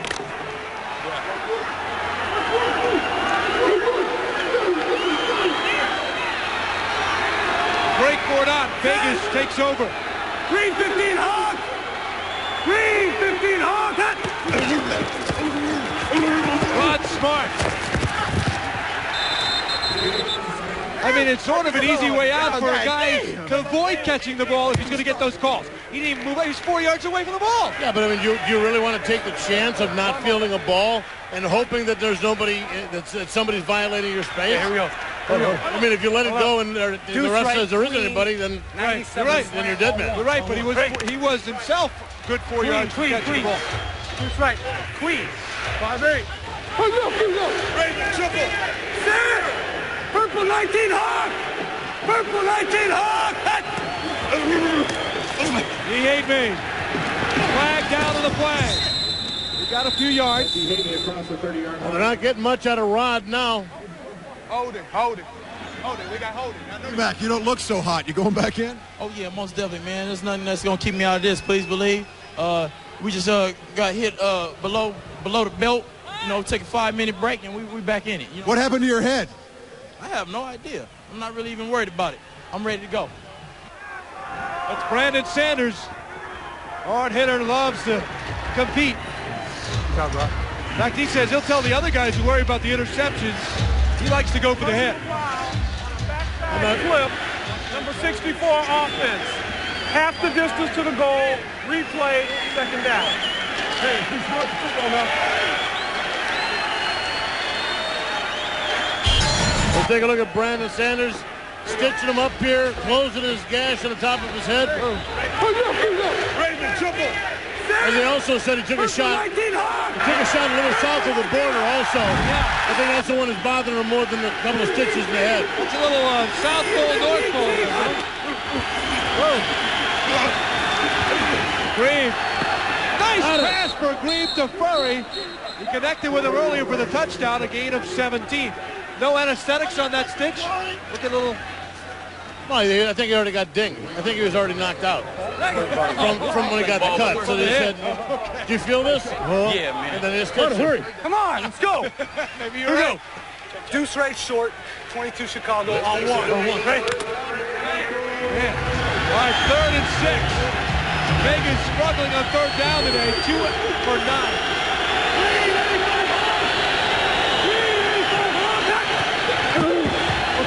Reed, gonna dump the E8 made good coverage on the play. Blaine Harper, the veteran, with a big defensive stop. It's a loss of 2 for the 34-year-old out of South Carolina State. 12-year NFL veteran. Rod Smart going into that. I mean, you kind of felt if you're an Outlaw fan that you would go with the guy who kind of brought you to the dance. The first half, it was all Smart. Next time we get him. Second half on the ground, 4 carries, 1 yard. They're shutting him down, and that pass, obviously, the reception, I should say, kind of indicative of the way his second half's been going. Adventure 4th down, XFL. McCallum gets it off, a good mover. Huggin will catch. Whoa! Has some problems with his partner over there, Terrell Sutton. The ball now gathered in by Sutton. And he stopped at the 36. Sutton's got to move out of the way there and let the top punt returner take it back. Man. The Las Vegas Extreme will hope to be on the same page when they host the X of Memphis tonight on UPN, coming up at 7 o'clock, 4 o'clock Pacific, with Sean Salam trying to lead the X back to 500, while the Extreme look to go to 3-1, a tie for first with the winner of our game. Tommy Maddox has been a tough guy to deal with. The Extreme 2-1, the X 1-2 next. From LA on UPN with Chris Marlowe and Brian Bosworth. I talked to Tommy Maddox on Friday, and he's just so jazzed about that football team in Los Angeles. He said he likes what they got, the balance of the run and the pass. Feels that they got a good shot at it, and obviously they've got even though they're getting ready for a game, you know they got an eye on what's going on here. That's a big game in a 10-game season. The top 4 teams in the league make the playoffs. Top 2 in the East, top 2 in the West. B-Mac is back in as Round 19 from the interview with Lee Raymond. Round 19. A couple of stitches not going to knock him out. Barnes is back in as well. Look out! Picked off! Picked off! It was intended for more, and it was picked off by the early Tarver. And Barnes makes the big miscue. I was about to tell you, Craig, there's 4 minutes left in the game, and the Demons have to go 76 yards for a touchdown. But I said, you know what? I'll tell them that next play. And now it's a moot point. Well, what's not a moot point is the decision that the coach made, Jim Skipper, to bring in Barnes for Mike Pulaski, who's having a pretty effective day. Albeit he's trying to give him a spark, but still, you have the top quarterback in the league, and the Demons have turned the ball over now in the game 6 times. Good job. Now, some of the fans upset. He hit me with the carry. Pat, can we grab you real quick? Pat? I guess he's not talking, guys. Pat Barnes walking away in his first XFL action, perhaps not used to the sideline. Okay, here we go. Antics. Double right, 96 slant on one. Right. Well, those Demon quarterbacks, problems all day, 2 INTs, a few fumbles, 3 fumbles. Been the turnovers are really taking the game out of their hands. A field goal could put it away here for Las Vegas. The 8 made. Oh, nice grab from behind, and he stopped. Hurley Tarver, once again, a big play. What is the magic behind this Outlaws defense? Well, you know, I just got a good read on the quarterback and got my head to the receiver and made a good play. And I'm sure you knew he was fresh in the game, didn't you? Oh, yeah, we knew that, but I was expecting him to run, but I'm glad he threw it. Las Vegas now with 12. They came in a +6. They're a +6 in this game alone, yet they're still only up by a touchdown. And if the Demons can get a D stop with the clock going down to the warning, they'll have a shot. They've got all 3 timeouts, but as you said earlier, it may come down to that conversion, even if they can get the tying score. Exactly. Well, Rod Smart's going to be the key to the Vegas success. Here, if they can just give the ball to him, get the first downs, try to keep the clock moving, get it over with, they can win this. 2-minute warning. Outlaws by 7. On that last slam, you can hit it. Jim Kreiner's Outlaws looking to go to their 3rd win in 4 games this year for the emotional head coach for Las Vegas. Lonnie! What the hell you doing? Lonnie! Get your ass off the field! What are you doing?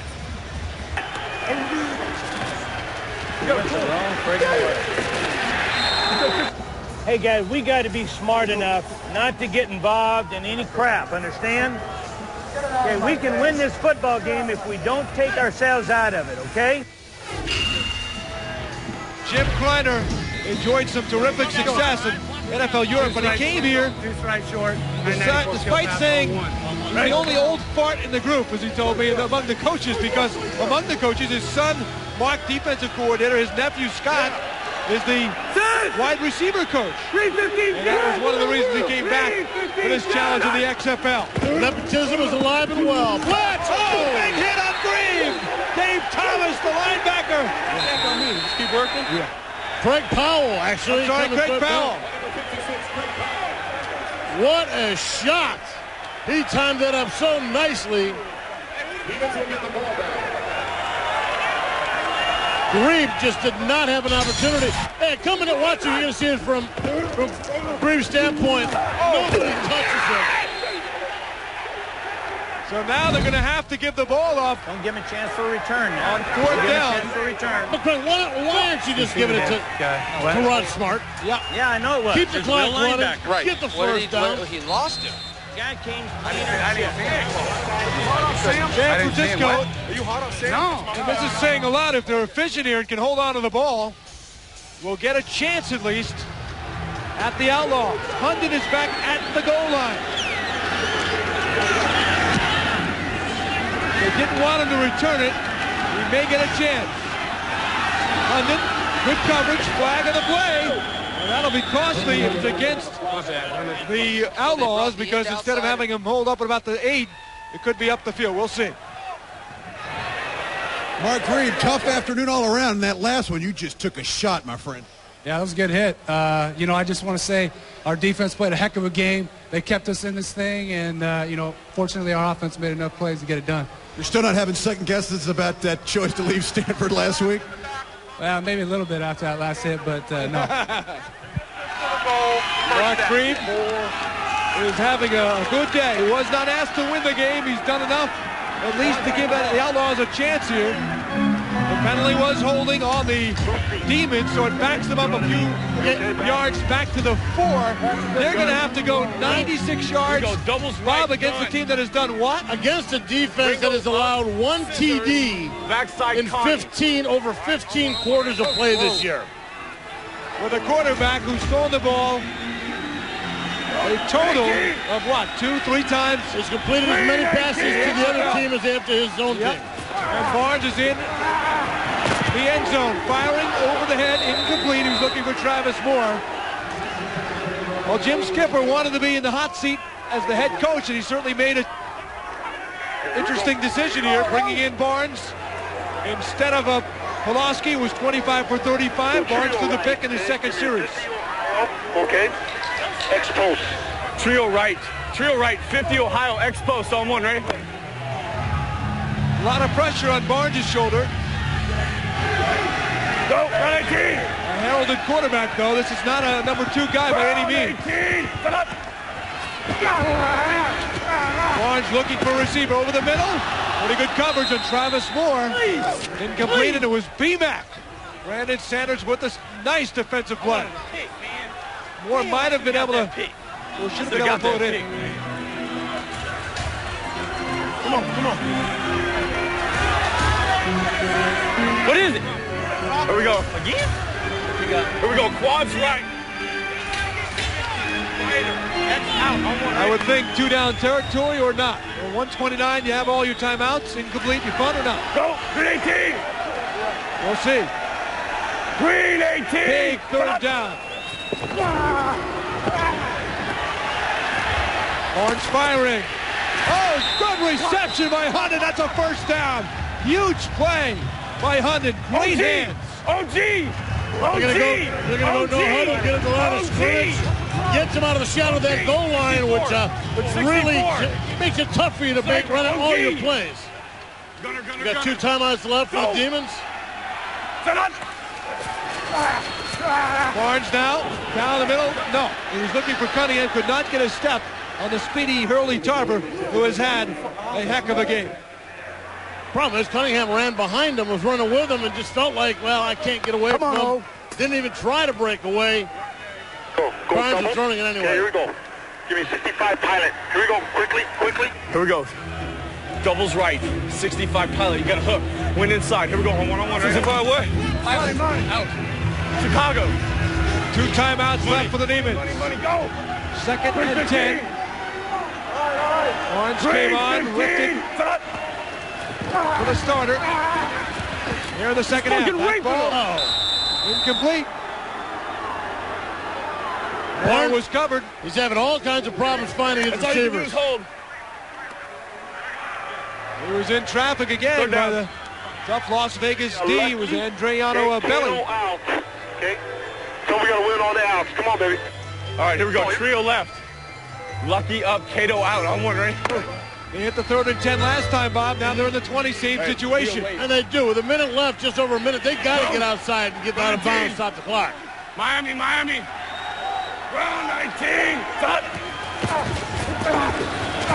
Barnes again, forced backward. Look out. He got away. Still no receiver open, though. He fires it downfield, and it's going to be incomplete. He did avoid taking the sack and a loss of about 6. Timeout. But it brings up the play of the game for the Demons. You got that? I don't know if he really saw any receivers there. I think he just didn't want to. Exactly. Got rid of the sack. There's a couple of guys out there might have been able to make a play had he been able to get a sound throw off. But he was being jostled and pulled down as he threw it, so he just kind of floated out there. I didn't see a receiver open. Despite all the time, you would figure there might be somebody open. I only saw 2 guys out there, and they were both well covered. Hey, what do you think about Ryder right now? And they had to call the timeout. He's got to catch his breath. Yeah, if I tell James to keep it quiet like Jim. One play right now. Yeah.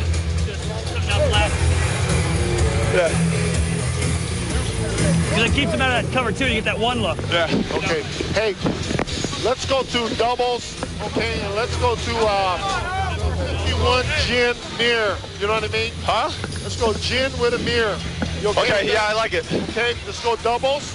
Come give you some time, okay? All right. Okay, here we go. You do have now. Yeah, you do. It's the hits in the outside. 4th down and 10. Pilot. Their own 20-yard line, 54 seconds left in the game. It ain't a pretty sight. So Pat Barnes, 25 years of age, out of California, took over for the starter Pulaski. We got doubles left. You could call a controversial decision. Gin mirrored. Skipper wanted to change, get a spark in there, brought Barnes on here in the 4th quarter. 2nd series, he threw a pick. Now he has to lead his team downfield. Yeah, here we go. Doubles left, 65 gin mirrored on one, right? 65. It's 4th and 10, and it's down to this for the Demons. Who do have 2. 19. One timeout remaining. Round 19. Barnes firing over the middle, incomplete. Now Hunden said he was held, and he did not get a call. That was dumb. Not PI. 81. Well, you know that they knew they'd be sitting back. Everybody was essentially had 2 people covering them. That's the Vegas D, though, Bob. They pressured the quarterback. We've been talking so much about the quarterback and the pressure being on them, but really the offensive line has got to hold up too. And the defensive line asserted themselves from Vegas today. You know, there's this relationship between the guys up front rushing and the coverage people. If you have the talent and you're up front rushers where you can send 3-4 guys, you got more people to cover, man. You're in beautiful shape. Some teams don't have that. They got a blitz, they got a zone blitz, they got to try different things. This outlaw defense really sets up a lot of things for itself. Mark Grieve, working on his master's in education over at Stanford, got a call about a week and a half ago from his head coach back in NFL Europe, Jim Kreiner. Said, Mark, I've called you a couple of times. I keep calling you. I need you now. I've lost 3 quarterbacks. Will you come back? He talked to his family. He talked to his professors. And they said, we can work it out with you, Masters. You can still get this degree. Go back and play some football. Win a game. And he did just that today. Threw the touchdown here in the second half to Furry and the Las Vegas Outlaws with a terrific victory on the road to take over first place in the Western Division at 3-1. And if you look at the 2 quarterbacks, Pulaski certainly had the numbers, 25 for 35 for 223, 1 TD. But what about Grebe? Only 11 for 22, 106. But he got the game. He won the game. Trying to throw me one, man. Coach, today penalties, turnovers really killed you guys. Right, you know, outside of the score itself, turnovers are the next major factor in any football game, and we, you know, turnovers just bit up and bite us on the tail today in a game like this, because it was going to be a very close game, nip and tuck, and so whoever made the most mistakes is going to come out on the losing end of it, which was our case. You made a quarterback change today. Do you go back to Pulaski next week? Yeah, Pulaski's the quarterback. There's no quarterback controversy. We just want to put Pat in there and see if we get sparked. You know, it was a situation where the whole offense was out of sync, so maybe you think if you switched quarterbacks, that might have just get us out of that funk zone we were in. So, I mean, Mike is the quarterback. He's played great for us, so we don't just jump ship on the guy just because he kind of struggled a little bit. But I think it was an entire offense, and it's not entirely the quarterback. But in this business, they get too much credit, too much blame. So Pulaski's our quarterback. B-Mac, you're bleeding from the head. You got hit downtown. You got an interception. When are you and this defense going to run out of gas, my friend? Hey, man, we just keep trying to play ball, do what we need to do. I'm kind of glad they got that score, so that's not hanging off our heads. And, hey, you know, underdig this, we in the Yay area, and we playing ball. That's what I'm talking about. Now, new quarterback this week. Didn't do too well. Next week, do you expect more out of him after 1 game under his belt? Oh, yeah, definitely. He got a chance to get in the fire, get some tackles, you know, get hit upside his head. He'll be better, and we'll be better as a team. That's what we need, man. We need a gut fight like this. This was gut check. All right, buddy, get a shower and clean your head off. Hey, Mark, you only get a few days of practice and you come out and get a win. How does it feel? Feels great. You know, I think, you know, the defense played great today, and it was rocky on offense, and, you know, I didn't know what was going to happen, but, you know, we made enough plays to win the game and let our defense do what they do best. All right, Mark. Well, Mark Grebe had quite a good game. I have to disagree with Lee. Not incredible numbers, but did enough. And the big thing, did not turn the ball over, Bob. Exactly. No interception, and he threw the big touchdown. You know, 106 yards passing is not a great quarterback number, but Rod Smart was, remember, he dominated the first half for them in the run game. And that's where the way their offense ran. But Grebe stepped up when they needed, especially on that touchdown, which really, I don't want to say it broke the backs of the Demons, but it certainly put the Demons in a position of having to play comeback. Still, when the Demons look at this game, despite the quarterback situation, it was 6 turnovers by them. And they shot themselves in the foot time and time again, not to mention 11 penalties, and they came up short 16-9 in their quest to take over the Western Division. So a big road win for Vegas. The Outlaws continue their road swing, the start of a 3-game trip next week, and we'll be there in Chicago. But for San Francisco, a start of a 3-game stand, Birmingham, New York in next.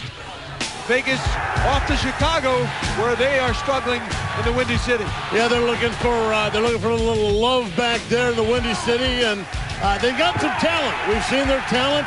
We'll find out if they can turn it into a win. Talent means nothing if you got 0 in the win column. He hate me, getting his first touchdown of his XFL career today. It was a solid game, and again, the turnovers, the factor. Las Vegas continues to lead the league now with a +12 turnover ratio as they move to 3-1 on the season. Once again, the final score, the Outlaws winning 16-9. More XFL action next on UPN. Memphis and LA for Bob Golick, Kip Lewis, Lee Rearman, Craig Minervini. So long from San Francisco. This is the XFL on TNN.